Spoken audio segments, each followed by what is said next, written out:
ও ঠিক আছে, ঠিক আছে, তুমি জয়েন করেছো হবে, ওই জয়েন করাচ্ছি, ঠিক আছে।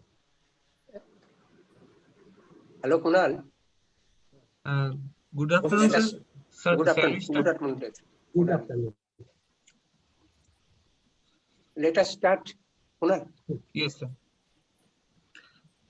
Good afternoon, everyone. Myself, Kunal Chaudhary, on behalf of Department of Renewable Energy, MAKAUT, is welcoming you all in this Entrepreneurship Development Program on renewable energy.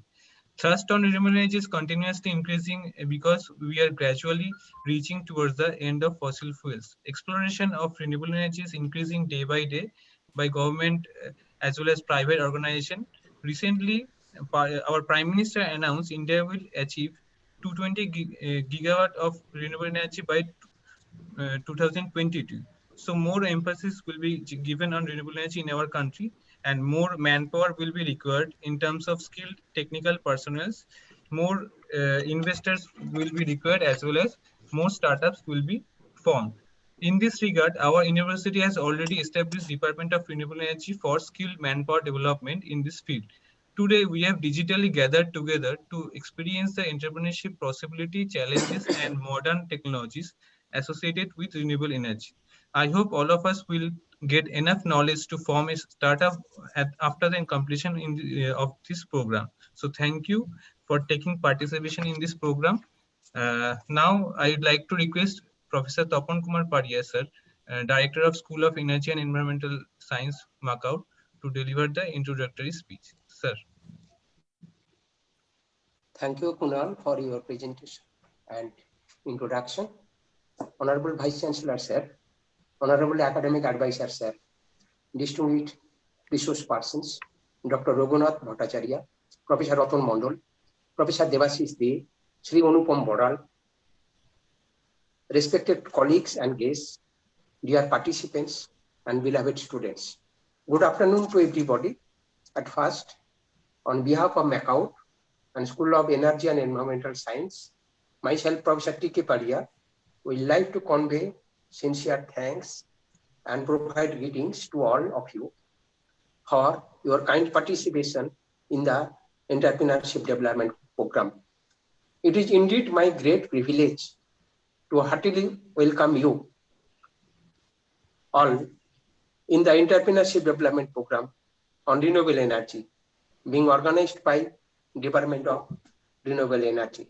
I am very happy and grateful to mention that Department of Renewable Energy is able to organize the program only under the constant inspiration and valuable guidance of our dynamic Vice Chancellor, Professor Soikat Moitro.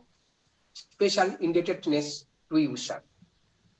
In course of the program, our Honorable Vice Chancellor, sir, along with three well-known, renowned academicians, turned scientists and researcher, Professor Ratan Mondal, Professor Devashish De, Professor Raghunath Bhattacharya, in the emerging field of renewable energy technology and environment and data science, will focus, discuss, and share their innovative ideas, expertise, and vast experience on prospects and challenges of renewable energy harvesting, keen entrepreneur activities demanded for paradigm shift of energy harnessing from conventional fuels towards a cleaner, sustainable, renewable energy sources, leading to much needed smooth transformation of energy and environmental sectors.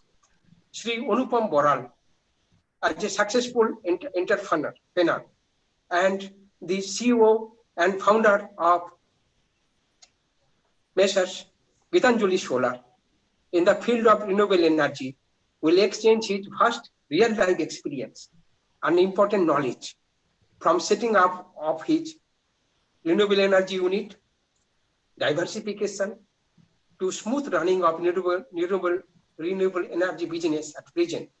He will impart hands-on training and practical tips to the participants for rapid materialization of renewable energy-based startup business. Sincere thanks and special gratitude to all of you, sirs. India is endowed with huge potential of renewable energy sources by avoiding excessive reliance on fossil fuels. With heavy deployment of the renewable energy and energy efficient technology in context of emerging vibrant economy, India can possibly meet its unprecedented energy demand, can mitigate the alarming climate change, can provide energy accessibility and economic benefits to all citizens. Thus, it will be able to achieve a sustainable energy security in coming days. Renewable energy will be the ultimate milestone for clean energy and green environment revolution in the world as well as in India. Renewable energy sources are summarized as solar energy, solar thermal and solar electric, wind energy, hydroelectric, energy from biomass and biogas, ocean thermal energy conversion, tidal energy, hydrogen energy, ocean wave energy, thermoelectric power, fuel cell, especially solid oxide fuel cell, and regenerative cells. They are the cleanest source of energy with least carbon footprint, eco-friendly, inexhaustible, suitable for decentralized or dispersed generation with microgrids and expansion of renewable energy getting huge popularity and importance all over the world, although efficiency is somewhat low. Renewable energy is not just electricity generation. It involves newer products, technology, development, storage, conversion, distribution, installation, repair, maintenance, consultation. Scientists, technologists, government, and entrepreneurs are strongly making concerted efforts for achieving maximum efficiency and success in renewable energy conversion process. India stands at 4th globally in wind power, 6th globally in solar power, 5th globally in total renewable energy installed capacity. It also intends to integrate artificial intelligence and IoT to speed up clean energy initiative. Using artificial intelligence and Internet of Things, many leading solar energy firms predicting demand supply flow of electricity through residentials in a city, 20 to 30% energy conservation by improving performance of the solar panels and also helping their customers to back up power for grid outages. The solar energy PV system based on silicon single crystal, polycrystalline silicon, amorphous silicon, gallium arsenide, perovskite, metal, insulator, semiconductor cell, selenium cell, conducting oxide insulator semiconductor cells has been emerged as the most appropriate technological option for electrification in hills, coastal area, islands, remote rural areas due to its high modularity, no additional resources, no moving parts, long effective life, with only low maintenance cost. Electricity generated by windmills using wind turbine generator of each 20 kilowatt to 200 kilowatt output capacity can be fed to the national grid or be locally consumed using standalone wind turbine grid because of favorable wind speed and the high wind power density. Hybrid systems of the wind GL, wind photovoltaic batteries combination are also possible. Fuel cells are primarily suited for low voltage, high current applications. Phosphoric acid fuel cell, polymer electrolyte membrane fuel cell, solid oxide fuel cell are being developed for domestic use, automotive vehicles, defense, and aerospace and research applications. The potential of biomass energy, biogas, biodiesel by transesterification process, ethanol and methanol by fermentation of the carbohydrates, are extensively rosy in India. Small hydropower stations from 100 kilowatt micro to 1000 kilowatt mini and 1 to 25 megawatt small are the ideal source of decentralized energy generation, which can be synchronized with the grid also. Nothing polluting, releasing no heat, can supply electricity for irrigation, potable water pumping, lighting, health, and educational purposes. Low head, less than 5 meter hydro potential in India is estimated as much as 20,000 megawatt. The thermionic converter is a compact device, can produce power in both centralized and distributed system, residential and commercial purposes, automobile, marine and air vehicles, electronics and telecommunication systems, and entrepreneurial activities.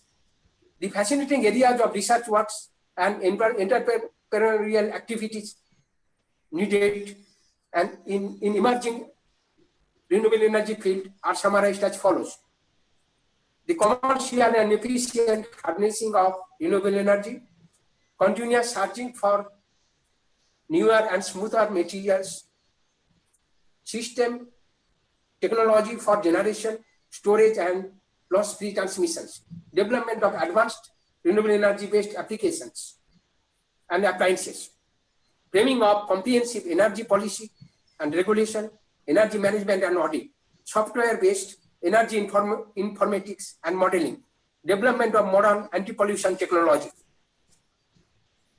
Ministry of New and Renewable Energy, Government of India has set ambitious target and master plan to disseminate and implement novel ideas and efficient technological advancement in renewable energy sector. With roadmap till 2022, India's vision for enhancing renewable energy capacity to 220 gigawatt appears within reach, for which clean energy startups must have a significant role to play in contributing to the government's vision in renewable energy harnessing. There are ample scope of entrepreneurship development in renewable energy sector by developing holistic new business models and business space in terms of the value creation, innovation, product development, job creation, knowledge and technology transfer and services. Gradually, renewable energy and its energy conversion process are becoming more and more economically viable and smarter, capable of competing with the fossil fuel-based power plants in energy market worldwide, when environmental, health, and operational aspects are taken into consideration. Ministry of New and Renewable Energy provides some opportunity to the startups and innovators for key challenges faced by renewable energy sector investors through technical support, fiscal and non-fiscal incentives, credit support from banks.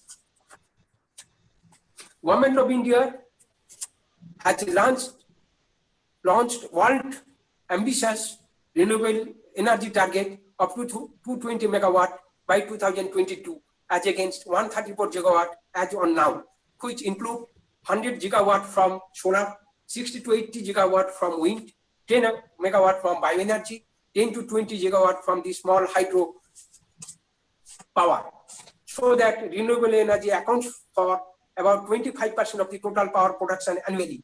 It has projected master plan on renewable energy development, like introduction of concept of the several solar parks, massive grid connected rooftop investment for green energy corridor, 1 lakh solar pump scheme for irrigation and agricultural sector, installation of the 5 million household size biogas plant, intensive training to produce 1 lakh skilled manpower for solar installation, waiving of interstate transmission charges, invitation of global investors for setting up of renewable energy based industry in India because of robust demand, availability of the sunny days throughout the years, and fast, small, mini and micro hydropower potential in India. Government of India is actively advising large industry houses, ONGC, oil companies, Indian Railways to be the partners in this transition towards renewable energy sector. Some of the key problem statements ranging from innovation, use of renewable energy for enhancing quality of life to energy solutions for regions with difficult terrain are identified, which are shortlisted as follows. livelihood application, cost competitive and innovative renewable energy applications to enhance standard of life in cooking, lighting, potable water, health care. Renewable energy application in agriculture. Renewable energy application to support cottage, MSME, medium or large scale industries. Renewable energy solution in terms of technology, operational model for application in difficult terrain. Renewable energy application for desalination and extent of potable water, power system and design of renewable energy integration in the grid, forecasting solution, demand response and distributed energy management system. Energy trading, AI and IoT for renewables, including off-grid applications for optimization of energy and utilities. Solar roof solutions, end-to-end delivery, including platform. IoT for increasing energy extraction in wind farms. Energy solutions for industrial process in MSME to large-scale manufacturing units, process heat, power and cooling. Biomass and waste-to-energy supply chain for power and thermal generation. Biomass from agricultural residue, municipal waste, collection, processing, pelletization, biomass storage, complete value-added chain. Utility and energy storage, renewable energy application in mobility business model and products. Advanced energy storage applications in decentralized, off-grid and utility scale and renewable energy power projects. A comprehensive list of the smart solar renewable energy startups in helping India's transition to cleaner sustainable energy source are presented as follows. Solar car vehicles and bicycles, solar home lighting system, solar lamps, solar street lighting system, solar pumping system for micro irrigation and drinking water, fuel cell car, cathodic protection of oil pipelines, railways and highways, signaling equipments, weather monitoring equipments, battery charging, solar power production of hydrogen, energy efficient smartphones, renewable energy storage, high supercapacitors, solar dryer, solar cookers, box and textile, solar air conditioning, solar furnace and tower, solar pumps, solar chimneys, solar electronic charger controller, inverters, solar energy storage system, hybrid cars, and energy efficient house building, hydrogen energy and fuel cell, hybrid power system, various types of the solar collectors, wind energy, power bulbs and motors, solar thermal storage, solar panel cleaning kit, new generation biofuels, to mention a few. Entrepreneurship venture is always a daunting task. An entrepreneur ought to deal with a variety of activities, issues, and challenges, like identifying the specific business plan, detailed analysis of technical feasibility and economic viability, reports, appraisal from regulatory bodies and government, process technology transfer, availability of raw materials and components, plant and machinery is required, capital investment, organizational setup, selection of site, finance, marketing, and business management. Our in-house MTech students in renewable energy has prepared project reports on renewable energy items under Entrepreneurship Development Program for submission to the competent authority for execution, namely the multi-purpose emergency UPS for lighting and charging, solar power DC appliances, solar power decorative lighting, solar steel, solar charged home appliances, economic solar dryer suitable for crops, drying, solar pumps for household and irrigation, and energy efficient smart building, economic inverter to lower power consumption. Some top manufacturers in the solar appliances in India are the Vikram Solar Panel, Adani Solar Cell, Solar Panel, Tata Solar, Microtech Solar, Shukam Solar, and Luminous Solar. Under devastating threat of COVID-19 pandemic, the long isolation and boring confinement of whole nation for last 6 months, has measurably shattered the industrial, economic, employment, education, and healthcare scenario of the country. Still, teacher student fraternity of engineering and technology faculty has been fighting very hard to keep themselves apprised, updated, and convergent thanks to several online teaching learning courses, webinars offered by reputed universities, MHRD, IITs, Coursera, etc. This type of program may provide a new era of hope, aspiration to young blood for attaining a bright profession in future. We do hope speedy discovery of vaccine, followed by its prompt distribution and gradual generation of herd immunity in human against COVID-19 virus will save the mankind and future generation, and will ensure 100% restoration of the normal activities in all sectors shortly. The valuable deliberation and live discussion of today by learned panelists will provide an unique opportunity, immense exposure, and motivation to the participants for startups of renewable energy-based projects in the coming days. To conclude, with right investment in renewable energy sector, dedicated use of newer integrated green technologies by entrepreneurs and manufacturers, conducive policies of central and state governments, India is well positioned to achieve the renewable energy target, which will create a clean and safe place of living for us. I wish a grand success of this entrepreneurship development program. Thanking you all for patient hearing. Stay safe and be healthy. Namaskar. Thank you, sir. Thank you, sir, for your very informative lecture. Now, I would like to request our Honorable Vice Chancellor, sir, Professor Dr. Shoykot Moitra, to deliver the keynote speech of this afternoon. Sir. Well, thank you, Kunal Chaudhuri and Professor Paria. It's a very great the thing that you are organizing one training programs on a pertinent topic, that is entrepreneurship and renewable energy.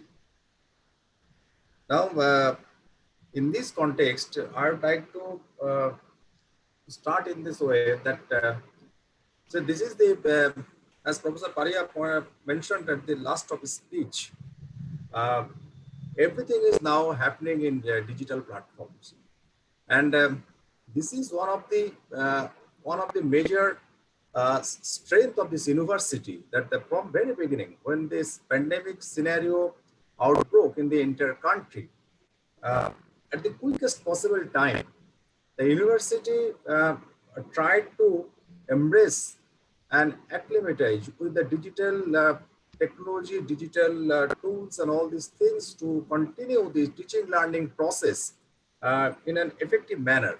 And we are very proud to share that out of this endeavor, a large numbers of the classes, the lectures, training programs, webinars, faculty development programs that have been organized by this university.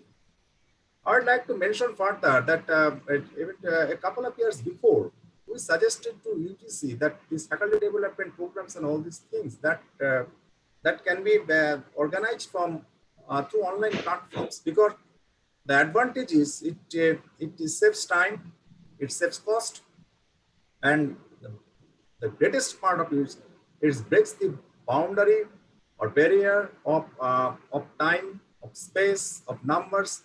At any point of time, we can accommodate a large number of participants. We can arrange the assembly of experts from different parts of the world, which otherwise in normal scenario would have been a difficult proposition and would have taken a longer time and a significant effort in making this happen.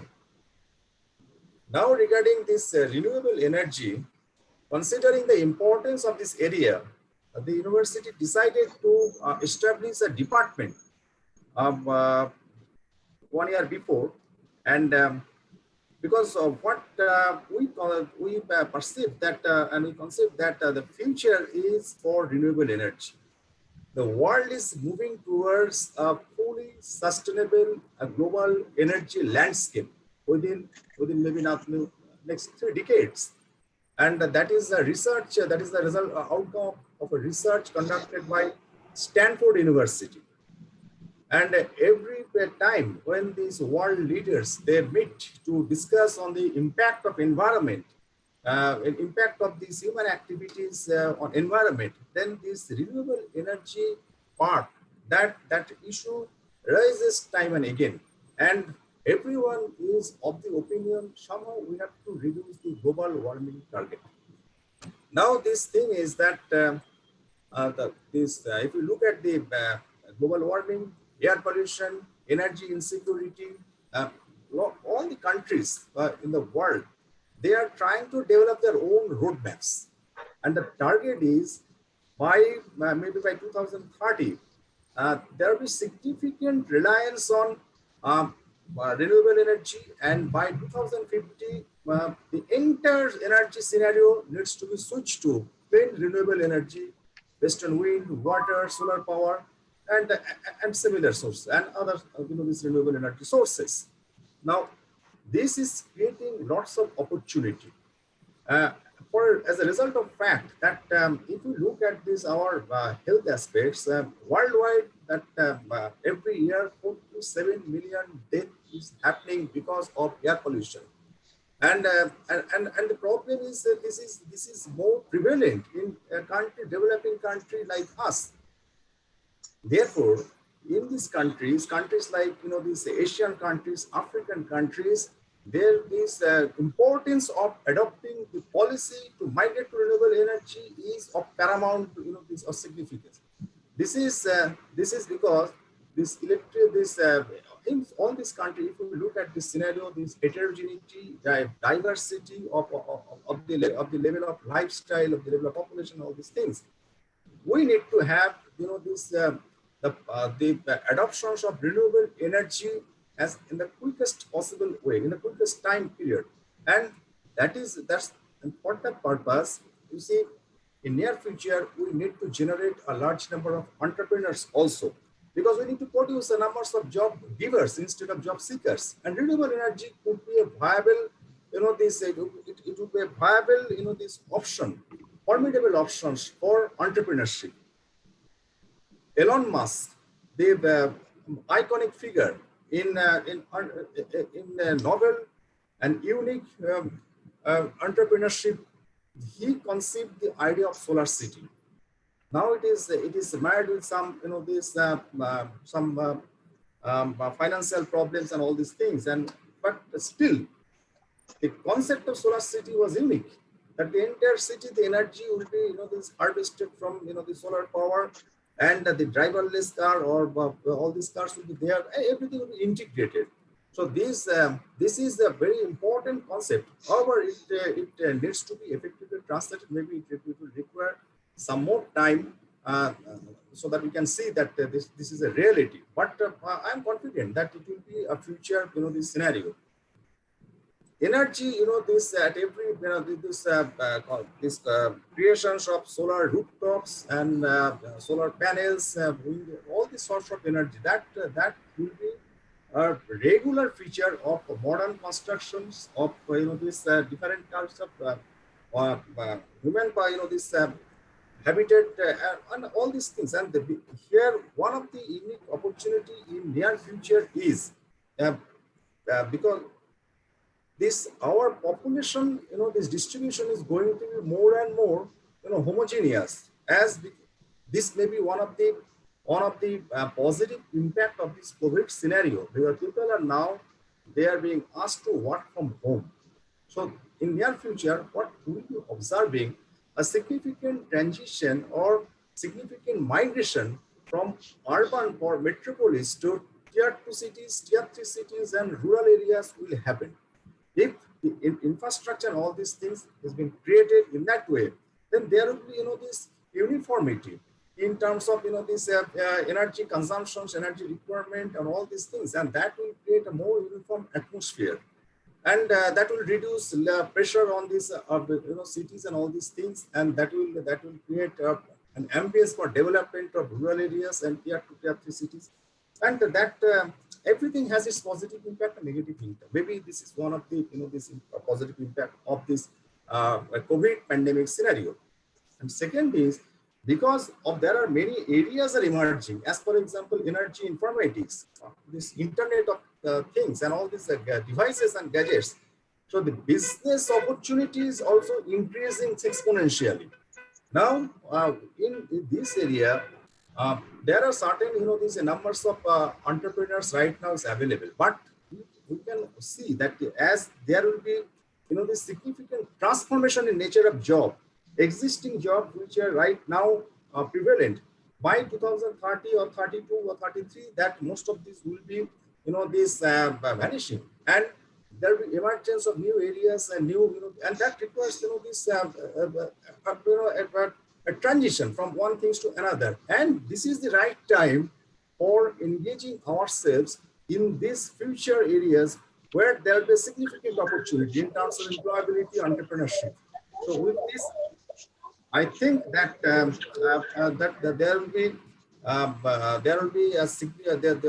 very good, this or effective interactions from today's this webinars or training program, and this is a matter of, this a great thing that Professor Paria, Professor Kunal Chaudhary, they have invited resource persons, carefully chosen resource persons with, they're having a lot in these years of experiences and wisdom in this area for sharing their knowledges with this with the participants. And I believe that this will be immense help to all the participants present over here. I wish a grand success for today's programs, and I wish that out of these programs, and it will be, this some sort of, this initiation, and it will be continued in near future also, and maybe at different levels of different, these grades. And my suggestion to all the participants present over here is, whatever you'll be learning, kindly try to upgrade it and try to, supplement it with further knowledges from digital platform. There are large numbers of, these resources available, and you can get valuable inputs. And from there, if you have a desire, self-desire and intention, then knowledge can be translated into economy. This is the beauty of the time right now. If you have unique knowledge, unique, the skill and expertise, that can be translated into economy. And that is the call of the time now.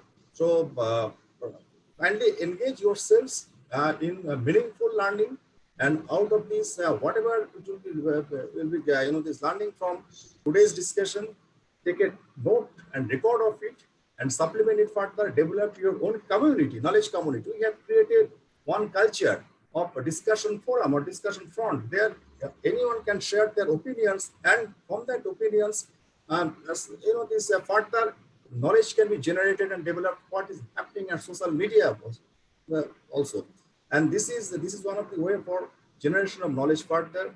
And from there, there's always a scope for enriching ourselves with new inputs, new insights, new ideas, novel ideas. Maybe initially it may appear crazy, but you can work on it further to validate it. And in doing that exercise, we can gain, this further knowledge and experiences. So my congratulations to this Department of Renewable Energy. My thanks to all the resource persons, and my best wishes to all the participants present over here. Thank you all. Thank you, sir. Thank you for your very detailed and informative and elaborative speech. Now, I would like to request Dr. Ratan Mondol, who is the Director of School of Energy Studies, Jadavpur University, for delivering his speech. So before he starts, I will share a short bio of him. Dr. Ratan Mondol is a Director of School of Energy Studies, Jadavpur University. He completed his BE in Power Engineering, MTech in Energy Science and Technology, and PhD in Engineering from Jadavpur University. He has 3 years of industrial experience and 17 years of teaching and research experience in the field of energy, and as a faculty position at Jadavpur University. Sir, over to you.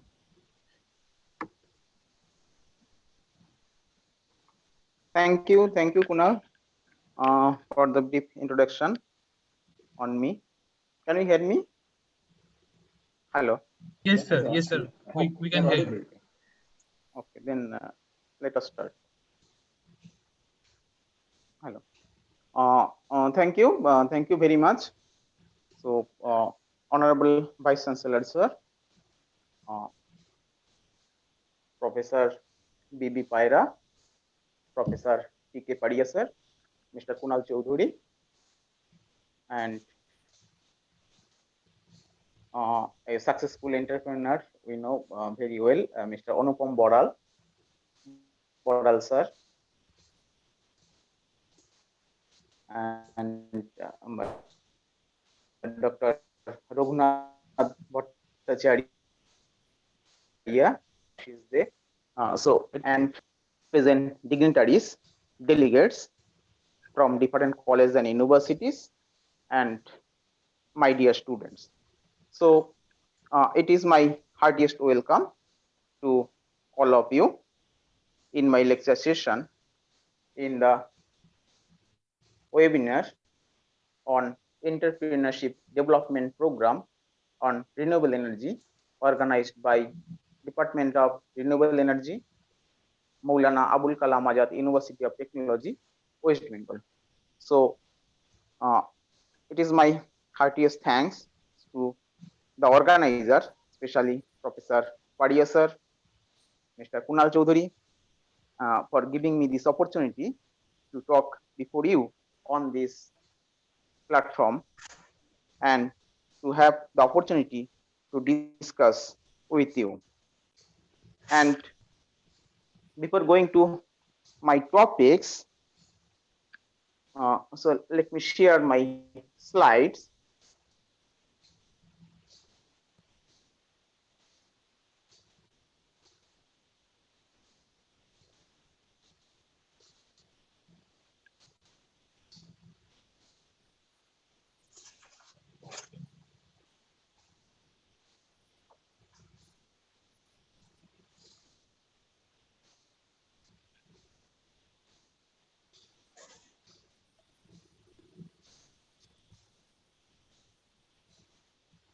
Hello, is it visible? Yes, sir. It is visible. Yeah. Okay. Okay. My topic is scope and possibilities of solar energy. So, okay, it's all right. So, the topic that will be covered in this lecture is different issues related to energy, energy utilization pattern, and Indian status, carbon footprint and its trading possibilities, energy management options, solar energy opportunities in India, solar thermal application, solar photovoltaic principle, different SPV application, issues and challenges with large scale renewable generation, measure to facilitate integration of large scale renewable generation, present cost of different types of energy systems, and solar oriented job and business opportunities that may have and that should have, then go for conclusion. So before going to details, I want to convey my namaskar to sun, because sun is the all source of energy and the source of life. So we can say, let there be light, let there be power and the life. Now coming to solar energy or solar power. So why solar energy and solar power? There are some backgrounds. The backgrounds are importance of energy. So solar energy is very much important. We know why so important. Without having energy, we cannot do anything. So it is very much important.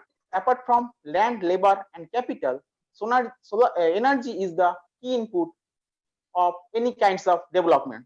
So without having energy, we cannot move a little bit. But whatever the energy we are using present days, that's mainly fossil fuel based energy. So, but the problem of fossil fuels, there are so many problems. They are limited resource, limited source of energy, and also some environmental problems. So, we have to understand the present status scenario, such as proven reserves, how much energy is available, how long we can afford that energy to meet our requirements, and what is the production rates, and what is the consumption rates, and what will be the future demands, and that is increasing in day by day. As the fossil fuel based energy are limited in reserves, so some days we'll find there is a scarcity of energy, and all the fossil fuel based energy will be exhausted in near future. So there is a crisis that is already started to generate, so known as energy crisis. But we have to provide, we have to have our lives, we have to have our livelihoods in proper manner, so that we should have energy security, so that we can continue our development process by as per our requirements. There are another aspects of fossil fuel based energy, that is environmental problems. We know the fossil fuels, by burning of the fossil fuels, causes greenhouse gas emissions, and that greenhouse gas emissions causes a severe problems of global warming, and that we know very well. In near futures, some of the lands nearby seashores may be flooded due to the melting of ice, because of the increasing of temperature, because of having large amount of greenhouse gas emissions. So immediately we have to reduce that greenhouse gas emissions. And there is another problem is known as climate change. That is also environmental aspects, environmental problem due to the more and more greenhouse gas emissions. And we have to reduce the use of fossil fuel based energy. And then what do we do? Where from we'll get the energy? And what about our developments? Then we have to search a new resource, alternative resource of energy, which are environmental friendly and which will help us, and which will help to overcome the problem of energy crisis. Then we can go for a development, and that development should be in sustainable in nature. So therefore, sustainable development. So this is the world energy consumption pattern. So I am not going details of that. You see, from 93 to year of 1993 to year of 2018, the figure projected like this. There are different resource from energy resource from coal, energy resource from renewables, energy resource from hydroelectricity, nuclear energy, natural gas, and oils. And one thing I want to mention, that hydroelectricity is also renewable source of energy.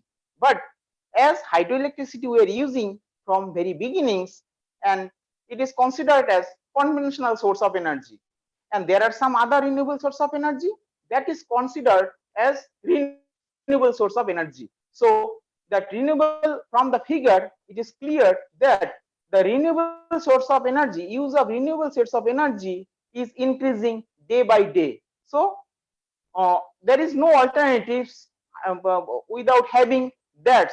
So we have to go for renewable based energy to overcome the problem of energy crisis and the problem of climate related problems like global warming or climate change. So already I discussed in earlier slides.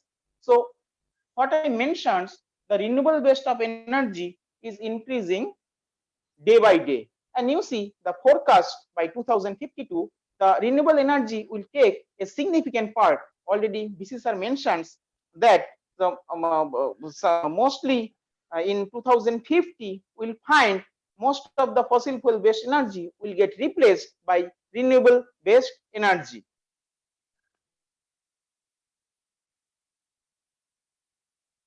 Now to the Indian energy scenario. What Indian energy scenario in the form of electricity? We know electricity is the high quality energy is the purer form of energy. The installed capacity of India is around 360. Here it is mentioned 350 by the time to install capacity in respect to MNRE as on 31st 1 2019, but nowadays we'll find it is around 365 gigawatt, and out of what we find mostly we are dependent on coal-based energy is 63.7%, lignite-based energy is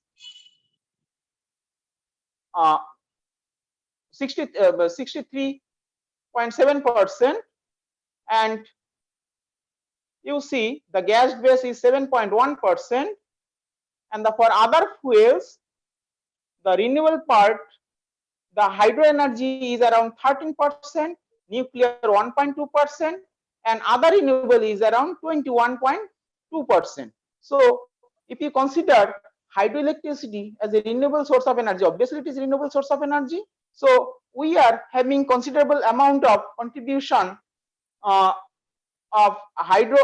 renewable energy in India. So is around 33% the energy that comes from renewable energy source in India. So while discussing about the problem of fossil fuel based energy, so we should have idea about carbon emission from various sectors. So this slide indicates the carbon emission from various sectors. We'll find in energy sectors there is huge emissions in electricity and heat is around 24.9%, industry 14.7%, transportation 14.3%, other fuel consumption 8.6%, fugitive emissions 4%. In agriculture, we find 13.8%, land use change is around 12%, industrial process 4.3%. So these are the contribution of carbon dioxide emissions, and we find most the carbon dioxide and that comes from energy sectors. Now we should have idea about carbon footprint from various sources. What is carbon footprint? Carbon footprint is the amount of carbon dioxide emission by producing 1 unit of electricity. And you see, if you go for coal-based energy, having higher carbon footprints is around 863 to 941 gram of carbon dioxide per unit, means 1 kilowatt hour generation of electricity for bituminous coal. But if you go for brown coal, means if the coal quality is poor, obviously carbon footprint will be high, is around 1175 gram per kilowatt hour. And in oil, it is around 900 gram per kilowatt hour. Natural gas is also provides significant amounts. Whereas if you go for hydroelectricity, it is very low, is around 15%. And in case of photovoltaic, it is around 106 grams. Why photovoltaic? Because it is the inbuilt energy that is required to develop the systems will emit the carbon dioxide, that is considered the carbon dioxide emissions for photovoltaic systems. And wind, it is also very less, is around 21%. So you should have idea about some concept of clean development mechanism. So there is a concept of carbon trading. What we can do, the countries in the world, we can consider 3 types of countries of underdeveloped countries, developing countries, and developed countries. So we are belongs to developing countries. So what we can do, we are going for our developments as per our requirements, as the consumption rates is increasing day by day, because we are far away from the global average. Therefore we have to increase our per capita energy consumption to increase our livelihoods and to increase our development process. So what we can do, we are going for installing more and more power stations. So there is an agreement by the process of clean development mechanism is governed by international organization. What they do, they are they decided that someone who wanted to develop new power plants, they should go for renewable based power plants. And if they go for renewable based power plants, because in the developed countries what happens, they already have several power stations and mostly are thermal based power stations, and immediately it is very difficult to shut down all that thermal based power stations. And what they can do, whenever the developing countries are going to install thermal power stations or other kinds of power stations, they should go for renewable based power stations. And as the renewable based power stations cost is little bit high, it was very high before. Nowadays it is more or less comparable, till it is little bit high compared to thermal based power stations. So the developed countries will compensate that money by measuring the reduction of carbon dioxide emissions by the renewable based power stations that will be developed by developing countries and underdeveloped countries. So this is the clean development mechanism.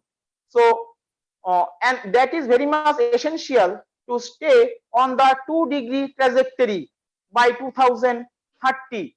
What is that? You see, the already mentions the global warming, the rising temperature globally. So that is to be, it is started already, and that is to be limited, and that is to be confined within the level of 2 degrees centigrade by 2030, and it is decided by international organizations who take care of that climate change issues, like IPCC, International Panel on Climate Change. They fix that trajectory and targets, and therefore they impose some order or impose some request to the underdeveloped and developing countries to go for renewable based energy systems and to reduce carbon dioxide emissions, and to therefore to stay on 2-degree trajectory while sustaining economic growth. The High Level Commission on Carbon Price, led by economists Stern and Stiglitz, recommends the following. So carbon price between USD 40 and USD 80 per ton of carbon dioxide by 2020, and by 2030 the price would be higher. It will be between USD 50 and USD 100 per ton of carbon dioxide. So besides that, there are some vulnerable points that and figures that insist us towards solar power. So what are they? You know, uninterrupted supply of electricity upon demands is the most basic of requirements to improvement in the quality of life and productivity.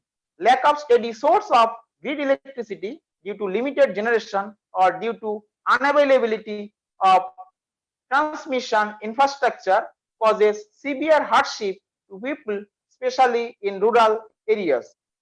Approximately 10 crore rural families rely on kerosene for lighting in India. So the figure is very much vulnerable to us. So we are the people, we have some responsibility to work for that.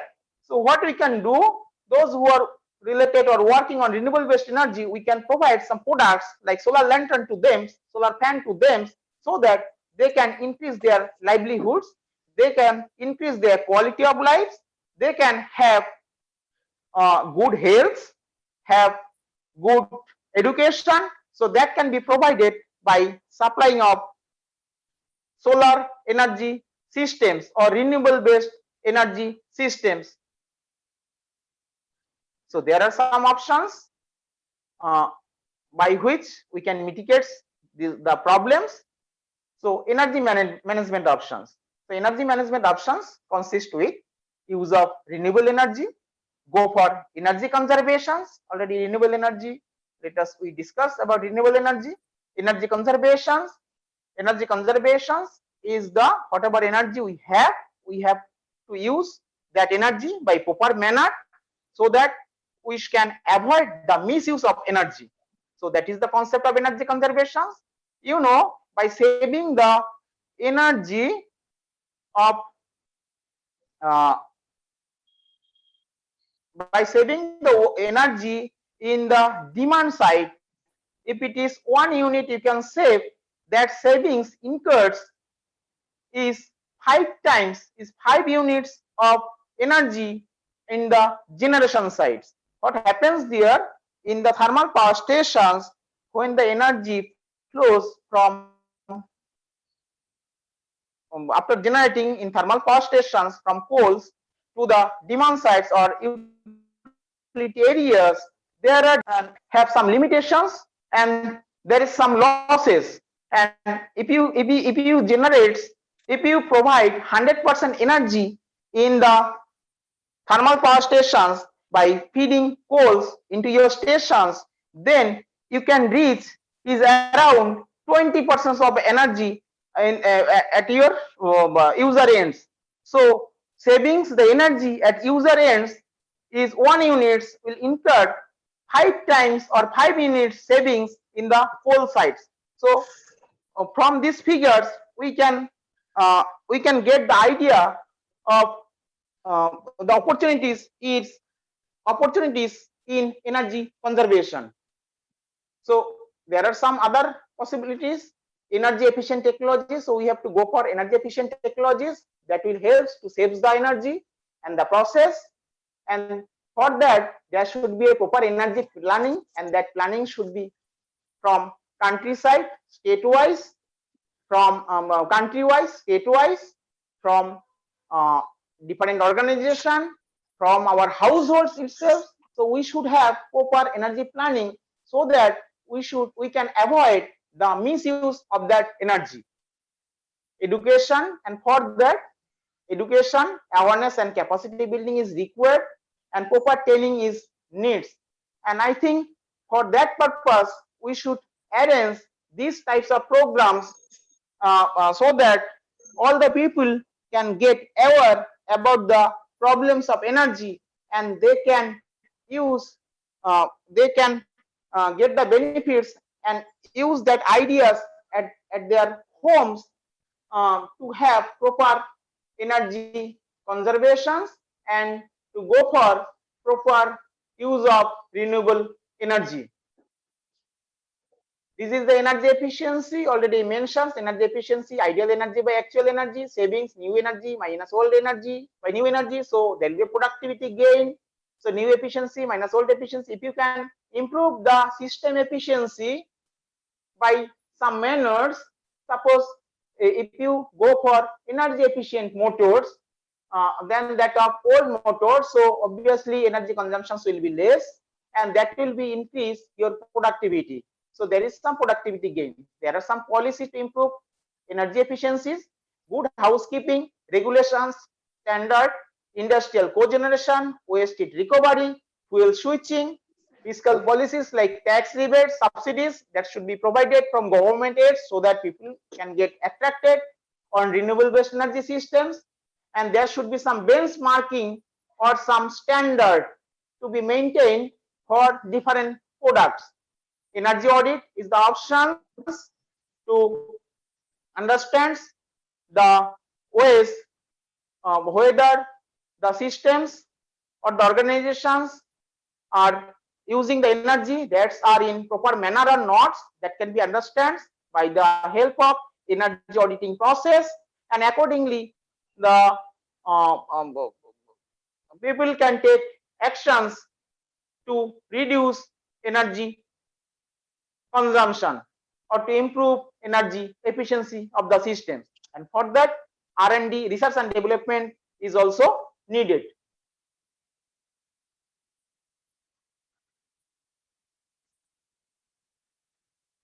So now coming to renewable energy conservation technologies. There are different routes already mentioned, all the energy that comes from solar energy, but different routes of renewable energy that we can divide it into two types: energy from sun and geothermal energy. And energy from suns, geothermal energy is the energy interrupted within the earth crust, that is also the energy that comes from suns, but nowadays it is not directly coming from suns, that is interrupted within the earth crust, that can be that we can explore for our utilization. And energy from sun, there are two routes: solar direct, solar indirect. Solar direct is solar thermal, solar photovoltaic. Solar indirect, wind energy, hydro energy, biomass and biogas. And energy from ocean, like tidal energy, wave energy, and ocean thermal energy conversion, etc.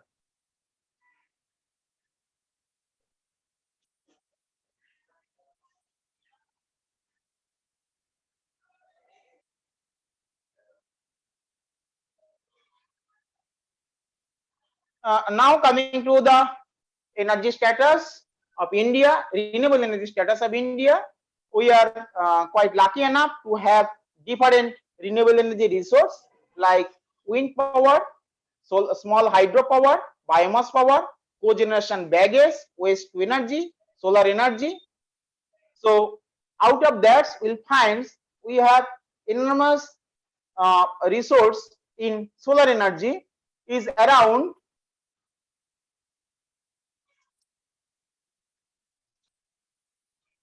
1096 gigawatt, 1096 gigawatt of solar energy, that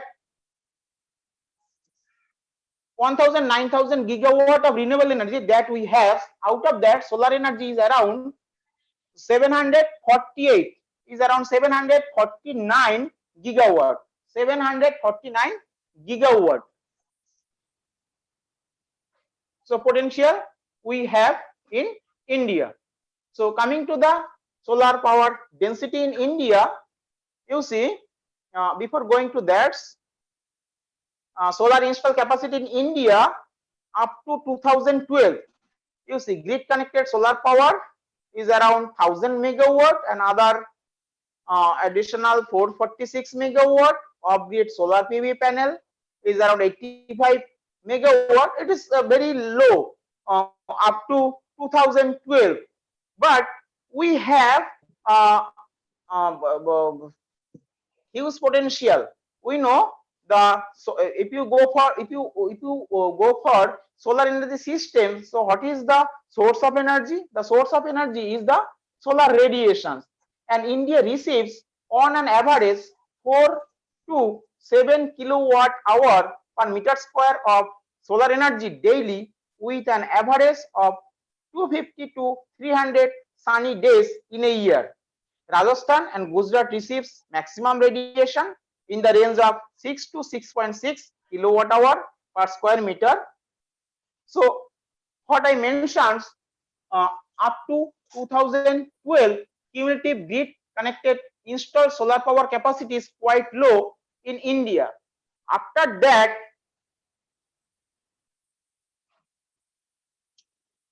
and before going to that, so there are some slides of solar thermal applications. So there are different options of solar thermals.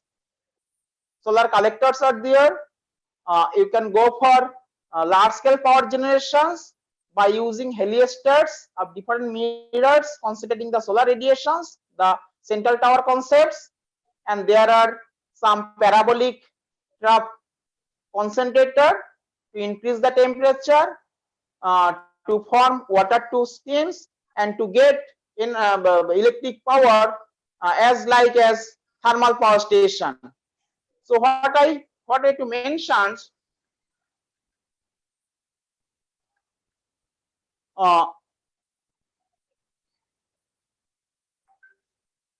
have discussed the solar install capacity up to 2012 is around quite low, and after that government have taken some initiatives to expand the solar energy projects, and they launched Jawaharlal Nehru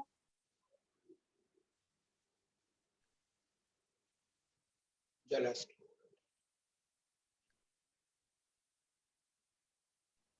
launched. Hello, am I audible? Hello. Yeah. Yeah. So they launched.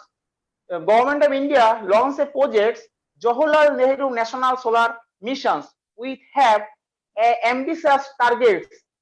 Initially, they fixed the targets is around 20 gigawatt by 2020. After that, they revised their targets by 2022.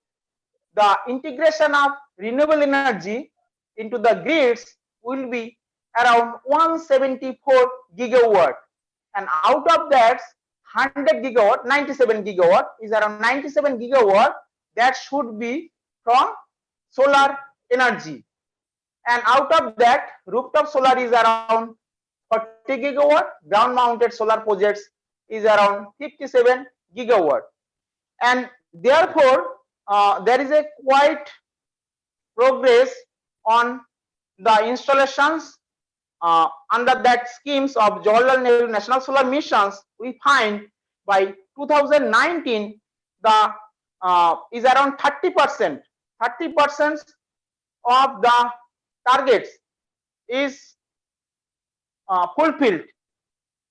So we find the target is huge, but it is also a promising figures that we are promoting solar energy systems into our grids.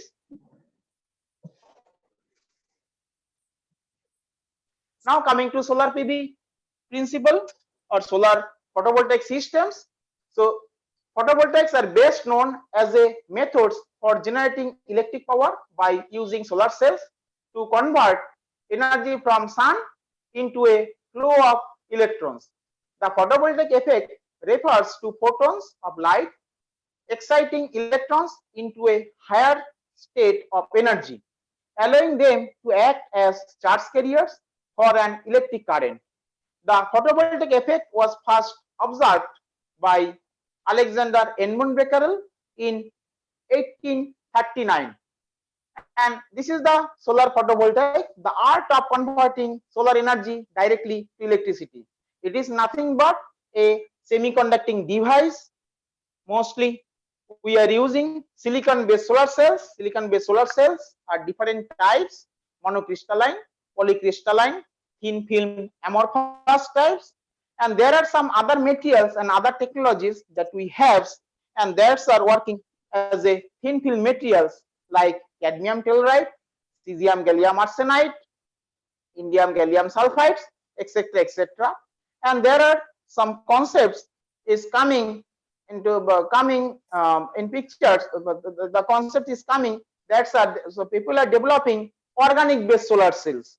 So nowadays it is not available in the markets, but near futures will find the organic materials will be used for developing the solar cells materials as well as device. Coming to solar photovoltaic principle, so it is already mentioned, it is semiconducting device.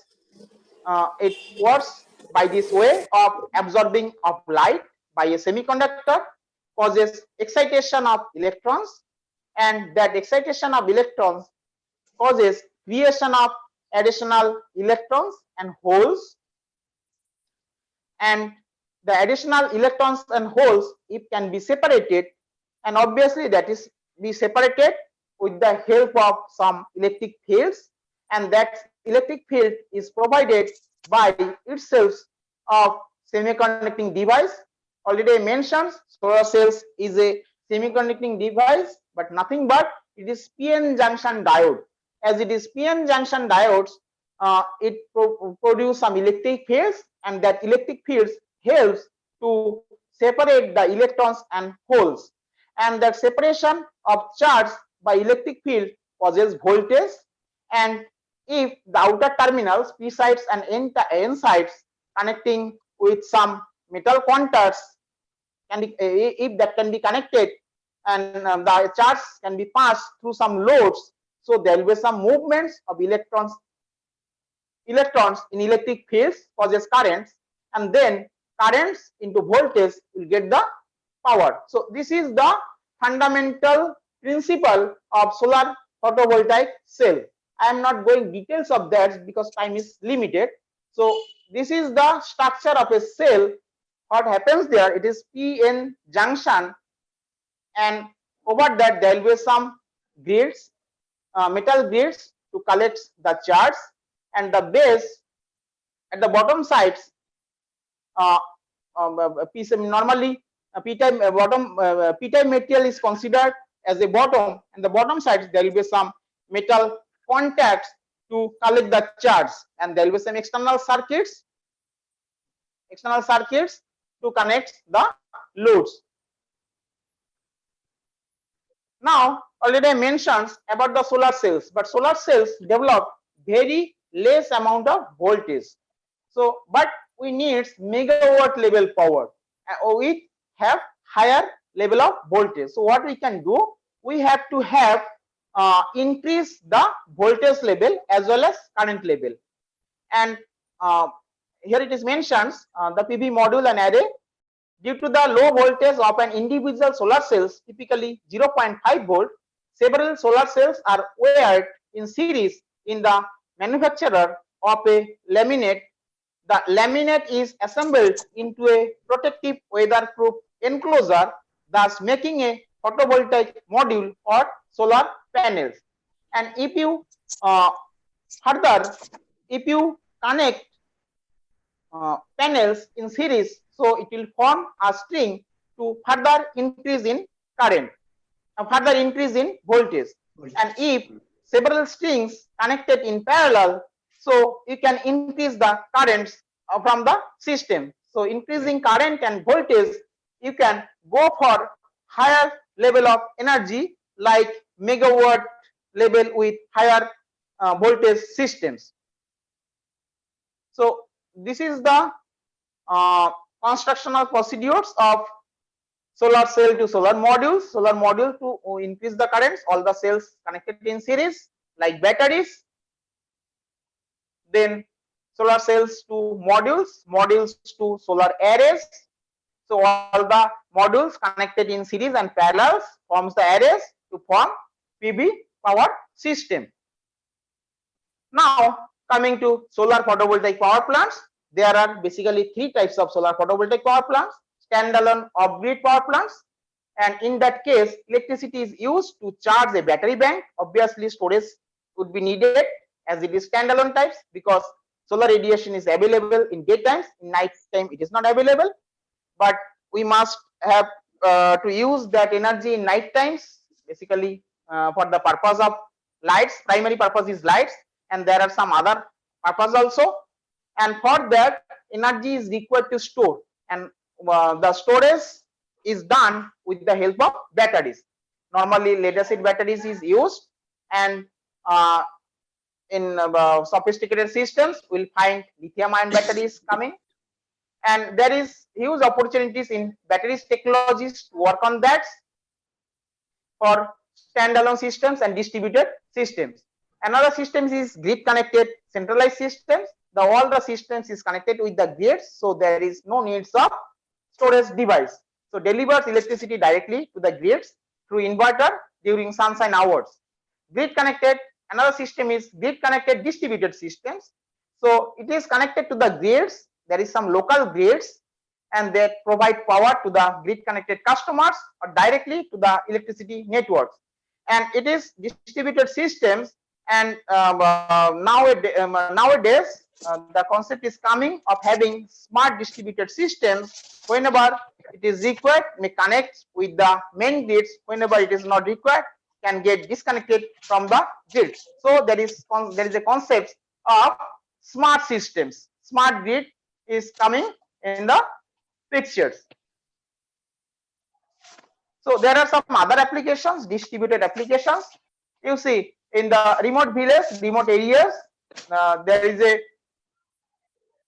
a clinic where doctor go for checking up a patient with using some solar lanterns, solar drinking water that can be provided with the help of solar energy systems at the remote areas like border areas, and the solar refrigerations for preserving vaccine, etc. at the remote site, remote areas, standalone power plants for generating power for meeting the local requirements,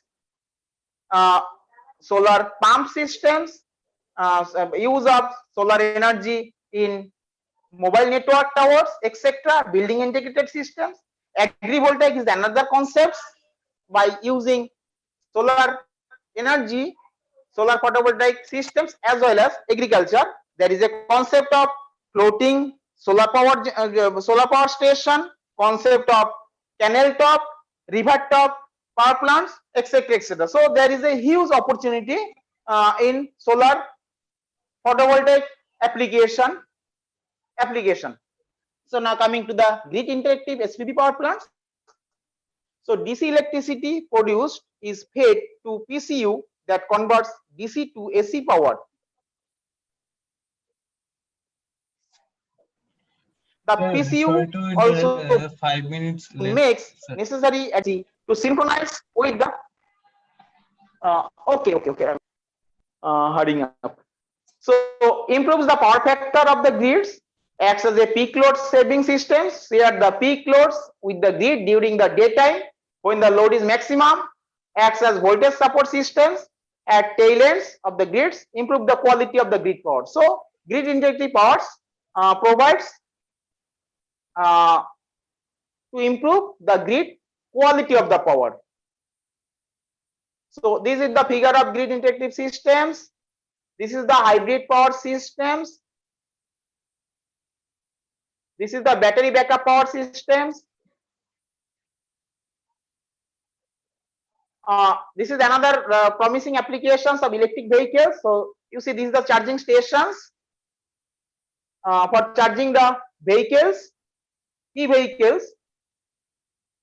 Now it is a small case studies that a grid connected 1 kilowatt peak grid connected solar systems is installed at our department.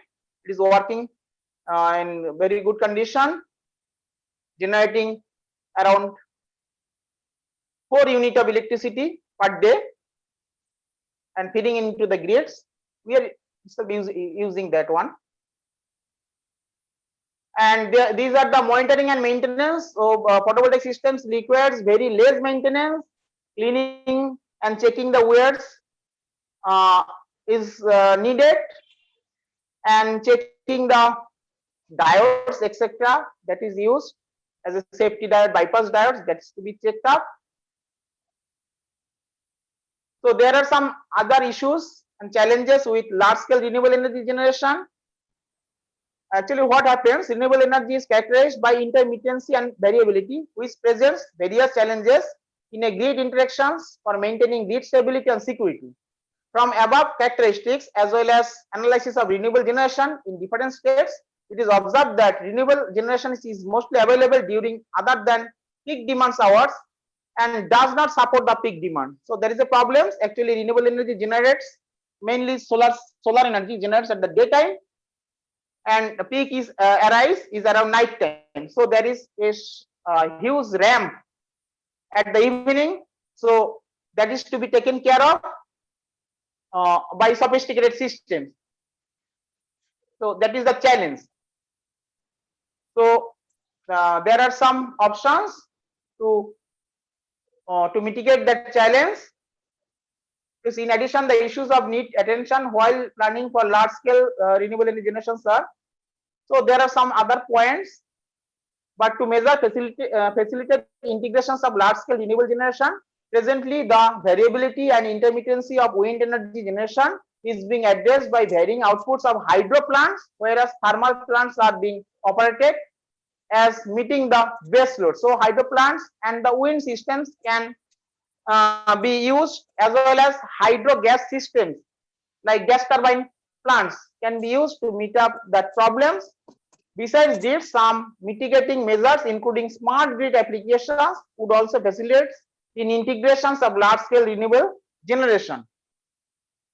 So strong grid interconnections to enlarge power balancing areas, forecasting of renewable generation on different time scale through establishment of renewable energy management centers, utility scale energy storage, deployments of synchrophasor technologies for enhanced real-time information monitoring and control, deployment of distributed generation and microgrid application, smart grid application for both flexible in demand and supply demand side management, demand response, advanced metering infrastructure is needed, and application of electric vehicles in distributed energy systems can take a huge opportunities to mitigate that problems of that high ramp at the evening.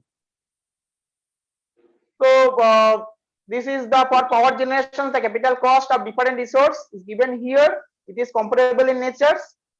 Nowadays, levelized cost for electricity generations of solar power is very much comparable. It is going below is around 250 rupees per unit, whereas wind is around same, is around 250 rupees per unit of electricity generations, and it is going below than that of fossil fuel based energy or conventional energy systems.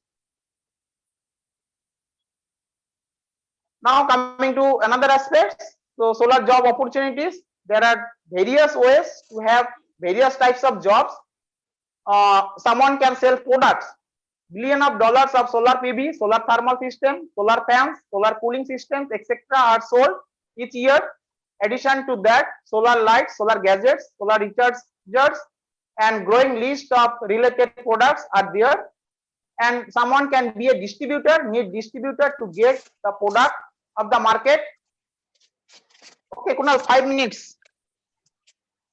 Hello, can you hear? Yes, sir. Okay. It's around 5 minutes to close. Okay, sir. Developed of own solar projects. With the solar energy, anybody can become a solar developer, find a good location, put together a team expert, develop a good business plan, raise the money, build your project, use your experience and completed projects to leverage yourself into the solar projects, and sell after market products. There are products that can be sold to the people who already have solar installation to increase their yields, reduce the needs of cleaning, etc. So there are different opportunities. As also sell third-party provided service. Besides selling products, one can also sell service provided by other companies such as solar insurance product, solar cleaning, solar financing, etc. Invent solar product. If you are quite an inventor, there is a whole bunch of new solar products being developed. Need an idea, take a look at any existing product that needs power to operate and think about how you could use solar energy to provide that power. For example, solar powered cooling system, etc. Find niches, take what someone successfully doing in one market and do it in your local market, or apply it to a niche market like solar for electric vehicles, solar product for boats, solar product for recreational users, solar powered pump for agricultural, for buildings, mobile apps for people interested in solar energy, etc. So there are huge opportunities, huge potentials are there, different wings are there. Produce information products. With everything going on the solar industry, there is a strong demand for good quality study material and information booklets. If you are good in research work, consider producing research report, how to write ebooks, instructional videos, solar training classes, etc. So there are some other opportunities. Produce financial products, set up a financial company and other specific financial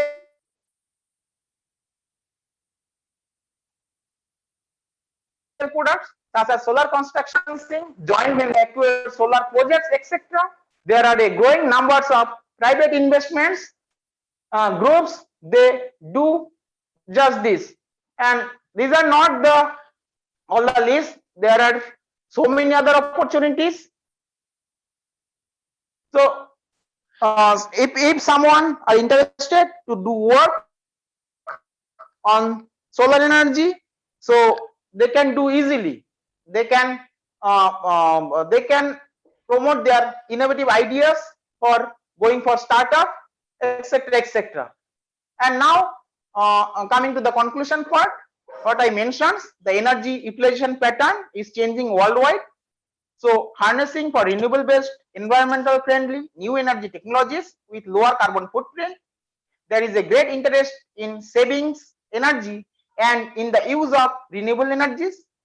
Therefore, there is a transformation, that means the conventional to renewables and energy. Now the position is energy in transition. So we are passing through a transitional periods, and most of the renewable energy like solar thermal, solar photovoltaic, wind, biomass, small hydro are the mature technologies, have huge opportunities and possibilities with several applications as well as grid integration.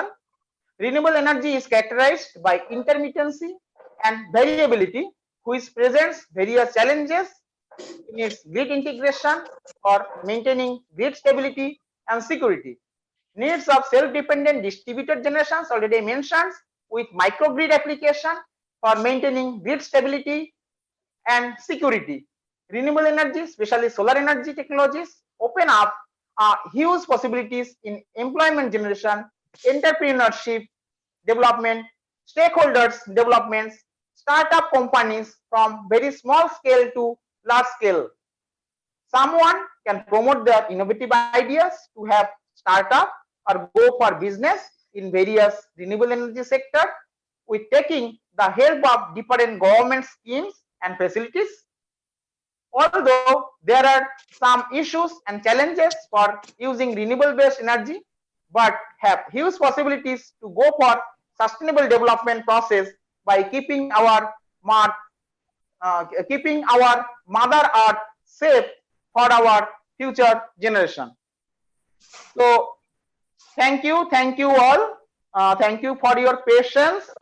So it is my heartiest welcome to all of you. If you have any questions and comments, so then I'll be happy to answer. Thank you. Thank you, sir.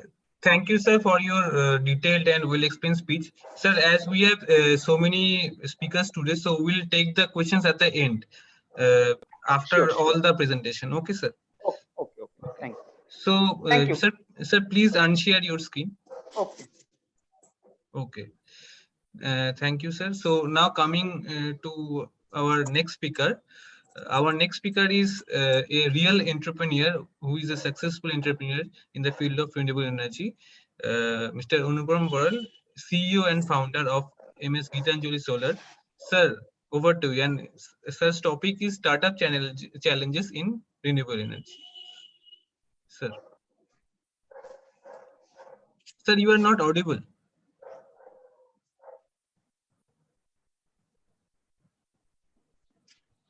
Kindly unmute yourself. Thank you, Mike. Hello. Yeah. Yes, there is an at bottom left corner. Unmute. Left corner. There is option to unmute. Yes. Yeah. Can you hear me? Yes, sir. Okay. You can bring the mic in front of your voice a little bit closer.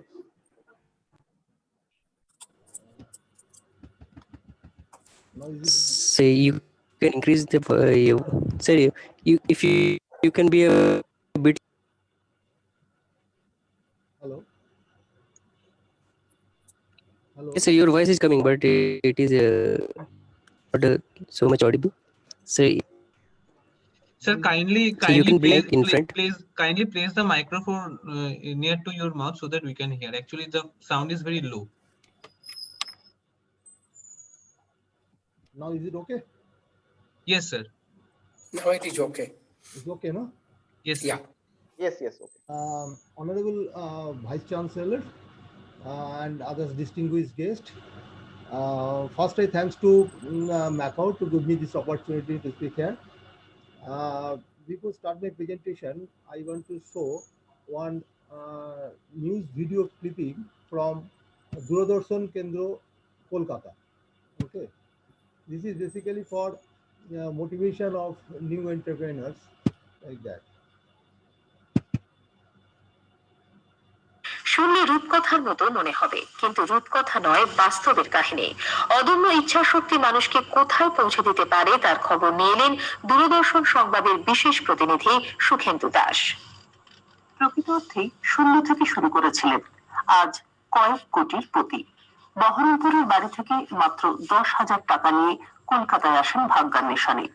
স্রেফ জেদের বসে চাকরি করব না, ব্যবসা করব, সেই মানসিকতা থেকে ঘরে ঘরে আলো জ্বালাবার ব্রত শুরু। সুন্দরবনের প্রত্যন্ত এলাকায় অচিরাচরিত শক্তি অর্থাৎ সূর্যালোকের সাহায্যে আলো জ্বালানো দিয়ে, তারপর বড় বড় জায়গায় আর পেছনে তাকাননি অনুপম বরান।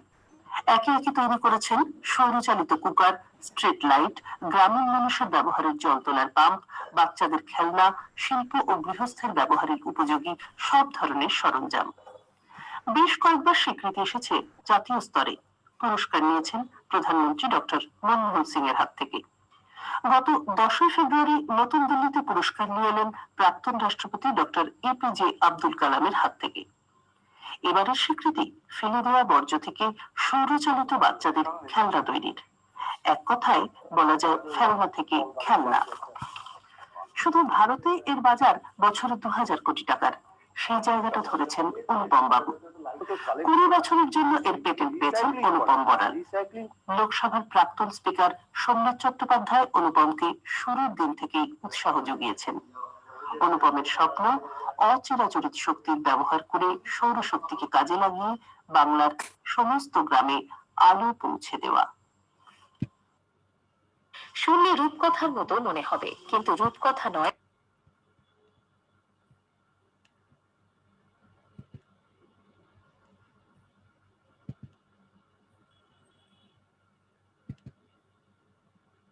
Can you hear me?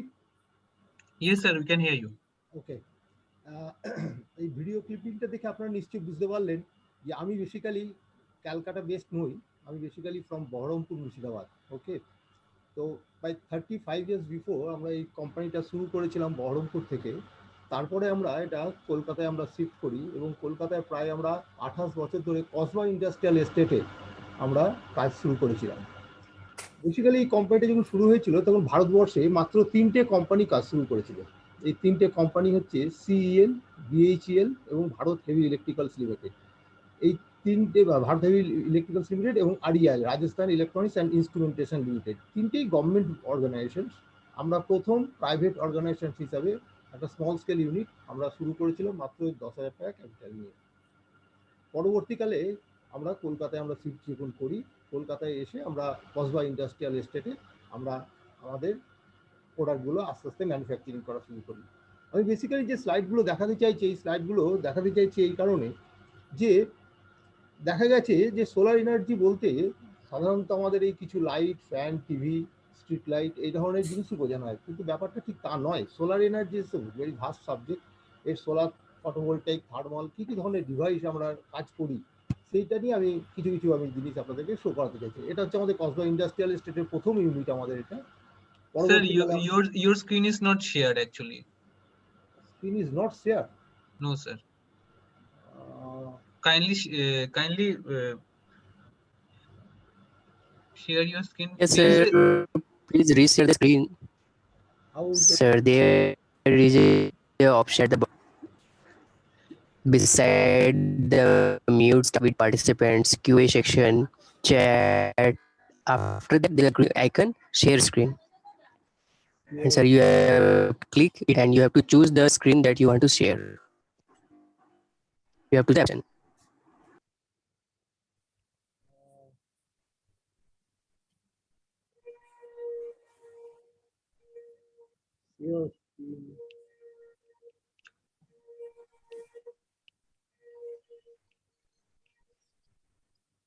Sir, how you can share, sir? Sir, you are operating from mobile phone or PC? From PC. So in the bottom section there are several options: mute, start video, participants, Q&A, chat, share screen, record. So there is a green option called share screen. In the bottom. At the bottom, sir, at the bottom, there is option share screen, green icon. So you just hover the mouse at the bottom, and options will be highlighted. Mute option, start video, participants section. After that, there is a green icon on your screen. And so you have to click on that share screen, and then you have to select the application. After that, you have to click the bottom that is button there, share. Yeah, share screen. Okay. So you can see many applications there. You have to choose the application then to show. And after that, there will right bottom, there will be button share. And that, yes, it is coming. Now is it okay? Yes, it is okay. No. So kindly share the presentation. Yes, sir. Yes, sir. Your Yes, sir. desktop is coming. Yes. Now, Yes, sir. Yes, sir. Please continue. Please continue. Okay. Okay sir this by এটা আমাদের প্রথম unit, এটা আমাদের Kasba industrial এস্টেটে এটা আমাদের প্রথম unit.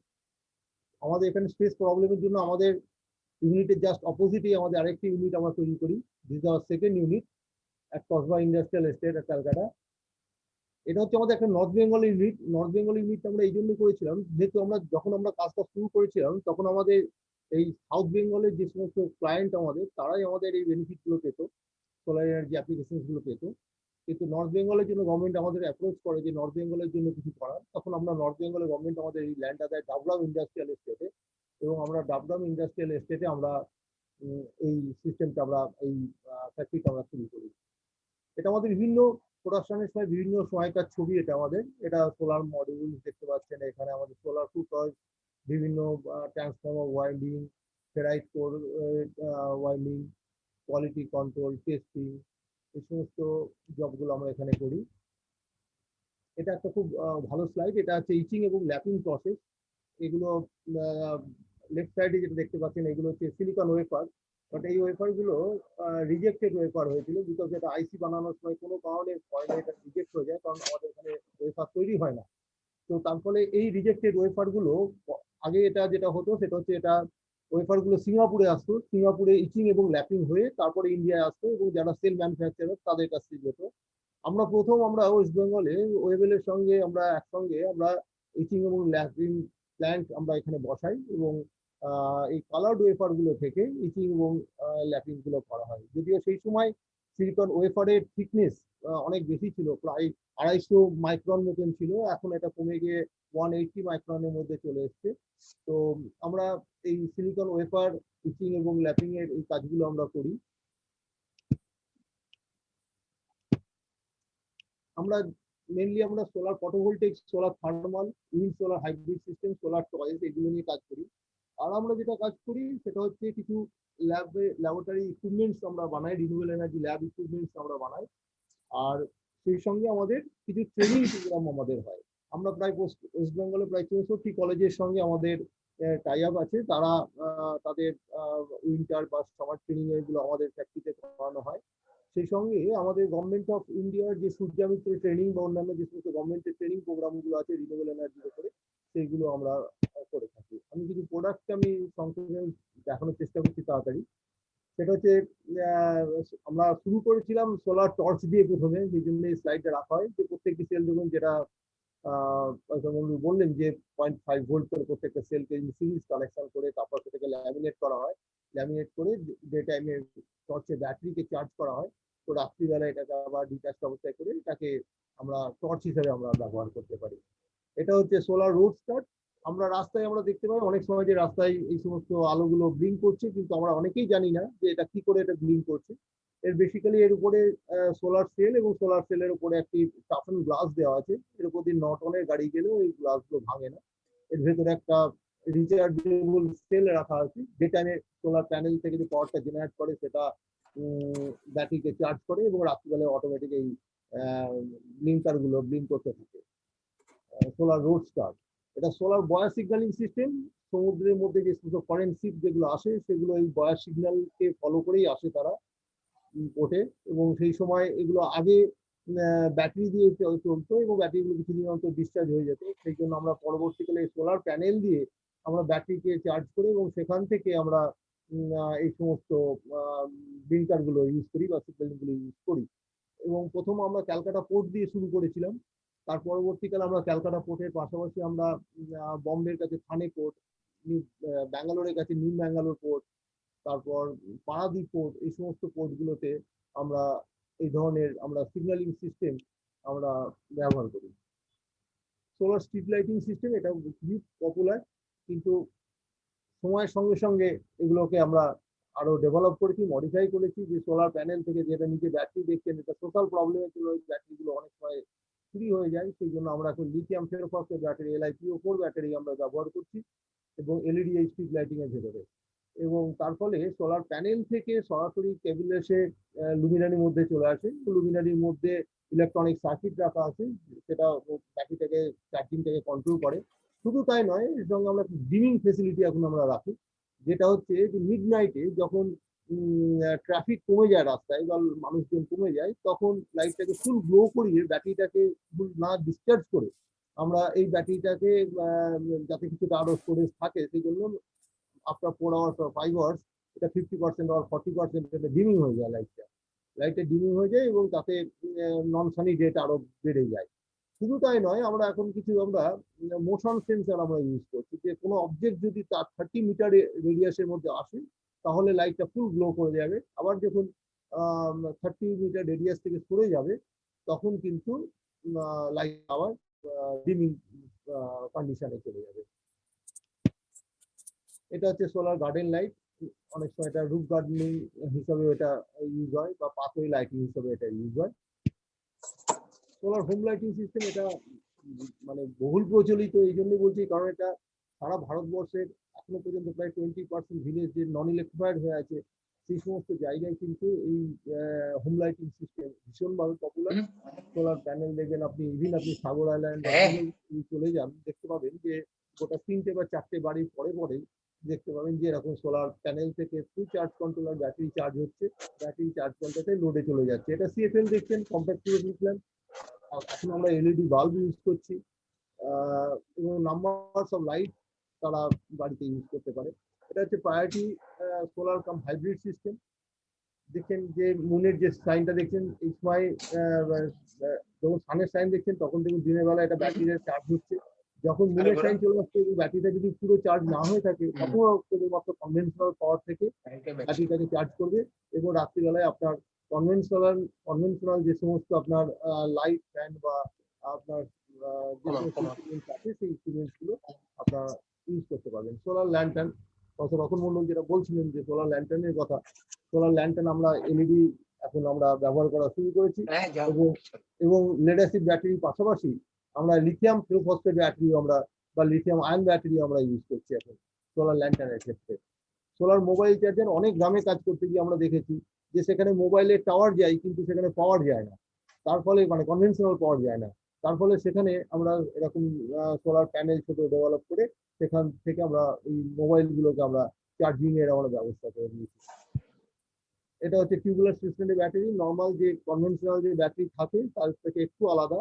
এগুলো DOD cycle, depth of discharge আমরা বলি, খুব হাই, মোর দ্যান 80%, এবং এটা লো মেনটেনেন্স এবং লং লাইফ এই ব্যাটারিগুলো। এগুলো জেনারেলি আমরা সোলার ফটোভোল্টাইক সিস্টেমের ক্ষেত্রে আমরা ব্যবহার করে থাকি। এখন আমরা অবশ্য টিউবুলার জেলও ইউজ করছি, জেল ব্যাটারিও ইউজ করা হচ্ছে। নিকেল ক্যাডমিয়াম ব্যাটারি চার্জার, কার ব্যাটারি চার্জার, সোলার রেডিও। দেখবেন অনেক গ্রামে সকাল থেকে কোনো দোকানে দেখবেন সকাল থেকে বিকেল অবধি যতক্ষণ সূর্যের আলো থাকে ততক্ষণ মধ্যে রেডিও চলে, বিকজ গ্রামে রেডিওটা খুব পপুলার FM এর জন্য। তো সেখানে এরকম সোলার প্যানেলকে বাইরের সানলাইটে রেখে দিয়ে কেবল দিয়ে তারা সরাসরি রেডিওতে যদি যে কোনো রেডিওতে যদি জ্যাক করে দেয় তাহলে কিন্তু এই রেডিওটা কিন্তু অপারেট করে যায়। আমি এগুলো বলতে চাইছি যে এখানে কত রকমের ছোট ছোট প্রোডাক্ট, বড় প্রোডাক্ট, কত ধরনের প্রোডাক্ট করা যায়। সোলার ফ্যান, এটা একটা ফ্যানটা দেখতে দেখুন একদম কনভেনশনাল ফ্যানের মতন দেখতে, but it wattage is only 15 to 18 watt, 12 volt DC। তো এটাও আমরা আমাদের সোলারে আমাদের মানে ডিসেন্ট্রালাইজড সিস্টেমের ক্ষেত্রে আমরা এগুলো ব্যবহার করে থাকি। আর্মি সার্চ লাইট, এটা ফরেস্টেও খুব ব্যবহার হয়। এটা একটা পাওয়ার প্ল্যান্ট, এটা আমাদের বহু পুরনো পাওয়ার প্ল্যান্ট। এই স্লাইডটা আমি রাখি এই জন্য যে এটা যে সময় করা হয়েছিল সেই সময় দেখুন একটা 25 কিলোওয়াট পাওয়ার প্ল্যান্ট করতে কি পরিমাণ এরিয়া আমাদের লেগেছে, কিন্তু এখন আমাদের 1/4 এরিয়ার মধ্যে এই প্ল্যান্ট হয়ে যায়, বা এই এরিয়ার মধ্যে আমরা আরো অন্তত 4 টাইমস আমরা হায়ার পাওয়ার প্ল্যান্ট আমরা করতে পারি। ইলেকট্রনিক্স এখন আর এত বড় হয়নি, এখন ইলেকট্রনিক্স অনেক ছোট হয়ে গেছে। ব্যাটারি ব্যাংক আমরা এখন রাখি না, অনেক ক্ষেত্রে আমরা এটাকে আমরা গ্রিড কানেক্টেডে আমরা মানে গ্রিডে আমরা পুশ করি বা গ্রিডে আমরা এক্সপোর্ট করি এই পাওয়ারটাকে। এটা একটা সাগর আইল্যান্ডের ছবি। এরকম গ্রিড কানেক্টেড পাওয়ার প্ল্যান্ট করা হয়, হাইব্রিড পাওয়ার প্ল্যান্ট করা হয়, মানে ব্যাটারিকে প্রথমে সোলার প্যানেল থেকে ব্যাটারিতে চার্জ হয়ে যাবে, যেই ব্যাটারিটার চার্জ ফুল হয়ে যাবে ডে টাইমে তখন ওটা গ্রিডে এক্সপোর্ট করা শুরু করবে। ইভিন আপনি ইচ্ছা করলে আপনি সেখানে লোডকে শেয়ারিং করতে পারেন, মানে 80% আপনি এক্সপোর্ট করবেন, 20% ইউজ করবেন, বা 40% আপনি ইউজ করবেন, 60% গ্রিডে আপনি এক্সপোর্ট করবেন। এই ধরনের গ্রিড কানেক্টেড মানে হাইব্রিড সিস্টেম সোলার পাওয়ার প্ল্যান্টও এখন আমরা এখানে বেশ কিছু আমরা শুরু করেছি। আপনারা পাম্পের কথা শুনছিলেন, পাম্প 2HP, 3HP, 1HP, বড় বড় পাম্প আমরা 5HP আমরা করি, কিন্তু এই সাইডে রাখা হচ্ছে এই জন্য একটা ছোট পাম্প। এই পাম্পটা মাত্র 75 to 100 ওয়াট কনজিউম করে 12 ভোল্ট ডিসি, এবং এখানে ইনবিটুইন আপনি ব্যাটারিটা একটা অপশনাল হিসেবে ইউজ করতে পারেন, না হলে আপনি নাও ইউজ করতে পারেন। Direct from solar panel to pump সরাসরি আপনি যদি কানেক্ট করেন তাহলে 10 ফিট নিচ থেকে প্রায় 60 ফিট অব্দি হাইটে আপনি জল তুলতে পারবেন। এবং এটা ভীষণ পপুলার ছোট ছোট অ্যাপ্লিকেশনের ক্ষেত্রে, বিশেষ করে প্রাইম মিনিস্টারের যে একটা প্রোগ্রাম আছে আমাদের স্বচ্ছ ভারত প্রজেক্ট, এই স্বচ্ছ ভারত প্রজেক্টে দেখা গেছে যে প্রচুর গ্রামের স্কুল আছে, পার্টিকুলার মেয়েদের স্কুল। গভর্নমেন্ট এখন মানে ইয়ে করে মানে ঠিক করেছে যে প্রত্যেকটা স্কুলে যেন টয়লেটটা থাকা বাধ্যতামূলক হয়, কিন্তু দেখা গেছে টয়লেটটা আছে কিন্তু সেখানে জলের ব্যবস্থা নেই। সেই সমস্ত স্কুলে অন্তত স্টুডেন্টের সংখ্যা 1500 2000 স্টুডেন্ট সংখ্যা, কিন্তু সেখানে টয়লেট আছে, জল নেই। সেই রকম জায়গায় আমরা এই সমস্ত ছোট ছোট পাম্প দিয়ে জল তুলে ট্যাঙ্কের মধ্যে আমরা ফুল করি, এবং ফুল করে সেই জলটাকে আমরা টয়লেটে আমরা ইউজ করছি। তা এই স্বচ্ছ ভারত প্রজেক্ট মিশনে সারা ভারতবর্ষে আমরা এই পাম্প আমরা বেশ কিছু আমরা করেছি, এখনো করছি আমরা এই ধরনের কাজ। এটা হচ্ছে সোলার ফেন্সিং। যে সমস্ত দেখবেন যে সমস্ত ফরেস্ট এরিয়া পার্টিকুলারলি যে সমস্ত আমার দেরি হবে, 7:30 8টা বেজে যায়, নিচে নেমে আসে, তখন গ্রামের অনেক শস্য বা ফসলের ক্ষতি করে। তো সেই জন্য এই সোলার প্যানেল থেকে থ্রু চার্জ কন্ট্রোলার ব্যাটারিতে চার্জ করা হয়, এবং সেখান থেকে through energiser high voltage generate করে কানেক্ট করে দেওয়া হয় ফেন্সিং এর সঙ্গে। তাতে মারা যায় না, কিন্তু তারা শক খায় এবং তারা আর গ্রামের দিকে ওই ফেন্সিং এর দিকে তারা আর আসতে চায় না। এটা বেসিক্যালি হচ্ছে সোলার থার্মালের আমি একটা স্লাইড দেখাতে চাইছি। এটা যেমন দেখছেন solar cooker, box type solar cooker, parabolic solar cooker. Parabolic solar কুকারটা বেসিক্যালি ব্যবহার হয় যেখানে একটু বেশি পরিমাণের খাবার রান্নার দরকার হয়, যেমন ধরুন কোনো হোস্টেল বা ধরুন মিড ডে মিল বা কোনো মন্দিরের ভোগ তৈরি হচ্ছে সেখানে। এটা হচ্ছে বক্স টাইপ সোলার কুকার, এটা বাড়িতে রান্নার জন্য। এবং এই সোলার কুকারটা যারা ব্যবহার করে তারা প্রত্যেকে আমাদের বলেছে যে এটা এত উপযোগী, মানে এত হেল্পফুল তাদের ক্ষেত্রে, এবং এত এটা কস্ট সেভিং। যদি আমরা বেশি মানে বেসিক্যালি আমরা সোলার ফটোভোল্টাইকের মানুষ, ফটোভোল্টাইক নিয়ে বেশি কাজ করি, কিন্তু আমি এখনো মনে করি যে solar thermal is more viable, মানে commercial viable than photovoltaic, because এখানে মানে পেব্যাক পিরিয়ড আমরা যেটা বলি সেটা 1.5 থেকে 2 বছরের মধ্যে যে কোনো সোলার পাই। যার ফলে সোলার কুকার খুব পপুলার হচ্ছে, যত দিন যাচ্ছে পপুলার হচ্ছে। বিশেষ করে যখন গ্যাসের দাম বাড়ে তখন সোলার কুকারের ডিমান্ড আমরা দেখেছি ভীষণভাবে বেড়ে যায়। সোলার হট ওয়াটার সিস্টেম, এটা আপনি দেখবেন যে কোনো পুনে ব্যাঙ্গালোর যে কোনো জায়গায় দেখবেন খুব কম ছাদ খুঁজে পাবেন যে ছাদে এগুলো লাগানো নেই। আর আমাদের এখানে ঠিক উল্টো, আমাদের এখানে ছাদে উঠে দেখতে হয়, খুঁজতে হয় কোন ছাদে এটা লাগানো আছে। তো এই ধরনের সোলার ওয়াটার হিটার, এটাকে ফ্ল্যাট প্লেট কালেক্টর বলা হয়। এখানে কলকাতায় আমাদের রাজভবন থেকে শুরু করে বিভিন্ন কলেজ হোস্টেলস এবং বাড়িতে বিভিন্ন হসপিটালস, নার্সিং হোম, এগুলোতে আমরা হোটেলস, এগুলোতে আপনারা এই হট ওয়াটার দেখতে পাবেন। আর একটা হট ওয়াটার হচ্ছে এটাকে বলা হয় ইভাকুয়েটেড টিউব কালেক্টর। পার্টিকুলার এই টেকনোলজিটা চাইনিজ টেকনোলজি। এই টিউবটা আমাদের এখানে তৈরি হয় না, আমরা এখানে এই ইনসুলেটেড ট্যাঙ্ক এবং স্ট্যান্ডটা তৈরি করি, বাকিটা বাইরে থেকে এখনো ইম্পোর্ট হয়ে আসছে। এবং এই সিস্টেমটা লো কস্ট বলে কিছু কিছু এটা ব্যবহার হয়, কিন্তু এফিসিয়েন্সি ওয়াইজ মোরাললেস সেম, কিন্তু লাইফটা ফ্ল্যাট প্লেট কালেক্টার্সের অনেক বেশি হয়। এটা হচ্ছে solar distillation plant. Solar distil ওয়াটারটা পার্টিকুলারলি আমরা এটা তৈরি করেছিলাম আমাদের প্রয়োজনে তৈরি করেছিলাম। আমি এই কথাগুলো এই জন্য বলছি যে এন্টারপ্রেনার যারা স্টার্ট আপে যারা ভাবনা চিন্তা করে তাদের কাছে এটা খুব মোটিভেটেড মনে হবে যে শুধু প্রোডাক্টটা তৈরি করলেই হলো না। আমরা যখন সোলার হোম লাইটিং সিস্টেম বিভিন্ন গ্রামে সুন্দরবনে আমরা সাপ্লাই করতাম, আমরা আমাদের ম্যানুয়ালে লেখা থাকতো যে হাউ টু মেনটেন দ্য ব্যাটারিতে ডিস্টিল ওয়াটার দিতে হবে 3 মাস অন্তর অন্তর, কিন্তু আমরা একবারও ভাবতাম না যে এই ডিস্টিল ওয়াটারটা গ্রামের লোক পাবে কোথা থেকে। তো পরবর্তীকালে আমরা ওই ডিস্টিল ওয়াটারটা তারা পায় না বলে তারা পুকুরের জল বা কলের টিউবওয়েলের জল তারা ইউজ করে এবং ব্যাটারির লাইফটা ফল করে যায়। তো আমরা সেই জন্য এই ডিস্টিলেশন প্ল্যান্টটা আমরা ডেভেলপ করি এবং আমাদের যারা মাইক্রো লেভেল এন্টারপ্রেনার রুরাল বেল্টে আছে তারা এই ডিস্টিল ওয়াটারটা নিয়ে তারা ব্যাটারিকে মেনটেন করাতো এবং তারা ব্যাটারি এটাকেও তারা কিন্তু কমার্শিয়ালি কাজ করতো। তারা এই ডিস্টিল ওয়াটারটা বিক্রি করতো সেখানে এবং তারা সেখান থেকে তারা আর্ন করতো। পরবর্তীকালে আমরা দেখলাম যে রেলওয়ে ডিভিশন লিলুয়া কার্সেটে গেলে দেখতে পাবেন এই ধরনের প্রচুর ডিস্ট্রিবিউশন প্ল্যান্ট লাগানো হয়েছে, সেখান থেকে ডিস্টিল ওয়াটার তৈরি হয় এবং তাদের রেলের ব্যাটারি ইউজ হয়।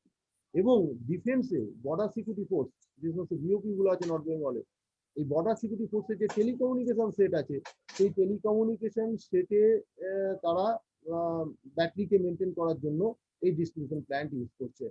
তো দেখুন আমরা নিজেদের জন্য আমরা ডেভেলপ করেছিলাম, কিন্তু পরবর্তীকালে এটা দেখা যাচ্ছে যে এটা অন্যান্য বহু কাজে এটা কিন্তু ব্যবহার করা হচ্ছে। সোলার ড্রায়ার, এটা নিয়ে কিছুদিন আগে আলোচনা হচ্ছিল যে সোলার ড্রায়ার, এই সোলার ড্রায়ারটা আমরা তৈরি করি বিশেষত গ্রামে কিছু যেসব সেলফ হেল্প গ্রুপ আছে তাদের মহিলাদেরকে তাদের লঙ্কা, আদা বা জিঞ্জার বা এই সমস্ত জিনিসগুলোকে ড্রাই করার জন্য তারা বিশেষত ব্যবহার করে। সম্প্রতি আমাদের একটা প্রজেক্ট আমরা করছি, সেটা হচ্ছে মহুল ফল, মহুয়া যেটা হয় সেই মহুয়া ফলকে এখানে ড্রাই করা হচ্ছে। সেখান থেকে মাল্টিন্যাশনাল কোম্পানিরা সেখান থেকে এই মহুল ফলগুলোকে নিয়ে তারা ওয়াইন তৈরিতে তারা কাজে লাগাচ্ছে এবং গ্রামের মেয়েদের যে সেলফ হেল্প গ্রুপের যে তাদের যে ফিনান্সিয়াল তাদের যে স্ট্যাচারটা ছিল সেটা অনেকটা ডেভেলপ করে গেছে এই সোলার ড্রায়ারে এগুলোকে ড্রাই করার ফলে।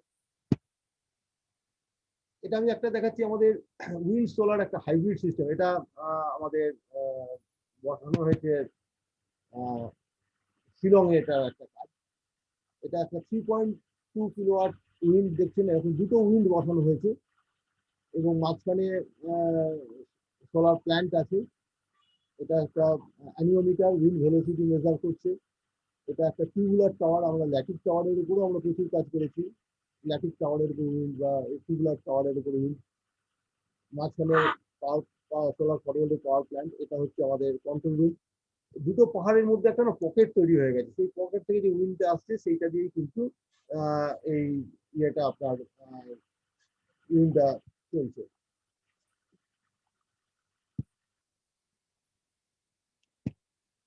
আমরা প্রায় আমরা এরকম ধরনের মানে উইন্ড টারবাইন আমরা উইন্ড পাওয়ার প্রায় 150 থেকে 200 কিলোওয়াট আমরা কিন্তু আমাদের এই সমস্ত জোনে আমরা ইনস্টল করেছি। যদি এটা লো উইন্ডি জোন তা সত্ত্বেও এটা করেছি। এটা আমি একটা ইনোভেটিভ আমাদের একটা প্রজেক্ট আইডিয়া দেখাচ্ছি। যে আমি আগেই যে স্লাইডটা দেখিয়েছিলাম যে আপনারা জানেন যে এই ওয়েফারটা আমাদের দেশে এখনো পর্যন্ত তৈরি হয়নি। এটা খুবই দুঃখজনক যে এখনো পর্যন্ত ওয়েফার আমাদের দেশে তৈরি হচ্ছে না। ওয়েফার আমাদেরকে এখনো বিদেশ থেকে নিয়ে আসতে হয়। ওয়েফার থেকে সোলার সেল তৈরি হয়, সোলার সেল থেকে সোলার মডিউল তৈরি হয়, এই সোলার সেল থেকে মডিউল তৈরি হয়। এই মডিউলটা যখন তৈরি হয় তখন কিছু পরিমাণ সেল না কিন্তু ভেঙে যায়। এই যখনই ভেঙে যায়, এই ভেঙে যাওয়া মানে হচ্ছে যে ওয়েফারটা আমরা বাইরে থেকে যে ডলারটা নিজে নিয়ে আসছি সেটাও ওয়েস্টেজ হচ্ছে, প্রসেসটাও ওয়েস্টেজ হয়ে গেল আমাদের। তখন আমরা প্ল্যান করি যে এই ব্রোকেন সেলটাকে বা এই মানে অলরেডি নষ্ট হয়ে গেছে যে রিবনটা, সেই রিবনটাকে আমরা কিভাবে আমরা ইউজ করবো, কিভাবে ব্যবহার করবো, মানে রিইউজ করা যায়। তো সেই জন্য আমরা নিজেরা আমরা চেষ্টা করি। সেই জন্য এখানে এগুলো লেখা আছে, silicon wafer is not being manufactured in India, manufacturers are importing wafers from foreign country by spending dollars. In the high wattage module manufacturing process during cell to cell cutting stage, approximately 1% cell is broken and ribbon is also got wastage, which is counted as a wastage of foreign money. তো এরকম ভাবে যেগুলো বলা হচ্ছে যে below 2 watt module আমাদের এখানে খুব একটা পাওয়া যায় না, ছোট মডিউল পাওয়া যায় না। সমস্ত মডিউল ম্যানুফ্যাকচারার যারা অল ওভার ইন্ডিয়া তারা সবাই বড় মডিউল ম্যানুফ্যাকচারিং করতে ব্যস্ত, কিন্তু স্মল অ্যাপ্লিকেশনের ক্ষেত্রে ছোট মডিউলেরও খুব দরকার আছে। সেই জন্য এই বিলো 2 ওয়াট মডিউলটা আমরা যদি ব্রোকেন সেল থেকে করতে পারি তাহলে কিন্তু আমাদের একটা ভালো একটা মানি সেভ করা যেতে পারে। সেই জন্য আমরা কিছু প্রসেস আমরা ডেভেলপ করি, তার জন্য কিছু কিছু জিনিস আমরা নিজেরাও আমরা চেষ্টা করে ডেভেলপ করি। যা তার মধ্যে হচ্ছে সোলার ফটোভোল্টেক ব্রোকেন সেল বা কাট সেল যেগুলো, সেগুলোকে আমরা কালেক্ট করার চেষ্টা করি বিভিন্ন ম্যানুফ্যাকচারের কাছ থেকে, যারা সোলার মডেল বড় মডেল বানাচ্ছে তাদের কাছ থেকে। Nickel plated copper cut piece আমরা রিবন আমরা কালেক্ট করি। এইভাবে আমাদের কোড ল্যামিনেশন যে মেশিন, এর আগে যে পয়সা মডেল যেটা দেখাচ্ছিলেন সেটা একটা বড় মডেলের ক্ষেত্রে আমরা হট ল্যামিনেশন মেশিন আমরা ব্যবহার করি, কিন্তু হট ল্যামিনেশন মেশিনে যদি আমরা এরকম ছোট ছোট মডেল বানাই তাহলে সেটা কিন্তু কস্ট ভায়াবিলিটি আনা খুব মুশকিল হতো।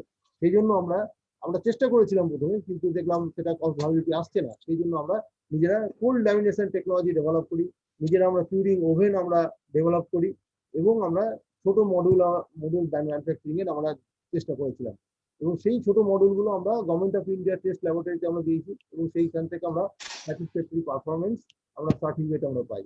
প্রথমে এই সেলগুলোকে নিয়ে আমরা ম্যানুয়ালি প্রথমে কাটিং করি, তারপর আমাদের নিজেদের তৈরি সেল টেস্ট করে ভোল্টেজ কারেন্ট টেস্ট করি। প্রত্যেকটা সেলকে আমরা ইন্ডিভিজুয়ালি আমরা ট্যাবিং করছি, এবং ট্যাবিং করার পরে আমাদের সেই সময় আমরা ডেভেলপ করেছিলাম এটা একটা পাইলট আমাদের একটা মেশিন, তখন আমরা ল্যামিনেটর মেশিন ডেভেলপ করি, এবং তার আগে আমরা এটাকে একটা ফিজিক্যাল ভেরিফিকেশনটা করে নিই, তারপর কিউরিং করছি। এবার এই কিউরিং করার সময় দেখুন ছোট ছোট মডেল, এই ছোট ছোট মডেলগুলো দিয়ে কোনো লাইট বা ফ্যান বা টিভি চলবে না, কিন্তু এগুলোকে কোন অ্যাপ্লিকেশনে আনা যেতে পারে। তো তখন আমরা এটা চিন্তা করে আমরা সোলার টয়ের উপর আমরা এটাকে আমরা ট্রান্সফার করেছিলাম। এটা কেন আমাদের নোবেল এটা বলা হচ্ছে যে recycling of salvage solar cells and ribbon, এটাকে আমরা ইউজ করছি, রিসাইক্লিং করছি, development of plant and machinery, development of cold lamination technology instead of hot lamination technology, using of polymer, used of imported EVA Tedlar, কারণ imported EVA Tedlar-ই আমরা use করি, কারণ Tedlar EVA এখানে তৈরি হয় না। Saving of foreign money, generation of employment to micro level entrepreneurs for assembling and marketing, low cost, because আপনারা জানেন যে মানে এগুলো যেহেতু ব্রোকেন সেল থেকে করা হচ্ছে, রিসাইক্লিং সেল থেকে করা হচ্ছে, এবং সেই জন্য এগুলো কস্টও খুব লো। Due to low cost application, it can easily popularize and overall solar energy awareness can be developed. Replacement of conventional dye battery with eco-friendly solar mini module. Indigenous development, export potential. Most of the imported toys are being operated through low life conventional dry cells, which is not environment friendly. But our long life mini solar modules operated solar toys are eco-friendly. After sale service যে কোনো toys যদি আপনারা বাজারে কিনতে যান দেখতে পাবেন যে সেগুলো ম্যাক্সিমাম হচ্ছে চাইনিজ ম্যানুফ্যাকচারিং। তো সেগুলো এখানে কোনো মেনটেনেন্সের কোনো ফেসিলিটি নেই, তার ফলে এগুলোকে ইউজ অ্যান্ড থ্রো হিসেবে ব্যবহার করা হয়, কিন্তু আমাদেরটা কিন্তু আফটার সেল সার্ভিস করা যাবে, এই জন্য কারণ এটা এখানে বানানো হচ্ছে। Earning of government revenue, because আমরা যখনই কোনো মেটেরিয়ালটা সেল করি তখন আমরা জিএসটি আমরা 5% জিএসটি আমরা কালেক্ট করি, এবং সেটা গভর্নমেন্টের রেভিনিউ হিসেবে আর্ন হয়। Development of new streamlined production like solar toys, etc. After considering the above fact, we can say that we have been able to save wastage of money of our country up to some extent. এটা আমরা patent করেছিলাম, আমরা government of ইন্ডিয়ার কাছে পেটেন্টের জন্য apply করেছিলাম, এবং 20 বছরের জন্য এটা আমরা পেটেন্ট পেয়েছি। এবার আমরা দেখুন এই ছোট ছোট মডেলগুলো দিয়ে আমরা কি ধরনের জিনিস আমরা তৈরি করছি। সোলার টয় মানে সোলার ইন্ডিকেটর ক্যাপ, তার উপর একটা ছোট্ট সোলার প্যানেল ইনস্টল করা আছে, যেটা দিয়ে ফ্যানটাকে মুভ করা হচ্ছে। এটা ইউজ করা মানে এই নয় যে গোটা বডিটা তার ঠান্ডা হয়ে যাবে, কিন্তু একটা অ্যাওয়ারনেস ডেভেলপ করবে যে একটা বাচ্চা সে খেলতে খেলতে তার একটা আইডিয়া হবে যে solar cell is directly converted into electrical energy. এইটা আমার এই জন্য আরো মনে হয়েছে যে আমরা যখন প্রথম 25 বছর আগে যখন সোলার সেল নিয়ে কাজ করা, সোলার প্রোডাক্ট নিয়ে কাজ করা শুরু করেছিলাম, তখন মানুষ আমাদের জিজ্ঞাসা করতো যে সোলারে আপনারা কি তৈরি করবেন, সোলারের কি নকশা বা সোলার হয় না সোলার মুকুট যেগুলো হয় সেইগুলোর কথা ভাবতেন। তো আজকে যদি একটা বাচ্চা যদি এইভাবে যদি সোলার টয় হিসাবে যদি এই ক্যাপটা ইউজ করে, তাহলে সে দেখতে পাবে যে সূর্যের আলোতে গেলে এটা ঘুরছে। সে এত বিজ্ঞানটা অতটা বুঝবে না, সায়েন্সটা বুঝবে না, কিন্তু সে এটা বুঝবে যে সূর্যের আলো পড়ার ফলে এখান থেকে বিদ্যুৎ হয়ে ফ্যানটা ঘুরছে। এই কনসেপ্টটা তার মধ্যে ডেভেলপ করবে, এবং পরবর্তীকালে সে যখন বড় হবে তখন সে কখনোই ভাববে না যে মানে ওই সোলার মানে হচ্ছে সোলার ওই সোলার নকশা বা মুকুট এরকম ভাববে না। তো এরকম ধরনের আমরা অনেকগুলো টয় আমরা ডেভেলপ করেছি, এগুলো মার্কেটে এগুলো চলে। বিশেষ করে এটা বম্বে এবং ব্যাঙ্গালোর মার্কেটে আমাদের এগুলো ভীষণভাবে এটা আমাদের গিফট আইটেম হিসেবে এটা যায়। এবং বিভিন্ন দেখুন বিভিন্ন হচ্ছে টয়। এটা দেখুন এটা একটা প্রোডাক্ট, এটা পার্টিকুলারলি এই সোলার মডিউলটা আমরা ছোট্ট মডিউলটা বানাই, কিন্তু এই উডেন এই পার্টটা এটা কিন্তু আমরা বানাই না, এটা খুব কাছে বারুইপুরের কাছে এরা গ্রামের মেয়েরা আর্টিসিয়ানস তারা আমাদের ডিজাইন অনুযায়ী তারা আমাদেরকে বানিয়ে দেয়। আমরা এটাকে মানে নিয়ে এটার উপরে সোলার প্যানেল লাগিয়ে মোটর লাগিয়ে এটা আমরা প্যাকেজিং করে এটা আমরা বাইরে সেল করি। এটা এক্সপোর্ট হয়, এটা এটা এক্সপোর্ট হয়। এটা সোলারিস, মুভিস এবং মোমেন্টাস তিনটে আইটেম। এটা মেকানো টাইপের অনেকটা 132টা পিস দিয়ে আপনি যে কোনো মডেল বানাতে পারবেন। এগুলো কোনো না কোনো মডেল এটা কিন্তু মুভ করবে, কোনো না কোনো মডেল এটা মুভ করবে। এবং এটা হচ্ছে সোলার হেলিকপ্টার, এটাও তাই উডেন পার্ট যেটা, এটাও সেই ওই আমাদের লোকালি মানে ফিমেল এন্টারপ্রেনার যারা ফিমেল আর্টিসিয়ানস আমাদের সাপ্লাই করে, কেবল এই পপুলারটাই হচ্ছে কিন্তু সোলার প্যানেল। এটা হচ্ছে সোলার অসিলেটার, এটা ছোট্ট সেল, এটা এখন অসিলেট করছে। মানে এটা যদি এটা এটা আমরা কিন্তু টয় হিসাবেই কিন্তু আমরা তৈরি করেছি। এখানে একটা ছবি দিয়ে হ্যাপি বার্থডে বা কাউকে, এটা ঘরের যে কোনো আলোতেই কিন্তু এটা কিন্তু অসিলেট করতে থাকে। আমরা এটা বানিয়েছিলাম সোলার টয় হিসাবে বানিয়েছিলাম, কিন্তু পরবর্তীকালে আমরা দেখলাম একটা অ্যাড এজেন্সি আমাদের কাছে এসে একটি প্রোডাক্টের বিজ্ঞাপনের জন্য তারা আমাদের কাছে এটা কয়েক হাজার পিস নিয়ে গেছিল, যে এখানে সেই প্রোডাক্টের ছবিটা দিয়ে সেখানে তাদের সেই স্লোগানটা দিয়েছিল, যাতে মানে মানে কাউন্টারে গিয়ে কাস্টমারের কাছে এটা আই ক্যাচিং। Good display. এটা হচ্ছে ক্লিপ অন সোলার ফ্যান। মানে ইনোভেশন যে সবসময় মানে ভেরি মাচ নেসেসারি, সেটার জন্য আমি স্লাইডগুলো দেখাই। যে ক্লিপ অন সোলার ফ্যানটা আমরা যখন বিভিন্ন জায়গায় এক্সিবিশন হয়, এক্সিবিশনের স্টলে যখন আমি মাঝে মাঝে দাঁড়াই, তখন আমি দেখতে পাই যে অনেকেই আমাদের বলেন যে আমরা ক্যাপটা নেব না, শুধু এমন কোনো অ্যারেঞ্জমেন্ট হতে পারে কি যে যেখানে এই এটা ক্লিপের মতন আটকে দেওয়া যাবে, এবং সোলার প্যানেলটা উপরে লাগানো থাকবে, এবং নিচে এরকম ফ্যানটা থাকবে, ইচ্ছা মতো সে লাগাতেও পারবে এবং লাগিয়ে নিয়ে খুলেও নিয়ে সে ব্যবহার করতে পারবে। তো এই ধরনের সোলার মানে clip on solar fan very low cost, near about 150 rupees. আমি জানি না 150 রুপিসের সোলারের কোনো আইটেম এরকম ভাবে পাওয়া যায় কিনা লোকালি, মানে ইন্ডিয়ান মেড। তো আমরা এই যে টয় এইটা দেখাচ্ছি, কদিন আগে আপনি নিশ্চয়ই দেখেছেন টিভিতে প্রাইম মিনিস্টার একটা ইয়ে দিচ্ছিলেন মন কি বাত অনুষ্ঠানে, যে টয়েজ এর ব্যবসার কথা বলছিলেন উনি। আমরা কিন্তু বহু আগে থেকে কিন্তু এই সোলার টয়েজটা নিজে মার্কেট করা যায়, ব্যবসা করা যায়, এন্টারপ্রেনার হওয়া যায়, সেটা আমরা কিন্তু প্রুভ করে দিয়েছি। এবং এবং এটা থেকে এটা শুধু বিজনেস হিসাবে নয়, এটা একটা সোশ্যাল আসপেক্ট, যে এটাকে এডুকেশন এটা ব্যবহার করা যেতে পারে, মানে একটা নলেজ দেওয়া যেতে পারে। তো এডুকেশনের মধ্যে কিভাবে তাকে একটা বাচ্চাকে খেলতে খেলতে কিভাবে শেখানো যায়, তার জন্য কিন্তু এই সমস্ত জিনিসগুলো কিন্তু খুব ভালোভাবে কিন্তু এগুলো ইউজ করা যেতে পারে। আমি এখানে কতগুলো আমি কথা আমি আরো বলতে চাইছি এই জন্য যে আমাকে যেহেতু স্টার্ট আপের চ্যালেঞ্জ নিয়ে বলতে বলা হয়েছে, তো আমরা ধরুন আজকে এই সাবজেক্টটা কিন্তু আজকে কিন্তু অতটা নতুন নয়, যেটা আগে যেটা ছিল যে সোলার নিয়ে মানুষ বুঝতে পারতো না, কিন্তু এখন কিন্তু মোটামুটি মানুষ কিন্তু বুঝতে পারে যে সোলার ব্যাপারটা কি, সোলার জিনিসটা কি, কিভাবে ব্যবহার করতে হয়।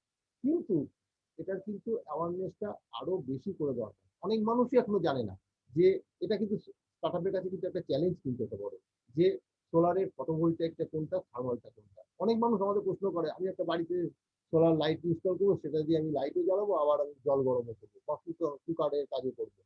তার মানে তাদের কাছে এখনো পর্যন্ত এটা ক্লিয়ার নয়। এটা কিন্তু একটা এন্টারপ্রেনারের কাছে কিন্তু এটা একটা চ্যালেঞ্জই, কিন্তু এটা একটা যে মানে অ্যাওয়ারনেসটা ডেভেলপ করা, যাতে আরো মানুষের কাছাকাছি পৌঁছানো যায়। ফিনান্স একটা বড় চ্যালেঞ্জ একটা। এই ফিনান্সটা এখন যে কোনো বিজনেস করতে গেলেই ফিনান্সের দরকার হয়। এই ফিনান্সটা কিন্তু আগে কিন্তু একেবারেই পাওয়া যেত না। মানে আমরা যখন 35 বছর আগে শুরু করেছিলাম তখন কিন্তু আমাদেরকে ব্যাংক এবং ফিনান্সিয়াল ইনস্টিটিউশন যারা ছিল তারা কিন্তু আমাদের ফিনান্স করতে চায়নি।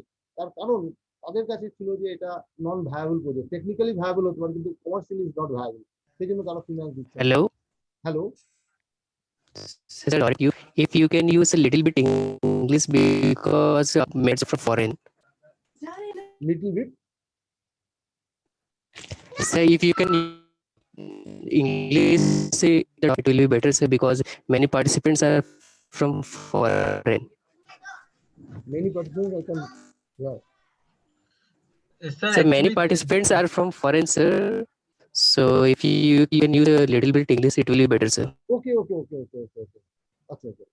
So at present, finance is available from different banks and different financial institutions also.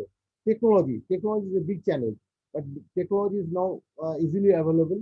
Uh, but uh, but now at present technology is changing very fast.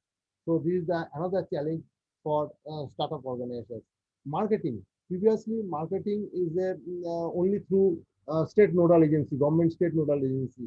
But presently, market is available from private market is available. Other state electricity board, panchayat, public health irrigation. They are also purchasing renewable energy systems from the entrepreneurs. And but marketing is now more competitive. Previously, there are very less numbers of entrepreneurs is there, but presently there are numbers of entrepreneurs is more, so market is more competitive. SSI registration certificates, small scale SSI registration certificates availability previously is very tough, but present government is already declared the Uddog Aadhaar or Uddog Uddam. So now it is easily available from the your computers also. Raw materials is another challenge, but presently, except in silicon wafer, everything is available in India for solar photovoltaic systems. Trained manpower. Previously, they have no any manpower itself actually in India because they have no any university or colleges. Uh, তারা basically তারা study করাতো না এই ধরনের তাদের course they have no any course for renewable energy sector, but presently different universities, different colleges, in government department, uh, তারা এখন এরকম ধরনের কিছু ট্রেনিং এর ব্যবস্থা করছে। Price, previously per watt solar sales price is more than 325 rupees per watt in Indian rupees, but presently this is below 20 rupees per watt. So price is very less. So there are no any challenge for pricing in startup sector. Innovation scope is very much in this field. So startup যারা নিয়ে যারা ভাবনা চিন্তা করছে, they may try to develop any innovative product and supply to market. Payment is it's a major problem for startup companies, not only startup, every companies, because uh, payment is very irregular now. So I don't know why, but government is look after these things. So this is the another most challenges in startup sector. But scope is very much there. So startup companies, they may think to start their business on renewable energy, particularly in solar energy. These are last slide. We got some say different state and national awards also. These are first national awards from National Science Tech Entrepreneurs Award from Government of India, New Delhi in 1993. These are second national award for research and development effort in small scale sector from Government of India from Dr. Manmohan Singh. These are National Award for Commerciable Patent, 11 patents. So these are National Award for Commercial Patent from Dr. APJ Abdul Kalam. These are former speaker, Somnath Chattopadhyay. So these are last movies.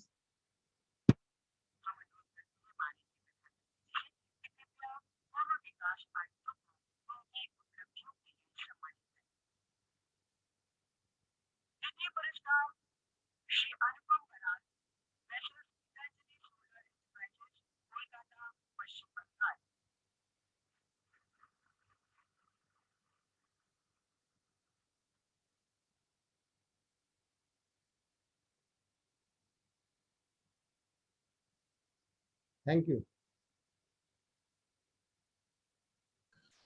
Thank you sir, অসংখ্য ধন্যবাদ আপনাকে। আপনি আমাদের আবেদনে সাড়া দিয়ে আপনি আপনার আরো অনেক ধরনের অনেক এঙ্গেজমেন্ট ছিল, সেগুলোকে বাইরে রেখে আমাদের এই আবেদনে সাড়া দিয়ে আমাদের এই প্রোগ্রামে জয়েন করেছেন, এবং আপনার এই এই প্রায় 20-25-30 বছরের যে অভিজ্ঞতা আপনার আমাদের সঙ্গে শেয়ার করলেন, এবং আমাদের যারা পার্টিসিপেন্টস আছে তারা নিশ্চয়ই বেনিফিটেড হবে এই আশাই করি। So sir, kindly unshare your screen so that our next speaker can share his screen. Stop sharing. Stop sharing. Yes, sir. Okay. So yes, sir. So now moving towards our next speaker. Our next speaker is Dr. Raghunath Bhattacharya. So sir, before start, I will give a brief introduction of Dr. Bhattacharya. So Dr. R. Bhattacharya took his PhD from IIT BHU in the year of 1971. From 1972 onward, he has been with the National Physical Laboratory, New Delhi. He superannuated in the year of 2003 as a director grade scientist, and they worked at various places to return again to NPL in January 2006 as an emeritus scientist, and worked till September 2008 in that capacity. All his professional life, he has been involved with the practice of science and technology of thin films. He has been the key person to initiate plasma-based processing of thin films at NPL, which developed as a major activity in later years. He has guided some 15 students for PhD, MTech, and published more than 110 papers, delivered numerous invited talks, and has PCB-related process patents to his credit. He has involved in developing complete technology packages for space-qualified professional optical coatings for ISRO and HAL, amorphous silicon-based PV X-ray detectors, OSLM DLC coatings for Project Energy of DRDO, multi-layer metallization of phase shifters for radars, and a large number of other coatings for photonics, MEMs, and sensors and nanotechnology requirements. He has been awarded by NRDC and MRSI. He has been in the past and continues to be involved as consultant advisor to various government and private organizations like MS Samtel, Color, MS HHP, Bangalore, DST, SERI, CSVTU, Vilai, Techno India Group, Kolkata, and others. He was also with the DST expert group on enabling R&D for solar technologies, and is involved in planning and execution and monitoring of various solar energy related projects across the country. As an expert member in DST IDP, he has intimately involved in setting up a sensor hub in Kolkata. He was a visiting professor at IST Shibpur, Howrah. He is also a guest faculty at Delhi Technological University, where he taught nanotechnology to MTech students. He is presently associated with DST IST Shibpur Solar PV Hub as an advisor. Sir, over to you. Kindly unmute yourself. Hello. Yes, sir, you are audible. Okay. Now, is it visible to you? Yes, sir, it is visible. Okay. So, first of all, kindly make it to presentation mode so that it will be yeah, I'll wider. do that. I'll do Okay. that. So, first I must the Honorable Vice Chancellor and all the panelists here. I'm very delighted to be here, and I learned something, especially my previous speaker. It was very enlightening. I didn't know about so much has been done by Gitanjali. And one point he made about solar thermal, solar cooker, I want to reinforce that, because we have huge solar resources, and actually is a 100 years old technology, railway technology, but somehow it can only be done at a large scale. So my wife also, when we were in, say, Delhi, every day before going to her, say, work, she will put the solar cooker in 12 o'clock position. And I think till we were there, we used it. So I'll very much like his comment on that, and I'll advocate that. Now, I'll come to, and I'm also thankful to Professor Paria for inviting me here, and all the other panelists for their, Professor Mandal, and for their say, presentation. I learned a few things. Let me run through this presentation. It says glimpses of renewable energy R&D at DST IST Solar PV Hub. Now, so see, I'll first like to tell you what is the Solar PV Hub, and then solar cell development, some nanotechnology application in solar cell, and diamond-like nanocomposite AR coating, and most importantly, everybody knows solar cell have to be most efficient, but very few people care about keeping it clean. So it will be my effort to tell you about cell cleaning of solar panels. Now, we are here today because of, say, global warming, and you see all the time publication how, and this is a very important slide. I actually at say our institute, MTech boys and the PhD students on their, say, they have got it printed on their T-shirt. So the earth was not given to us by our parents. It has been loaned to us by our children. Now, but it is important to see here that this sustainability is very difficult, you know. See, that this is only here that it is sustainable. So any, say, global warming and sustainable development, there is a conflict. Now, this is very important. Professor Abdul Kalam was our president, said by 2030, India should achieve energy independence through solar power and other forms of renewable energy. Now, this is the two Bharat Ratnas here, you know, and they're also there, and simultaneously with solar energy, nanotechnology initiative also was launched by government. So this is a synergy I'll like to talk a little bit.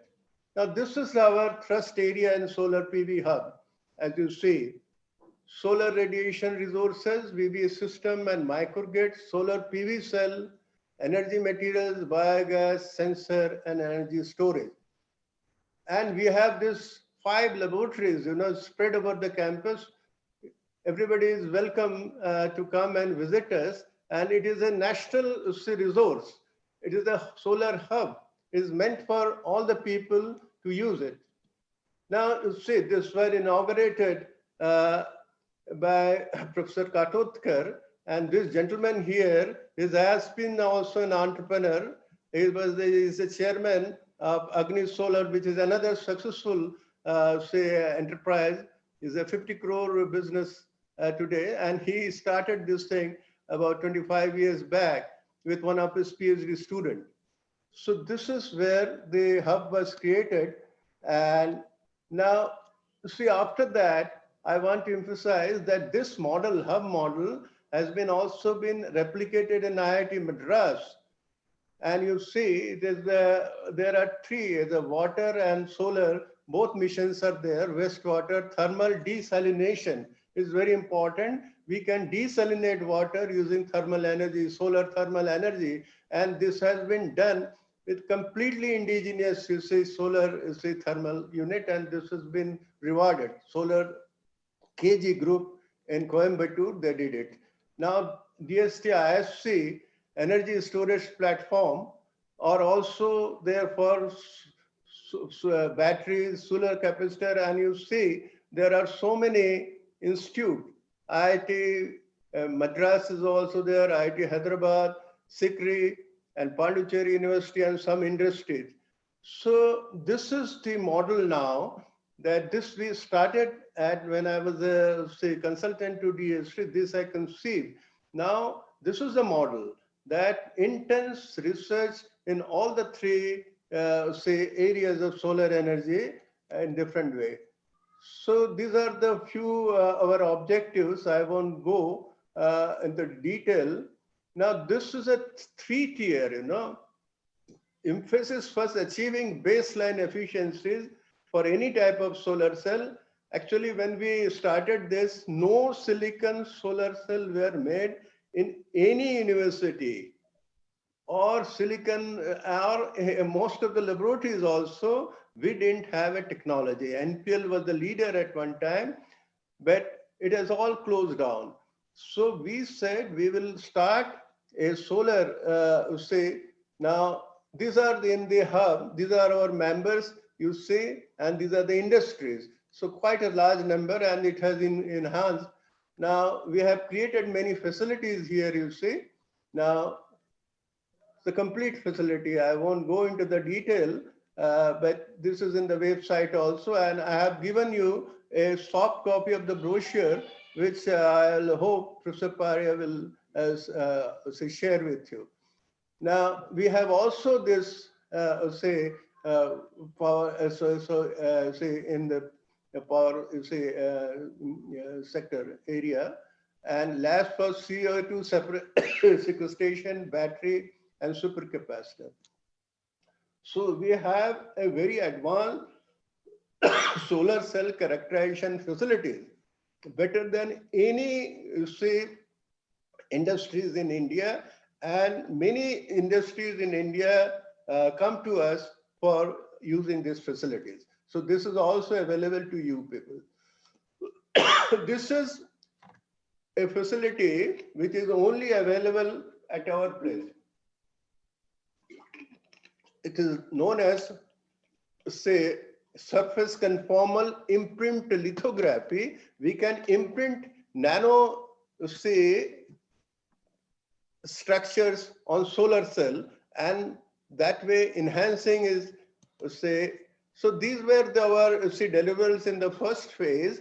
We could make 18% solar cell, we are asked, and then we will use nanotechnology area, which is the plasmonic area. And we also made amorphous silicon solar cell with a nanoparticle. So what I want to emphasize by this slide, the PV is terawatt capable. Now that means if all the, say, sources of energy like oil and all that exhausted, we have enough silicon, all the technology to sustain our civilization. Only thing, we have to be very careful in using this, our devices, which has to be very, say, efficient devices. Now, Professor Mandal has said it. Now, this is how a basic solar cell is made. On PVS, there is an emitter, and as I say, anti-reflection coating and backside metallization. These are the base. I won't go through this. This is the basic equation for the student, and this is the how the, say, fill factor and efficiency are measured. Now this is important. This is a workhorse for BSF, back surface filled silicon solar cell. Now you have given all the details here. Now we have set up here a complete line, with industry compatible lines, 6-inch silicon wafer we can process. We start from P-type wafer, saw damage removal, emitter diffusion, PSG removal, edge isolation, anti-reflection coating, backprint drying, front print drying, co-firing testing. This is all it is done. Now this is what we could achieve. You say almost 18.51% efficiency, and it was measured in the third party, and in USA, they gave it 18.2%. So it is important that we have a state of art technology in the laboratory also. Now we could do about 19% also. Now very large area, we can now have 18%. Now we worked with Vikram Solar for all this thing and BHEL also. And you see, we could enhance the efficiency of BHEL solar cell by 0.3% under a contract. Now that contract, under that contract, we made silicon nitride, silicon nitride nanoparticles and integrated into that, by argon plasma. Now this is, now in the first phase, what I want to say, we could do solar cell, which is state of art, and interact with the industry and provide them services and improve their efficiencies. In the second phase, which has been granted to us, we will now make more advanced solar cell, which is known as PRC solar cell.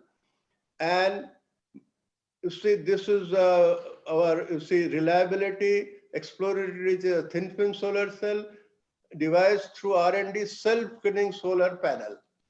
Now, this is an important publication, and this is the man, Martin Green, who has been able to do this type of solar cell, as you see, back in 85, 20%, 88, 20.3%, 98, 24.7%.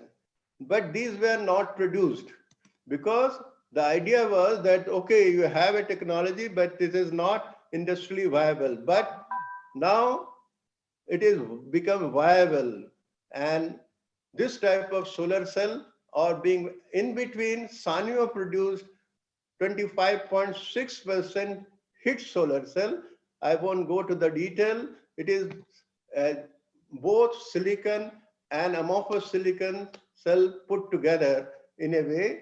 Now this is, we are working on PRC and TOPCon silicon solar cell. This is a standard solar cell.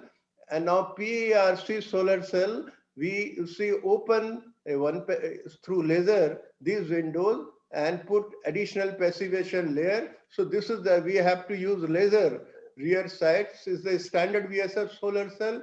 This is a PRC solar cell of what Martin Green told. Now, these are the different details of that. Now, I won't go to the detail. Now, today, world is moving toward this type of solar cell, no more BSF solar cell. So any manufacturer, you can't make more than 20% solar cell. In India also, they have a problem. Panel efficiency has to be about 22%. So this is the TOPCon solar cell. Again, very ultra thin tunneling layer. You see 1.7 nanometer. How you make such thin layers? So this is the chart everybody shows, all type of solar cell. And this is, as Professor Mandal was saying, the recent, perovskite solar cell. It is very fast, showing higher efficiency. And you see, for tandem solar cell using 3,5 material, efficiency we have reached is about 47%, close to 50%. So this is the nanostructure. We made DLN, diamond-like nano-composite, as an anti-reflection coating, replacing silicon nitride. And this is silicon nitride, this is diamond-like nano-coating. And this is the methodology. Now, then we are now recently doing micro PCVD. And this equipment also has been made in India. So now we are using graphene. As you know, graphene is the latest to say single layer of graphite. This material has unique properties. So we are using it, and it a very high mobility and 97.7 transmission. So this this is a wonder material. Now we could put it on our solar cell and improve the efficiency, you see. and another is light trapping by plasmon. Plasmon is a density wave in electron gas. So by putting nanoparticle on the top or bottom of a solar cell, we can improve the efficiency. Now, so we have this is a very important work. Indium tin oxide, we have been put under hydrogen treatment on solar cell, and it has improved the efficiency 1.5%. Now, this is what I would like to show. One entrepreneur which we have come out, he has made solar toto. So RN says Jaideep Jana, and this is a solar toto. This is a 24-volt single panel, not many panels put together. It is specially made for toto. So this has been done by him. He got it manufactured, and this is our first part. We end here, and I'll go to the second part of my presentation, and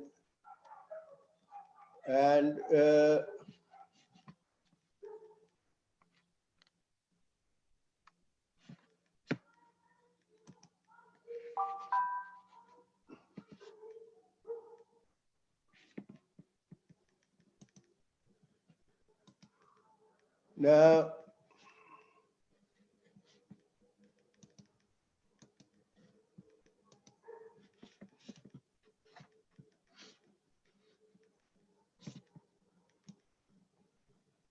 hello? Yes, Are sir. you able Hello. to see this? Sir, Hello? kindly minimize this presentation and open the next one. Okay, you can see this? Yes, sir. Now, this is now what we are, this is the most important work we are doing, that you can make, you see, a solar cell, and today solar cell has about 25% laboratory efficiency and 22 or 20% panel efficiency. But it is very difficult to maintain that efficiency if they are not properly cleaned. So self-cleaning, easy cleaning of solar cell has become equally important. And you see, this is the top low iron glass, index 1.5. Now this has to be kept clean. So they're done by putting different coatings. One could be hydrophilic coating, where water rides on the, say. Sir, your previous presentation is showing. Hello? Sir, your previous, the part 1 is showing right now. Ajay, why? Can you put part 2 there from your end? And then, sir, kindly unshare your screen so that I can share. Okay, I'll end show. Yes, sir.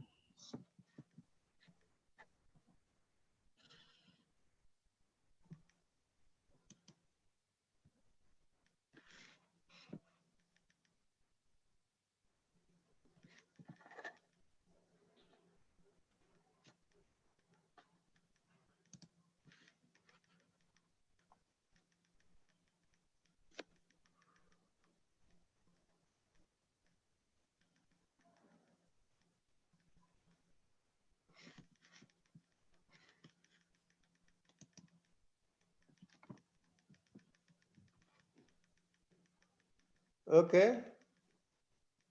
Yeah, now you can see it. You're able to see this? Yeah. Okay. Now,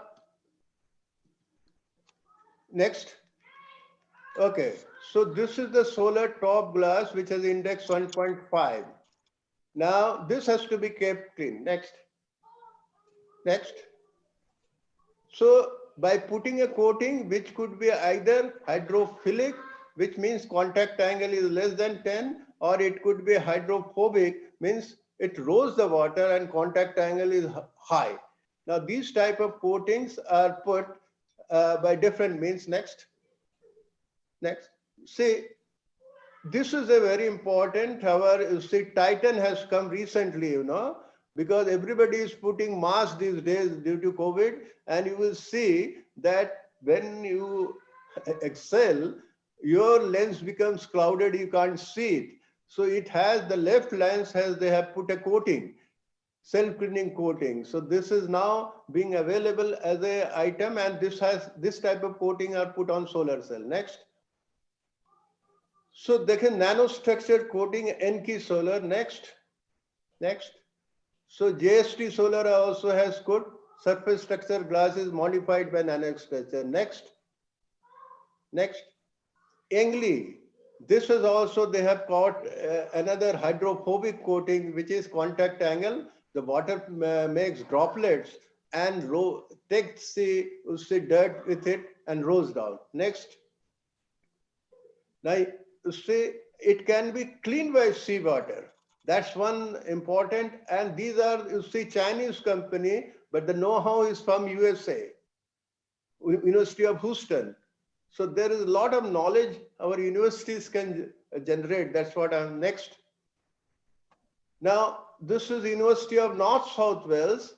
They have developed a coating, and next, this is being given to, you see, Suntech. Again, it's a Chinese company, and they are getting hydrophobic anti-reaction PV coating. Is by coating. Next.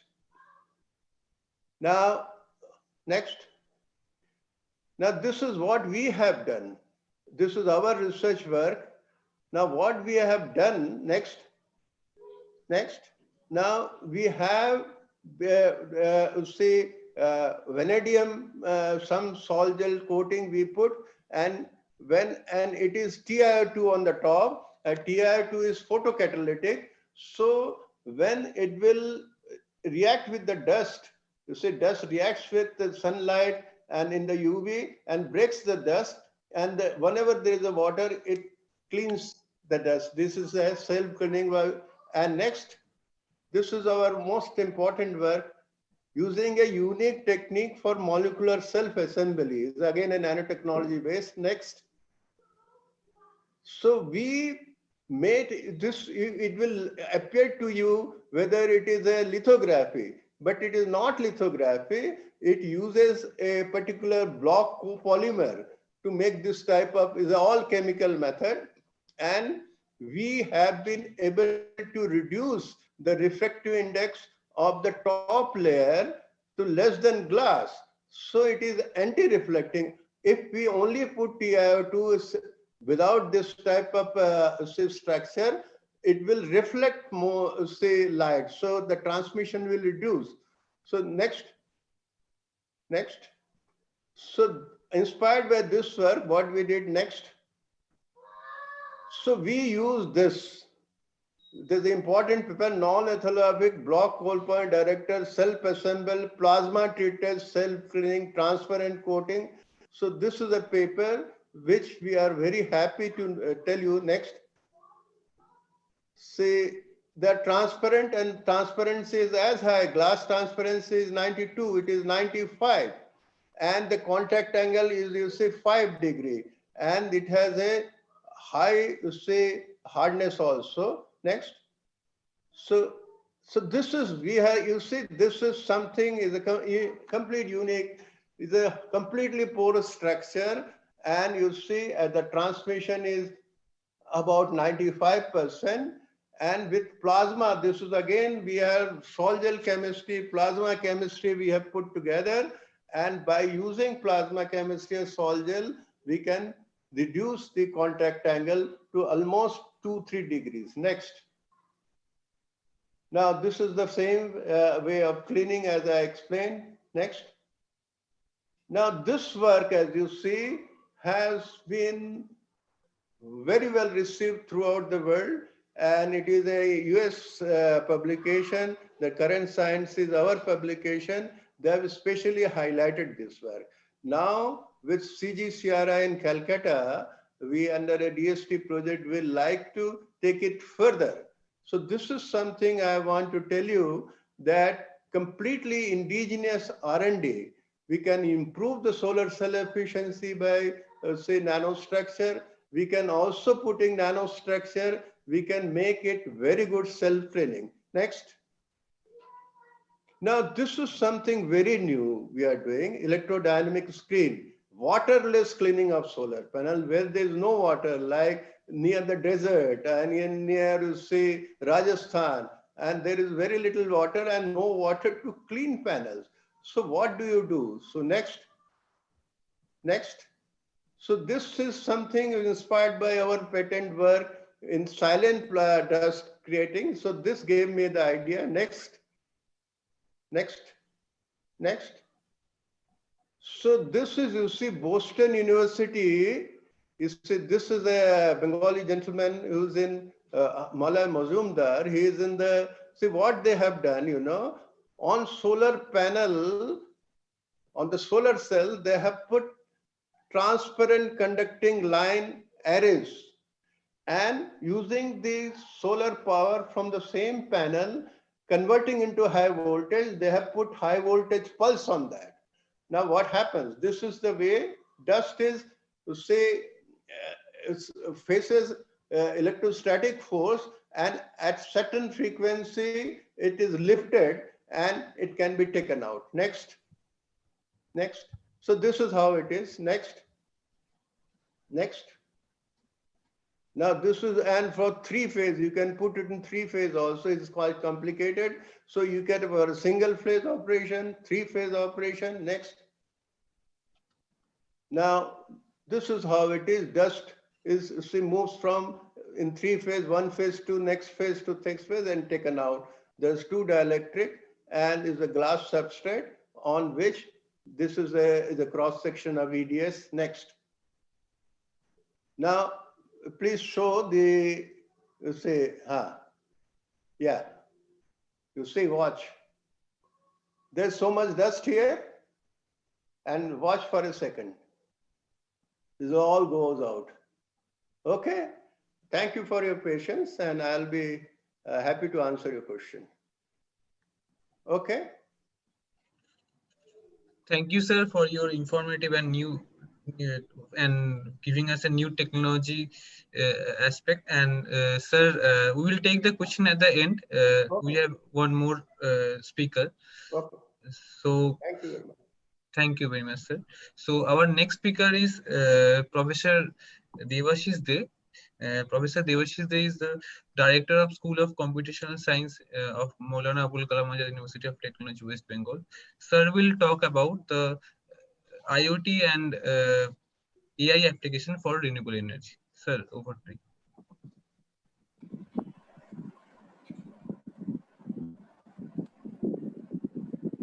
Hello, am I audible? Yes, sir, you are audible.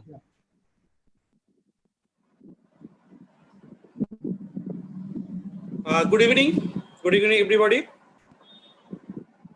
Today, I just want to share my experience in the field of IoT and AI, which is used extensively in renewable energy. And I'm from this University of MAKAUT, and I'm from Department of Computer Science and Engineering. We have a center of mobile cloud computing. In this center, we do a lot of research in the field of cloud computing, mobile computing, edge computing, and we also use extensively drone. And we use also 5G and 6G networking, which is 2020, we are starting with it. IoT is playing a major role. As you know, for last 10 years, IoT is a buzzword throughout the world. And we also do sensor network setup, blockchain technology, and renewable energy usage, as well as we do the mobility management for energy harvesting. So if you're interested, you can go through this book. Also, if you're interested, we can join our group, and Center of Mobile Cloud Computing is ready to help you out with this technologies, right? Now, I just remember 22 years before, I must thank our co-speaker, Dr. Anupan Bodal, who gave me this idea to work with this photovoltaic cell. I can remember the year 1998 when we are doing experiment with photovoltaic cells. You know, this is the PN junction curve. Already our previous speakers mentioned about the IV characteristics of PN junction diode, where this fill factor measurement is very, very interesting. And I remember these experiments we did in 1998 and at Gitanjali Solar also, and also in Babel. Now coming to this topic of today, IoT is a buzzword, what I've already mentioned, that IoT is basically Internet of Things. Full form is Internet of Things, through which we are controlling the devices over the internet. Anything we can control. So things means any object.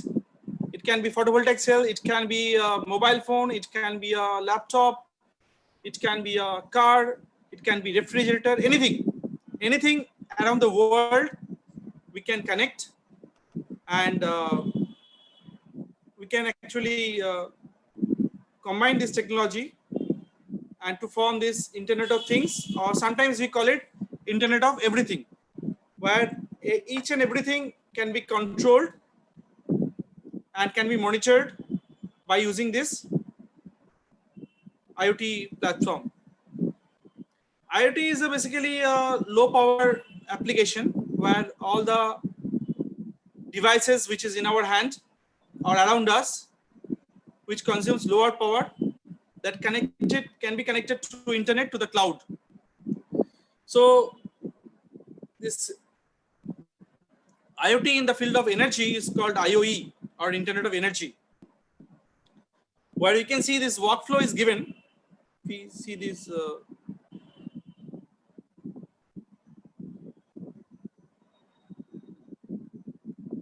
this is the energy gateway through which this energies are coming up, and there is a backend servers and internet gateways. Through this controller, actually we are connecting to the renewable energy. We are also doing the storage. There is a battery backup, also energy charging. We need to constant real-time charging. Also electrical vehicles are there. Also the electrical vehicles are available. And if you go to Newtown, a lot of charging points are already available. And also the cars coming up with photovoltaics, and also electrical cars are coming up, and they're all connected cars. They're all connected. Nowadays, cars are coming up with the Internet of Vehicles. This is called IOV, where they can transfer the energy, they can talk to each other, they can communicate to each other using the smart appliances. So smart appliances is also another very interesting thing to be connected with this world. Okay. Ultimately, we are connecting our public office scenario. We are also connecting to the post ecosystem, post offices, and microgrids, which is very important. Microgrids are also connected in this platform, and you can see many of the houses also coming up with photovoltaic cells, especially in remote areas. This villages already. Our previous speaker mentioned about Sundarban area. Many villages we visit that house rooftops are made up with solar cells. I can remember I was in Australia, Perth and Melbourne, where I have seen many houses. They have a photovoltaic cells rooftop, small and but beautiful houses, and the electricity bill is almost nil. Now the question is, what is IoE? IoE is basically Internet of Everything, where we are implementing the IoT to distribute the energy system to optimize the efficiency of energy infrastructure. Optimize the energy efficiency of the infrastructure and reduce the wastage. The energy is already costly. Now we cannot afford to lose our energy. We cannot lose the energy. So we have to reduce the wastage. And this wastage is only possible if all the energy sources, whether it is brown energy, that means coal-based energy, or whether it is a photovoltaic energy, or it is any kinds of renewable energy, that can be connected together. And based on the demand, global demand or the local demand, it can be distributed or rather redistributed. So by this way, it means a very high impact to the power sector. Okay. And this is very interesting. We can control the electricity bill also. Now the question is, which one comes first, rather which one is complementing to each other, IoT or IoE? IoT means Internet of Things, IoE is Internet of Everything. Now it is a egg and chicken problem. Which one comes first, or rather which one is complementing which one? IoT means we have to connect everything through internet. Now my question is to you, whether everything is really connected to internet. During last 6 months, we are all at home. We even do not go to our students in the cities and remote villages. But are we really getting the signals in the remote villages? Now the question is why it is not possible. Why the remote villages or some of the hilly areas we cannot connect internet. So IoT is only successful when internet is there. Now the question is how the internet will go if there is no energy. So internet of energy is playing a major role. So we have to go for the photovoltaic kind of things, photovoltaic based energy system to make the IoT system successful. So they are complementing each other. IoT and IoEs, they are complementing each other. So internet will be available in every corner of the planet or in the world, if and only if the energy is present. Now, that is the reason that I'll show you some slides where you'll see that how the companies like Google, Amazon, they are providing internet even at the remotest of the remote village, okay, through the flying base stations. What is the advantage? What is the need for this kind of IoT or IoE? To give the wide coverage and largest mobility. Coverage means all the areas, all the world is covered, even in the seas, even in the hilly areas and the remote villages, they're all connected, and also in mobile. So it is a mobile ad hoc network. We have seen that this kind of networks are coming up as emerging internet service provider, as an emerging network service provider.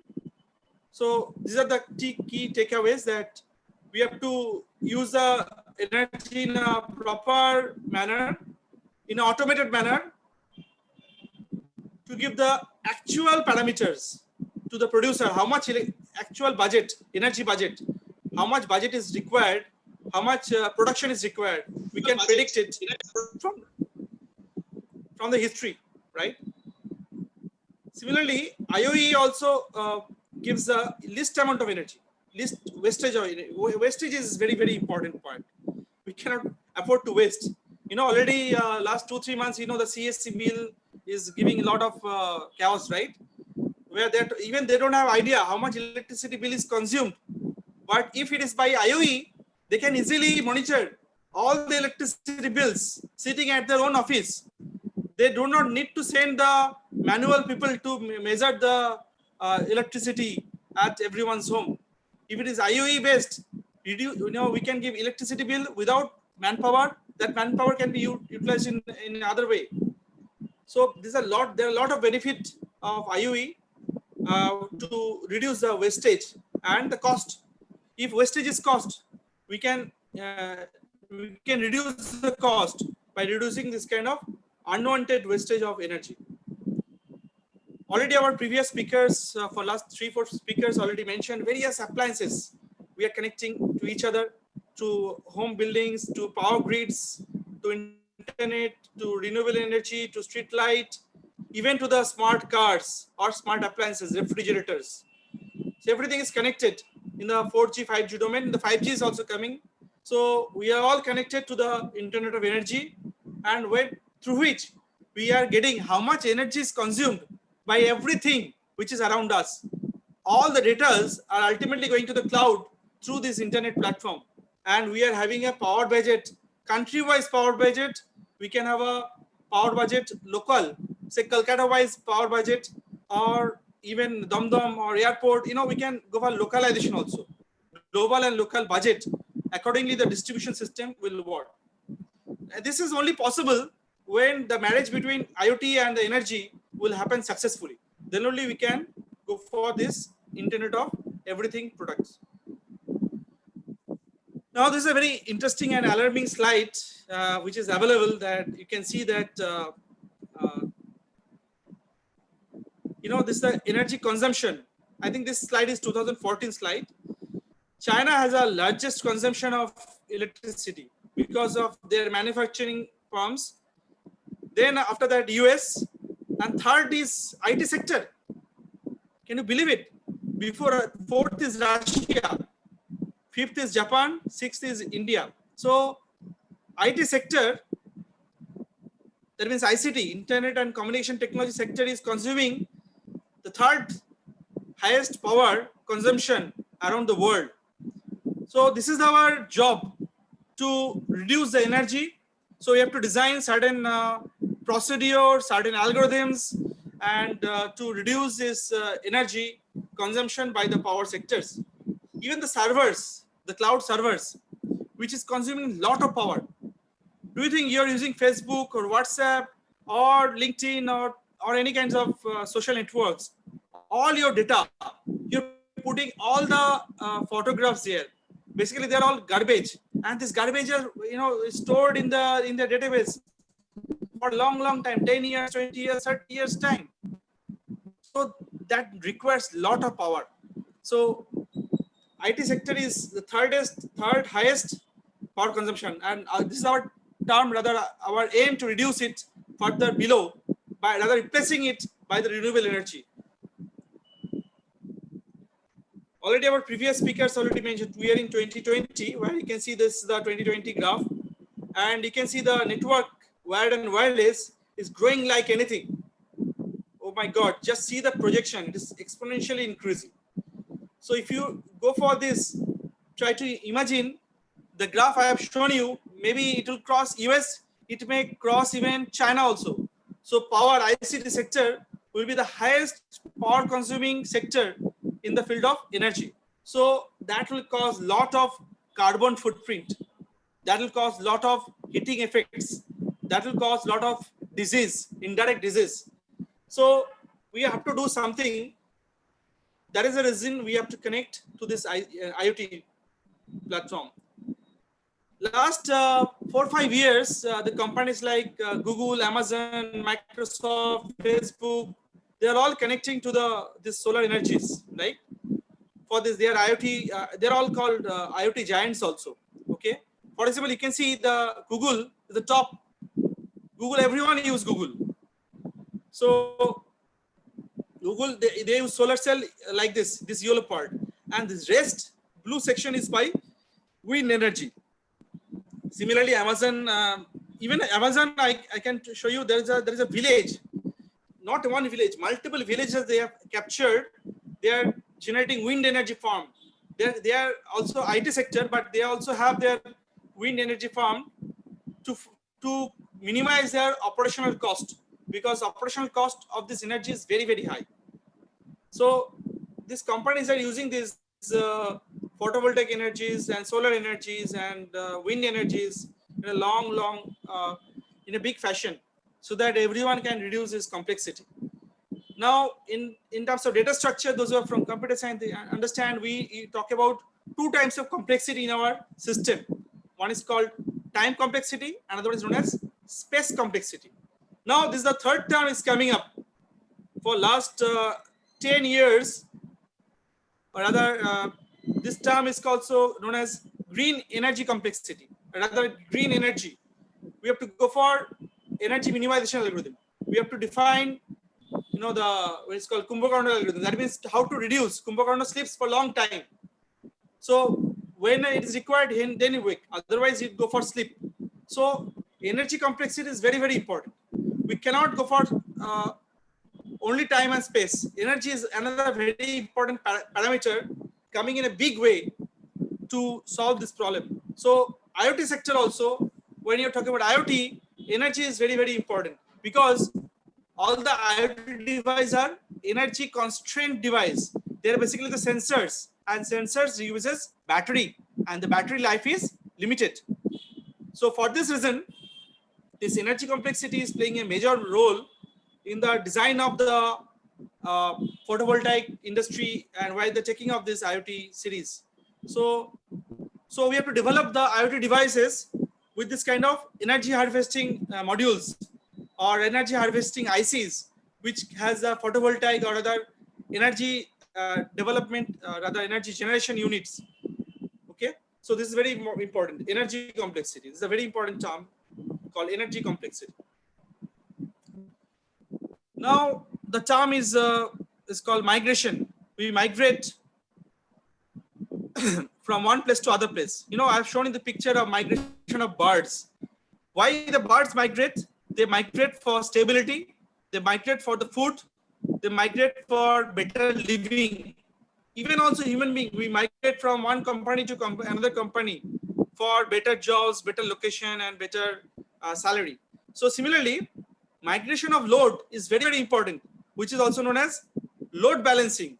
Just by inspired by the bird flocking, rather birds migration.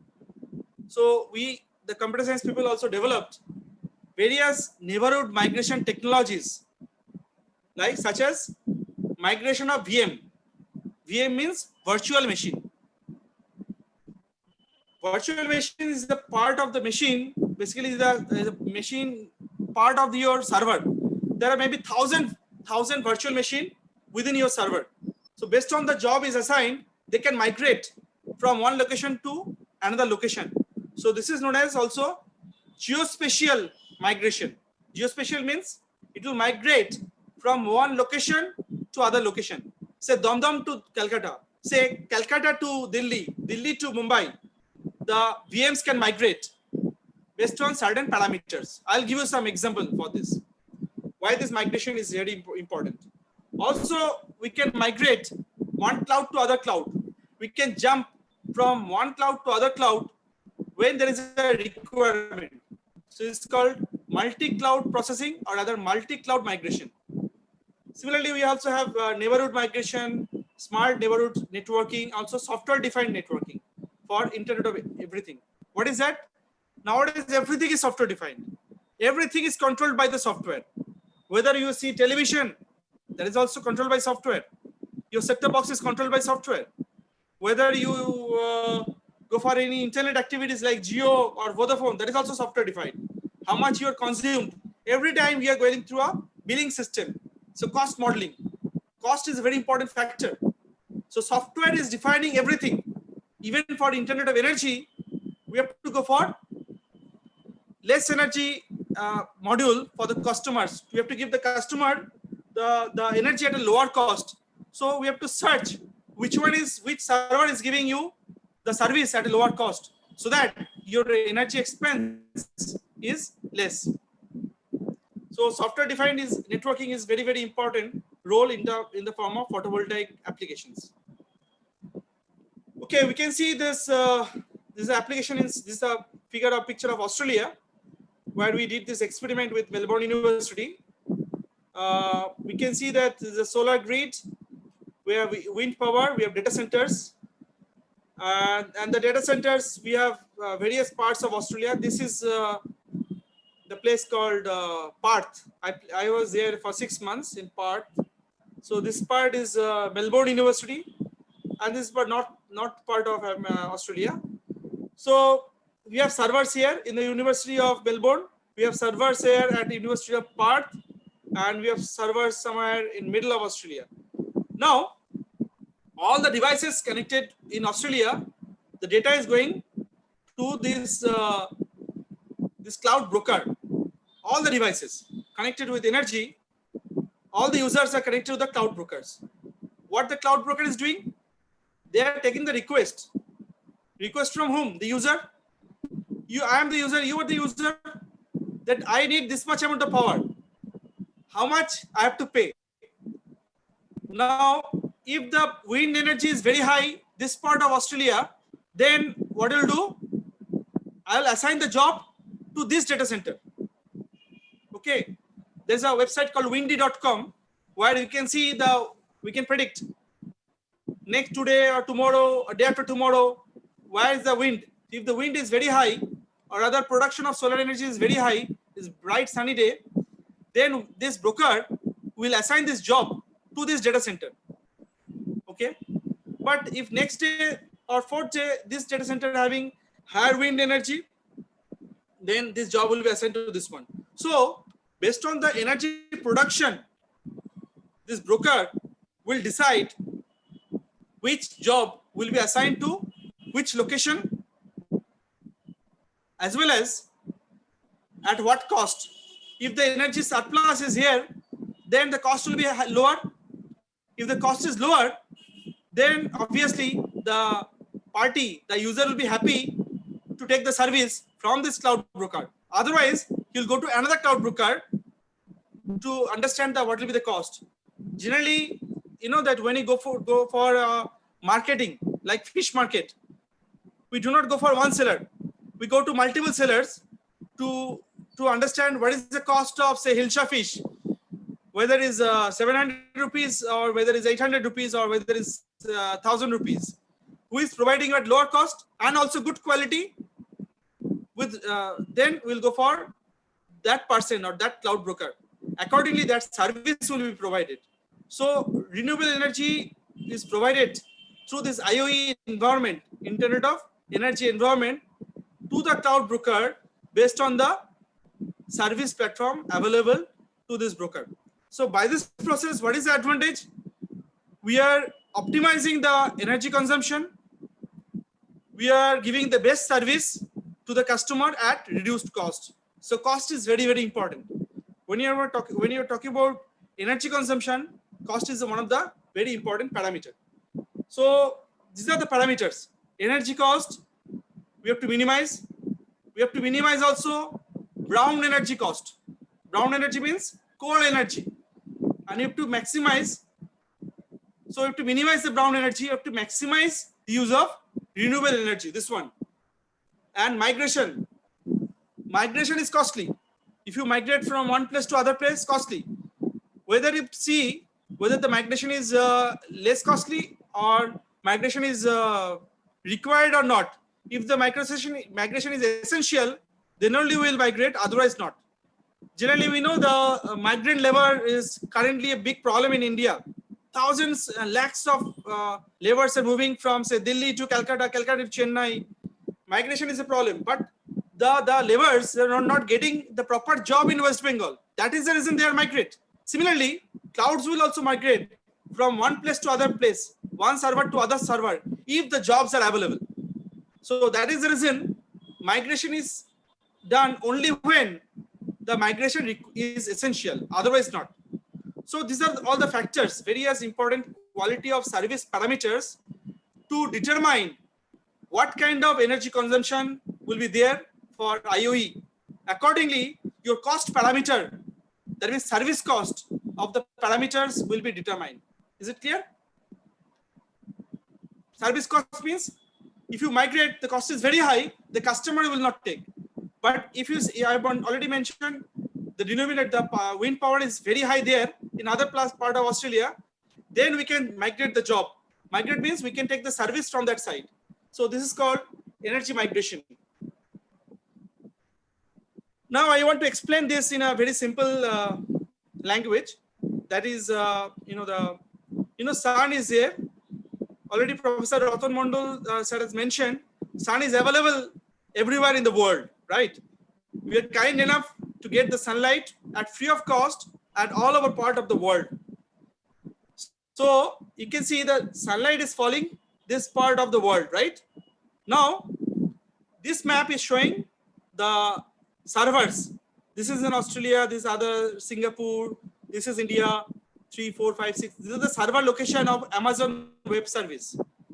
So if the sunlight is higher here, then the job, that means maximum cloud job, will be assigned in the morning up to afternoon to these servers. Now this job is moving like this, slowly. As the sun is moving, we'll go for this server, then we will go for this server. Then this part become night. Now sunlight is moving to this part, in the European countries, right? Then most of the world job will be moving, to this part. Then when the sunlight is moving to the America side, you can see the servers location here. The sunlight is moving here, right? Then this part, India, will be night. Now it is also 7 p.m. in India, 7:10. Now in US it is daylight. So in the daytime, now presently, if you want to assign a job, we can quickly assign a job to the server of US because more sunlight is available. What is the advantage? We are taking the advantage of sunlight. more energy will be generated, although the battery is there, but still directly we can consume the energy from the photovoltaic or maybe this kind of sunlight based systems in renewable energy systems, and accordingly we can allocate sunlight based job allocation, rather sunlight aware job allocation to the server. And believe it or not, Amazon, Google, they are doing the same principle. They are working in the same principle. They are moving their jobs, rather shifting their jobs. This process is known as offloading. From one hand to other hand, job is offloaded. That means transferred. So this process of hopping one server to other server based on the available sunlight. By this process, we can give the customer the service at a very low cost. So cost is very important. When you are talking about cloud service, the cost is very important. So by this way, we can migrate the job. It's just like a migration of birds. Few slides before, I have shown you the migration of birds, which is possible by this process of migration of servers based on the sunlight. Just I have given one example. Similarly, other examples are also possible. Just like the wind map, it is not the sun. Where the wind is very high, we can shift the server job to that location based on the available windy map from the windy.com or any other site. We can assign the job. From computer science point of view, we can use the optimization theory like PSO or GSO, particle sum optimization or global sum optimization techniques to transfer our job from one location to other location based on the available wind speed. The servers are basically run by the wind speed. Okay. So these are the various important studies. I'm not going in detail. Just I want to show you, these are the edge devices. Lots of edge devices are there. They're connected to the fog and cloud. So all the edge devices we are planning to provide the IoT service must have energy harvesting capacity. That means already Mr. Anupam Boral of Gitanjali Solar Enterprise, he's shown his products must be solar powered. That means all the IoT devices which is the ground level, which is close to the human being, must be solar powered or photovoltaic powered or maybe the windy powered. Then only we can provide all these IoT device power. Otherwise, what will happen? If you connect battery, after 1 month, battery will be down, your edge device is down, your IoT will be a complete failure. So energy model, you have to think of the energy model to make this ecosystem in a more robust fashion. So edge nodes are playing a major role in developing this IoT platform. Okay. So we need to develop more and more modules, more and more applications. Already we are talking about entrepreneurs. Entrepreneurs must, this is the point, the entrepreneurs must come into the picture to develop the street light system or mobile phones to this emergency security cameras on the road or the vehicles to develop in a more renewable energy platform so that Internet of Things is possible. If the device is dead, we cannot connect. Device must be alive. It is only possible if it is self-sustainable or self-organized. So mobile-based edge computing is playing a major role in this kind of platform. Now, we have to, when you're talking about power consumption, there's some mode called deactivating some of the optional applications. In your mobile phone also, we have some optional applications we can deactivate when the power goes low. So various modes are available even in our mobile phones. So mobile phones are intelligent enough, not only mobile phones, all the IoT devices are intelligent enough to go for better energy modules, right? Another very important point is brownout. Brownout is very important. Brownout means brown energy out. That means we have to make the coal-based energy out of our energy modules, because coal is is going to be exhausted, as our previous speaker mentioned, by 50 to 60 years. So then only this kind of renewable energy will be there. So brownout is a very important term which is very much used in present day Internet of Things applications, especially for edge devices. Now, even the fuzzy logic based applications, fuzzy logic based systems are there. We can see the membership functions.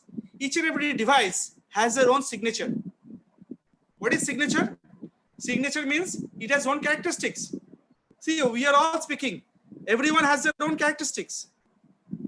So, based on the characteristics, your job will be assigned. You know, which job will be assigned to which membership function. Using this fuzzy logic, we can go for load distribution based on our power energy modules, right? So already I mentioned that brownout energy optimization is very much important to dynamically activate or deactivate our system components.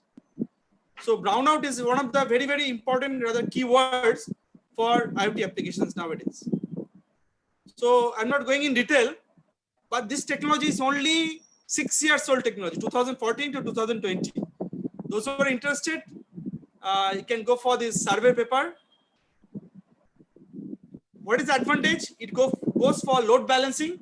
We are using load balancing, also self-adaptive modules, and also it is giving green microservices. Green means energy consumption is less. And also, see, we also having AI, means artificial intelligence. We are developing certain softwares which is based on learning. That means reinforcement learning or deep learning. By this process, we are making our systems energy efficient. Okay. So this is the module of self-adaptive brownout, where you can execute, plan, analyze, and monitor based on our knowledge.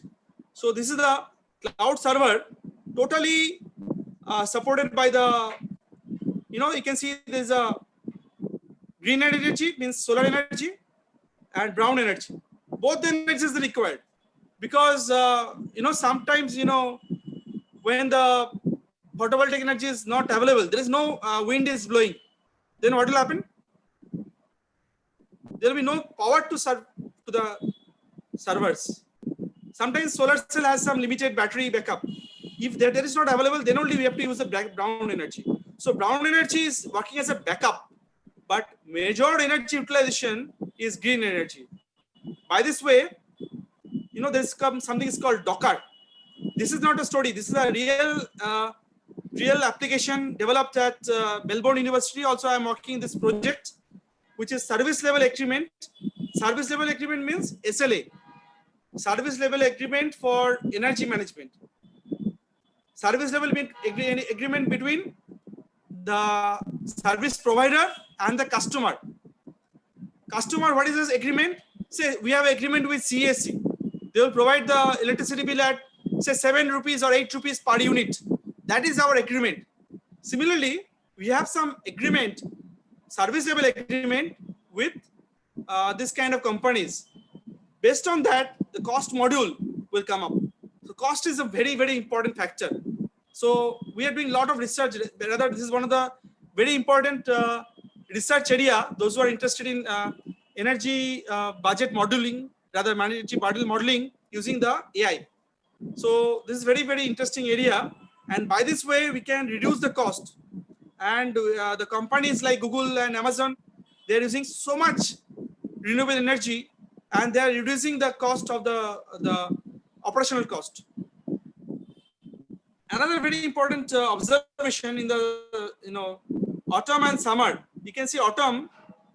This is the coal energy consumption, the black one, and this green one is this is a real picture at Australia. We did this experiment from the Wikipedia. How much Wikipedia is observed through Google.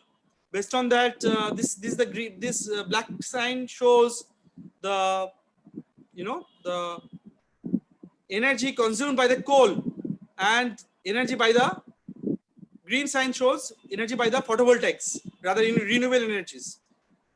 It is in the winter time, right? When you're going to the summer, can you just see more green? This more green. That means we are getting more power from the available resources, and at the same time, by this process, what is happening? We are getting more energy from the renewable energy platforms. By this process, we are reducing the cost of coal. By this process, the profit in summer of the companies like Google, Amazon is higher. Can you believe it? So this is the very interesting graph which is showing the power management by these big companies like cloud servers. So just by utilizing the wind energy or other photovoltaic energy. So this is a very interesting observation. So I'm just keeping this. Another important parameter is that the drones, nowadays drones are basically having a lifetime of 1 hour with their battery backup. Now people are developing the drones using these photovoltaic cells, okay, and which can run for 6 hours to 12 hours. Unbelievable. Especially these are deployed in the military applications and also the city application invigilation by the police people and military people. These are some of the modules which has a lot of demand. If you can increase the lifetime of the drones from 1 hour to say 10 hours using this kind of photovoltaic modules. So I think the entrepreneurs, young entrepreneurs can think of developing this kind of modules already available, but still it is not enough to develop this one. So it must be also flexible and less weight. So that we can develop this kind of solar power drones. Now the question is, from computer science point of view, how to optimize this energy. So there are some algorithms called gravitational search algorithm, which is based on Newton's law, F equals to g/m by r square, where m1 and m2 is the mass of 2 drones and r is the distance between the 2 drones. So by this process of gravitational search optimization, we can reduce the path optimization of these drones. Also, we can use PSO, particle sum optimization, which is used for load balancing during this migration from one place to other place, just like the bird migration. We have a lot of publication related with glowworm. We have 3-4 publication glowworm. In Bengali, we call it Jonaki.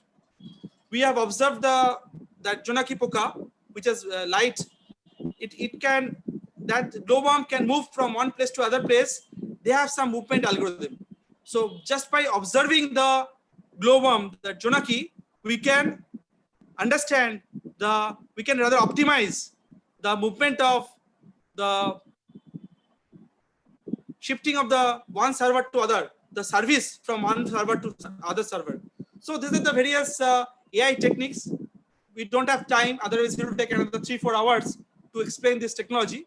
But those who are interested, this is the open research problem to work with using this renewable energy. So, the renewable energy and AI is working hand to hand together to optimize the cost. See, all the times I'm talking about one thing, cost, because we want to give the customer at lower cost. Cost is very, very important factor. Now, this is a picture of a photovoltaic drone, which is powered by wind and PV. So these drones are basically used for the sea level surveillance. In India also, we have a lot of this kind of drones. In our, we have 3 parts of our country is surrounded by the water, by the seas. The ocean drones are available. Okay. Another very important things which is developed by Google is called Loon project. You can see all the balloons consist of a solar cell. These are the solar cells. And there is a base station. Base station. See, this house is at a hilly area when there is no mobile connectivity. There is no Vodafone, there is no Airtel, there is no Jio. These balloons will go and these balloons will serve these houses. And these balloons are powered by photovoltaics. So that means in the remote area, the light, sunlight, or the wind energy, they are with these balloons are flying, and these balloons are providing internet service to IoT.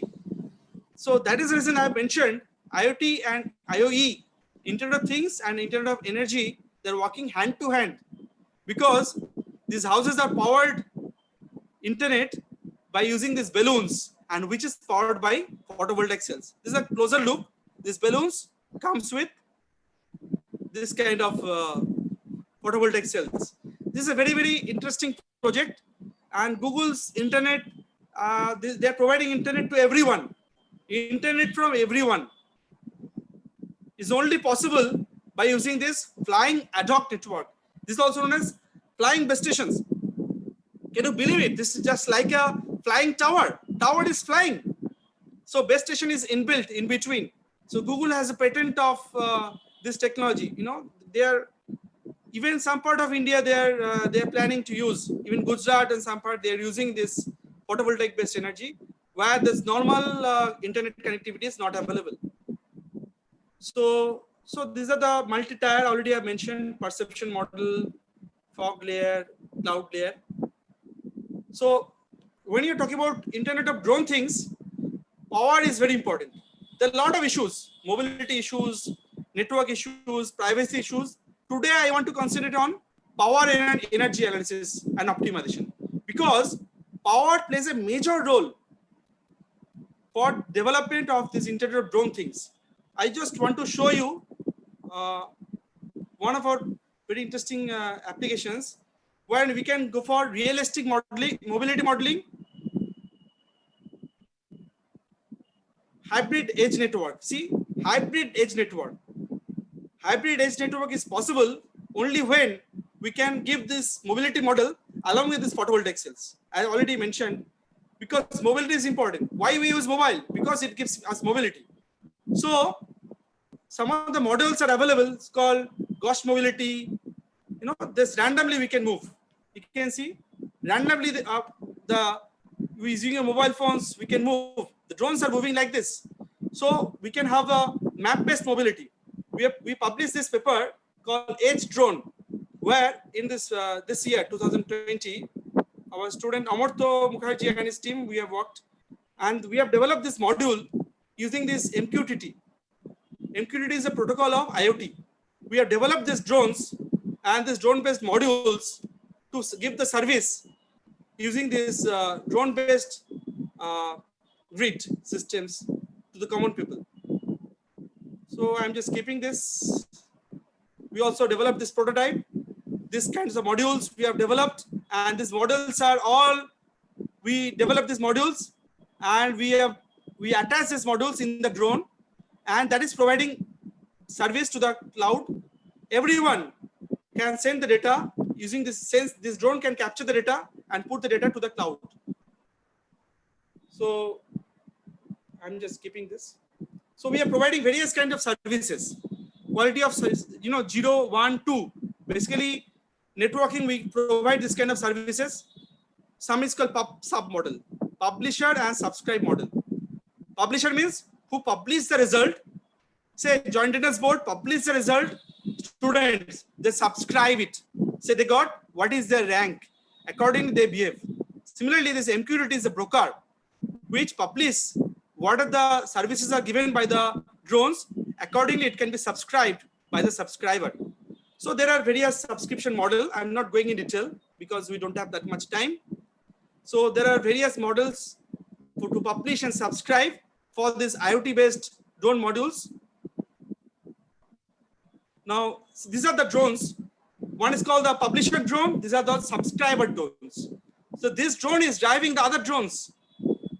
Can you believe it? This single drone is driving the other drones in a time sharing process to develop this opportunistic flying ad hoc network to transfer the drone data from one drone to other drone. So by this process, we can also develop a drone-based smart grid network. What is that? I'm just showing you one slide. I'm just keeping this. Yeah, this one. These smart grids are all connected to the drones, and all the drones are connected to the house. So see, if there is any gap, this drone is bridging the gap. So see that this green color shows the mobility, and we did this experiment, believe it or not, in Salt Lake area, in our Salt Lake area. Okay, and it's a real experiment, and we connect the drones, group of drones using these protocols and connect into this power power zones. So next level networking is drone-based networking. So we have developed this lightweight, sustainable, intelligent protocol system using these grid modules, power grid modules. So this is also published in Sustainable Computing. Sustainable means the system must sustain, then only your computing is successful. So these are some of the snapshots, pictures of this drone. This is in Kolani. We are doing experiment in Kolani. And this is Amartya who is doing the experiment. So these are some of the drone modules. And truly we are developing these modules with energy harvesting. That means with the photovoltaic cells. Also with the drone's movement, we want to generate the energy. Your kinetic energy will be converted to electrical energy using some of the transducer. Okay. There are another drones called underwater drone, which is used for underwater. You can see this kind of drones is not by pictures. I'm on the other picture. I took this picture from the internet. So these drones are very much available to give the connectivity in the underwater. This is also known as AUV, autonomous underwater vehicle. This also provides the Internet of Things connectivity to the underwater connections, especially in the military areas. Okay. So I just like to finish just today by saying one thing, that we have to harvest the energy by these renewable energy products. See, this is one of the company called Cypress Semiconductor. They have developed this module, okay, which is ultra low Bach power converter. If you put this module to the drone, you know, it can harvest the energy. It can, you know, by using this chip, if you connect to the drone, you know, it can check the vibration of the modules. Okay, vibration and the solar energy, it can convert it to electrical energy. The battery will be charged on the fly, and the drones can fly for longer time. Okay, so this is there are various applications. So this is a team with which we develop. This is the main person, Amartya, Nilanjan, and also Prathiti. Amartya developed the drones. Myself developed the networking and AI modules. Also with Nilanjan, and Prathiti, she is a student of IEM, but she works in Finland, and she is an AI expert. She is in third year of BTech, but she is totally AI expert. He goes various countries. So she is helping us to develop the deep learning based artificial intelligence products for these drones, and she is basically genius for this to develop these modules, and published 3 papers as a BTech student. Next, just before I finish, I want to show you on 25th, there is a lecture of CSI developing the smart neighborhood neighborhood networking using blockchain and IoE. So the people like Nilotpal Chakraborty, he is working in this company. He is basically energy consultant. You know, this kind of post is also available. So those who want to become entrepreneur, do not think your computer science programming is a post. Programmer is a post. See his post. He is a specialist of energy consultant of Belgium. He is from Belgium. He is giving a lecture. Those who are interested, they can join this lecture. He is an energy consultant, and he is developing this blockchain-based module for energy consumption for Internet of Energy. How to optimize the energy. So using this blockchain, this is the outline of his lecture. So IoT devices are connected to the security mode, and all the drones, all the modules, all the IoT products, everything is basically connected like this. So by this process, we are basically connecting each other to form Internet of Drone Things, to form this Internet of Energy. Okay. So what you can conclude, already I mentioned burnout, fuzzy logic, photovoltaic-based flying base stations. We also developed this dew computing for uninterrupted energy. Also this AI-based or DSO-based energy modules, also blockchain-based modules. So by this, we want to finish because we don't have much time. And these are the few emerging areas for next generation IoT platforms. And anyone is interested, they can contact us. This is my email ID. Thank you. Thank you, sir. Thank you, everyone. Thank you, sir, for your detailed speech related to renewable energy, which is a very modern technology. So we have a few questions. I think all the questions are covered by all the presenters here in their presentation. So, sir, I have one question to Professor Devasdeep Dey, sir. Sir, the question is, what is the status of this IoT and AI application in renewable energy for India? You'll be happy to know there are at least 10 startup companies in Bangalore, one in Calcutta. They are all working in IoT, especially in drone based. I know them because I worked in this domain, and they are using extensively IoT and AI in together.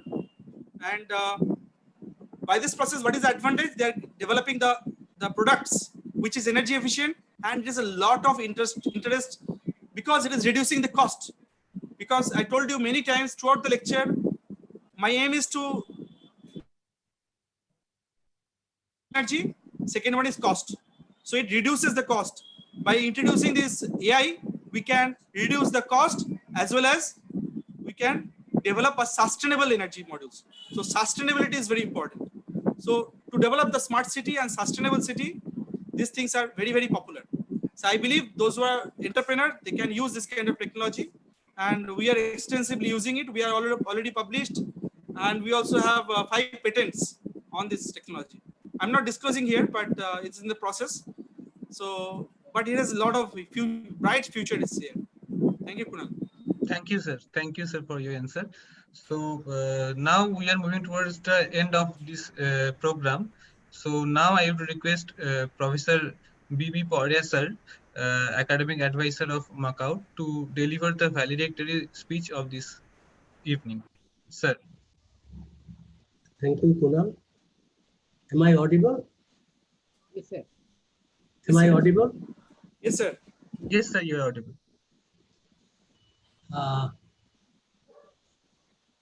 Honorable Vice Chancellor has left possibly, so also Topon. Yes, sir. So, but still, Professor Dr. Soikot Moitra, Honorable Vice Chancellor, Maulana Abul Kalam Azad University of Technology, Dr. Raghunath Bhattacharya, former Director, Great Scientist, National Physical Laboratory, Delhi, now attached with IES. Professor Dr. Ratan Mondal, Director, School of Environmental Studies, Jadavpur University. Mr. Anupam Boral, Founder, CEO, Gitanjali Solar. Professor Dr. Tapan Kumar Poira, Director, School of Energy and Environment, Maulana Abul Kalam Azad University of Technology. Professor Dr. Devasdeep Dey, Director, School of Computational Science, Maulana Abul Kalam Azad University of Technology, and Director of the Center of Mobile Cloud Computing, Maulana Abul Kalam Azad University of Technology.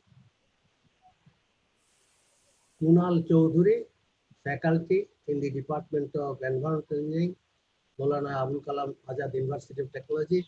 I am really grateful to the organizers to invite me to be present and give the valedictory lecture. In fact, a lot of things have come out. All started with Kunal introducing the speakers, the resource persons, and then Topon narrating about Dr. Poira narrating about the potential of renewable energy, all types of renewable energy sources. And then he also pointing out that India is 4th in the world in utilizing wind power, 6th in solar power, and 5th in overall as far as alternative energy sources utilizations are concerned.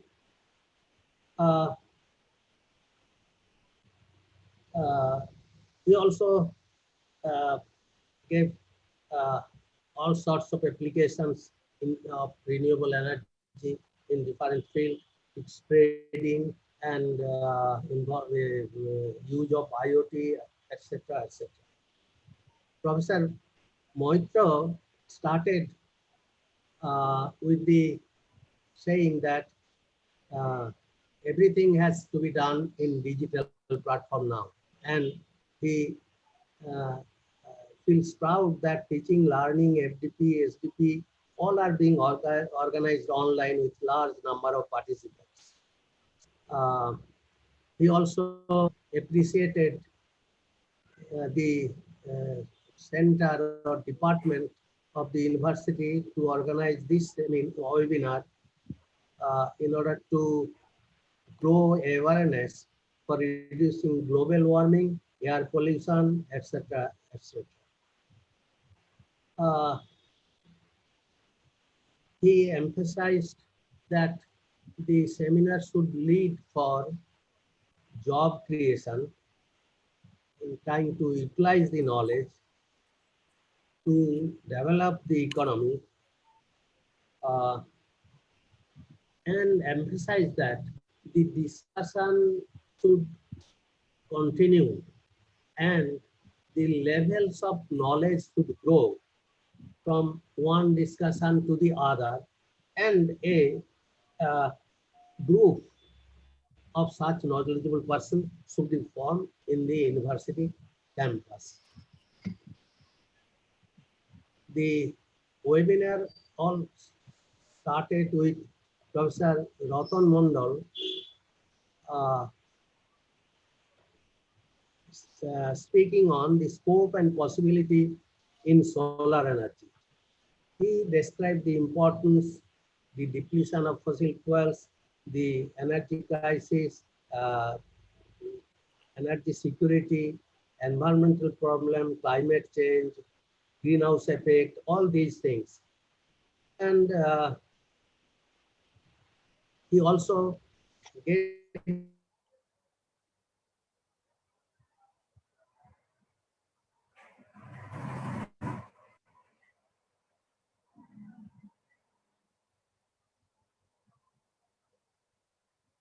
কি হলো? Hello. Sir, maybe there is any network issue from sir's end.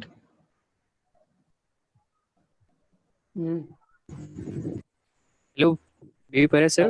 the systems. We are unable to hear you. So yes, please continue. Anything? You are now audible. Please continue, sir. Please Okay. continue. And he also gave some indication of the job opportunities for the graduates in renewable energy.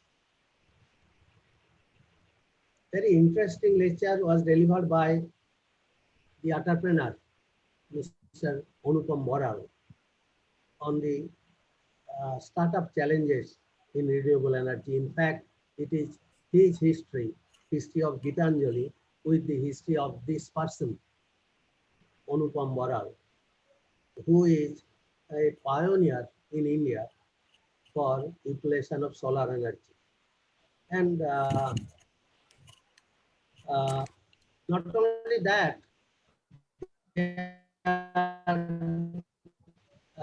going for SPVs or solar thermal machineries or other things, but also solar toys, training programs on renewable energy, innovations.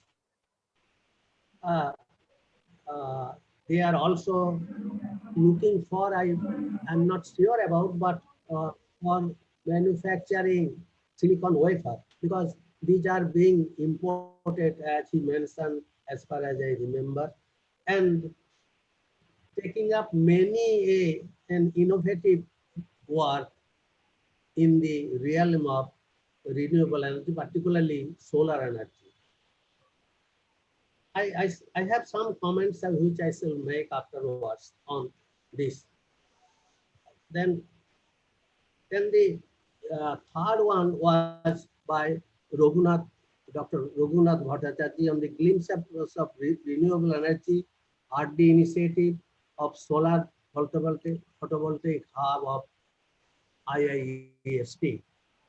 In fact, Dr. Bhattacharya may recall that this hub was inaugurated when Heritage Institute of Technology also participated. And we had some knowledge because Professor Ajay Rai involved Heritage Institute of Technology with the activities of this hub.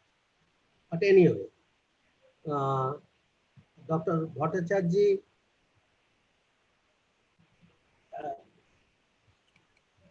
gave all sorts of information on solar cell, solar energy enabling research that is being carried out, solar cell characterization facilities that they have developed.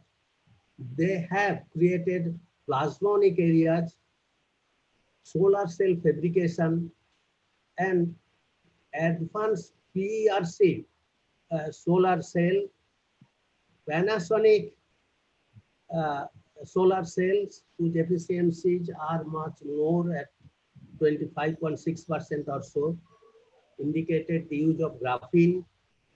He also informed us that one of his students designed solar Toto, which is on the road at the present moment. And in part 2 of his lecture, he pointed about the easy clearing of the panel by self-cleaning coatings. In fact, he gave a review of the cleaning technology or processes and how they are utilizing titanium dioxide for the purpose, waterless cleaning, and all those things. I think people who are interested in the cleaning process, they can go through it, get good review of the status of cleaning of solar panels. The final speaker in this webinar was the homegrown scientist and professor heading the computational science of the university, is Professor Dr. Debashish Dey, and defined from the Internet of Things to Internet of Energy, Internet of everything, and led us to actually, for his 30-35 minute speech, to a virtual world, where we have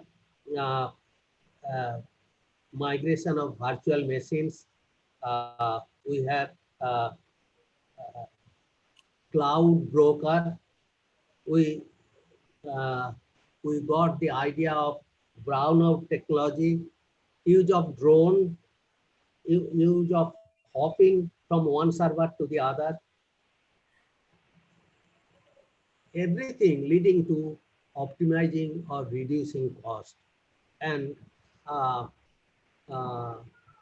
but with all this, I have a few points to make.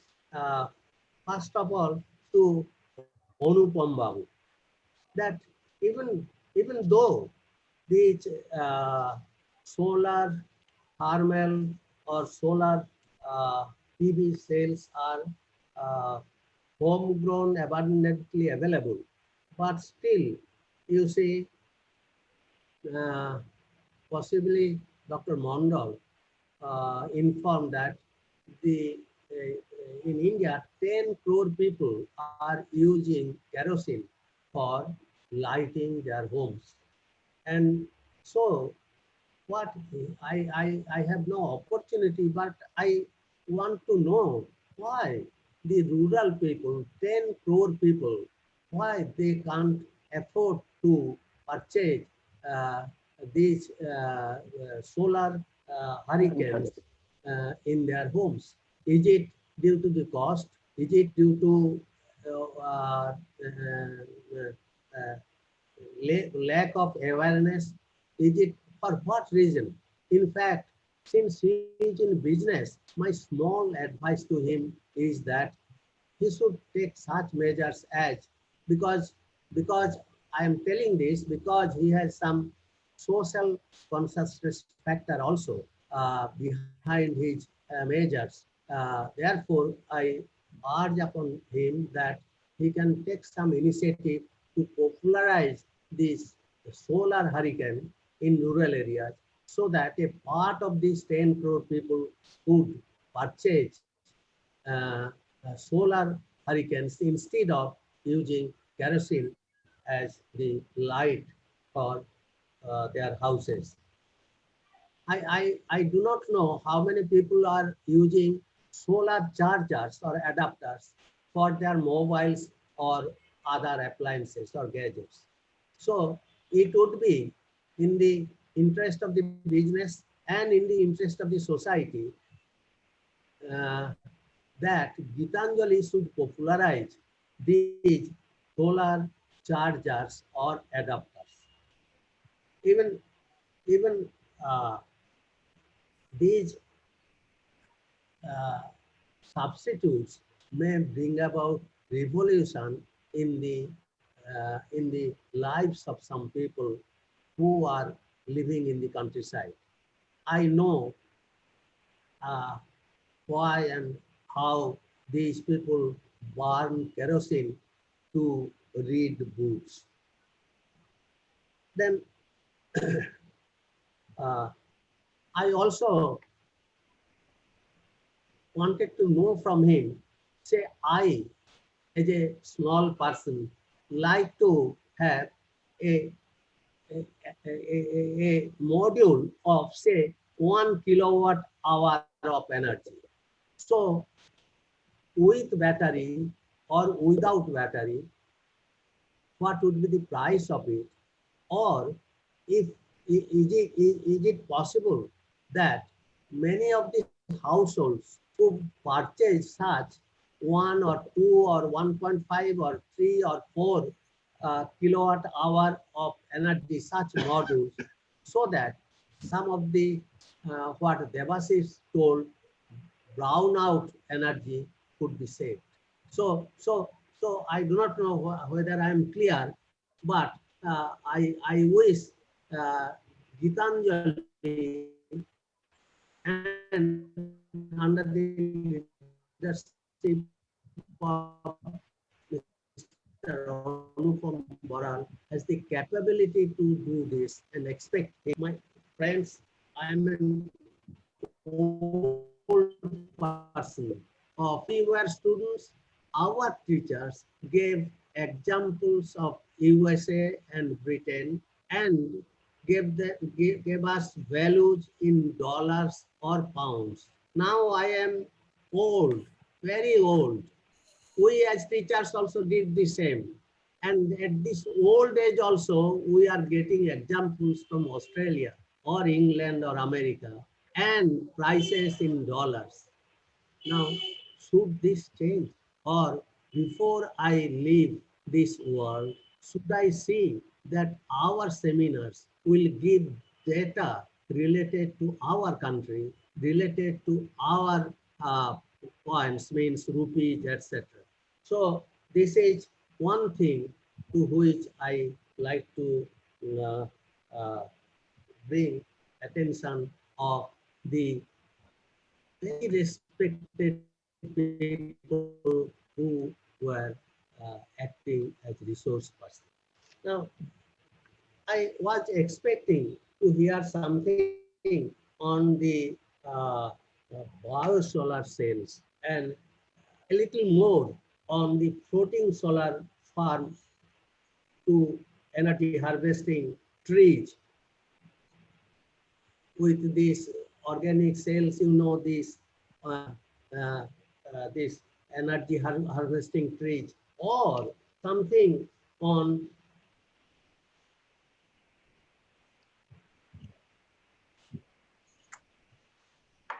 just a minute.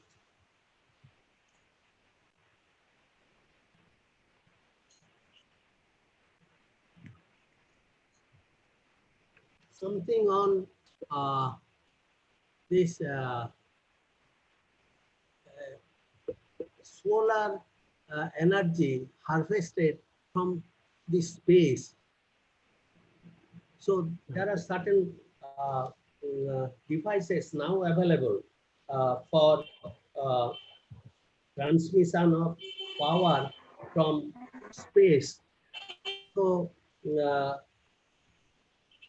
I could not hear anything on this, how you can harvest from space.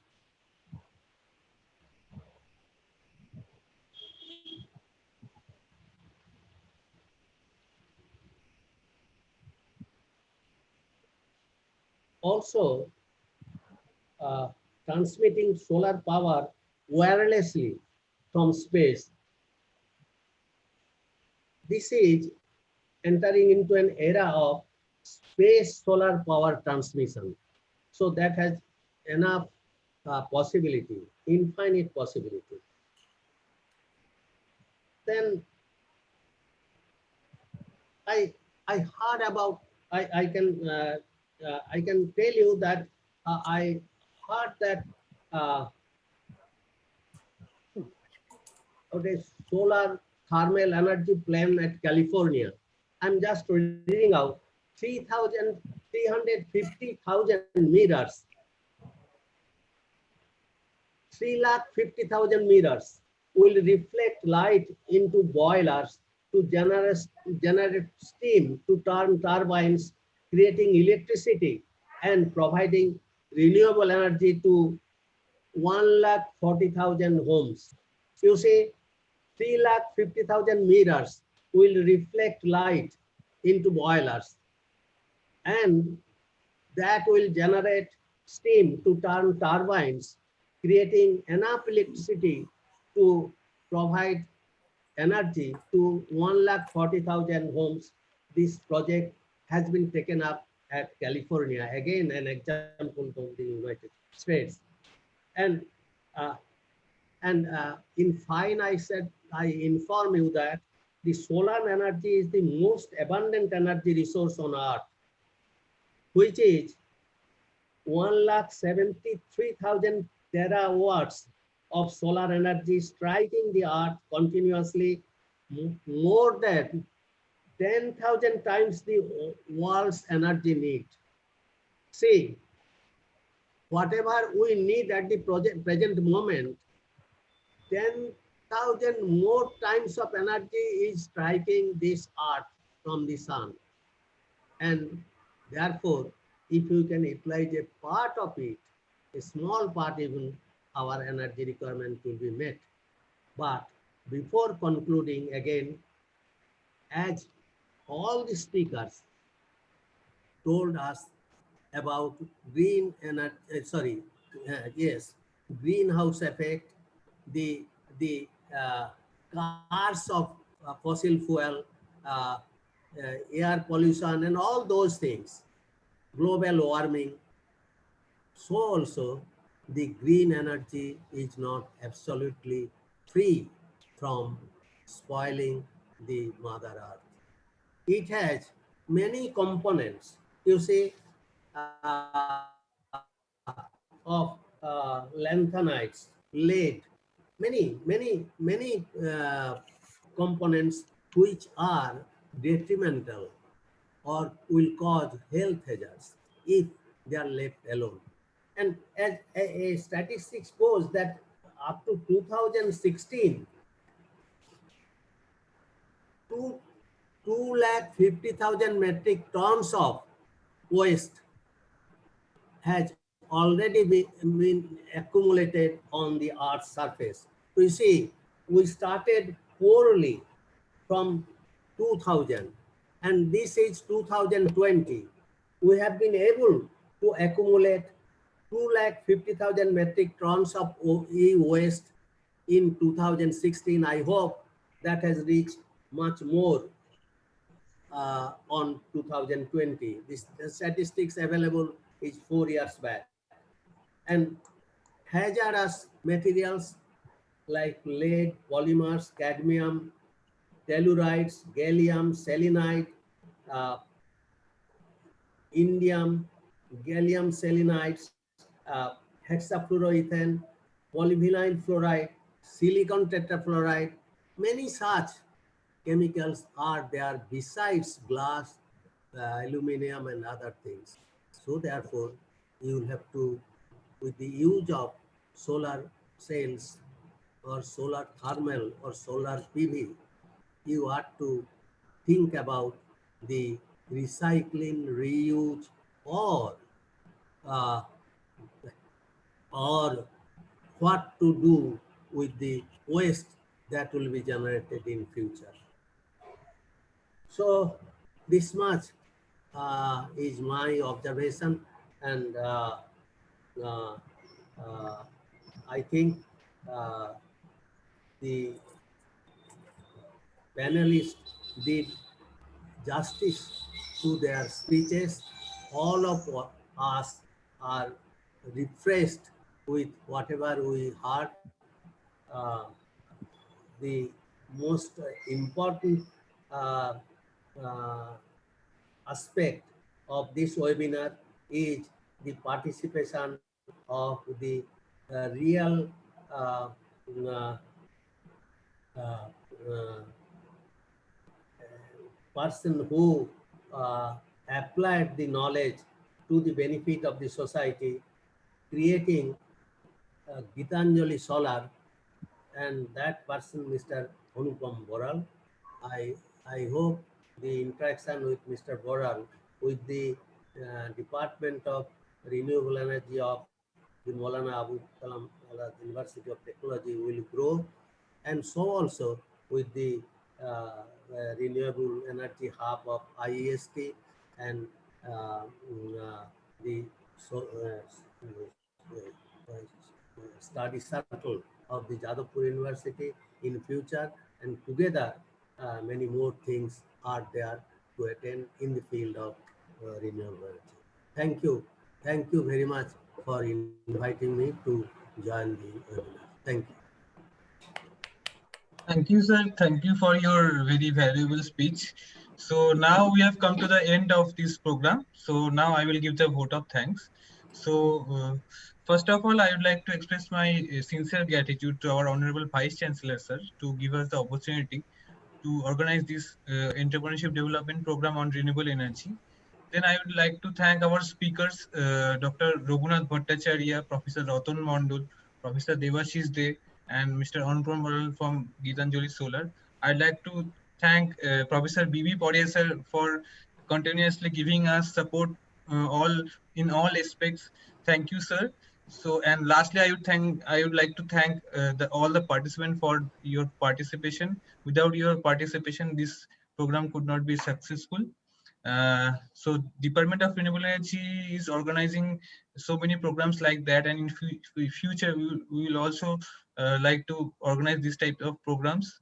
So be in contact with us and participate on that programs. Thank you all, thank you all the participants, thank you all the panelists, thank you all. So for participant, there is an announcement. We have already shared the e-certificate and feedback link in the chat box. Now I will share the certificate link in the screen. You can you can take the screenshot of that link and take the certificates from that particular G Drive link. So this is the link, two links of feedback and certificate. You can go there and download your certificate, and after giving the feedback, so you can take the screenshot from this screen.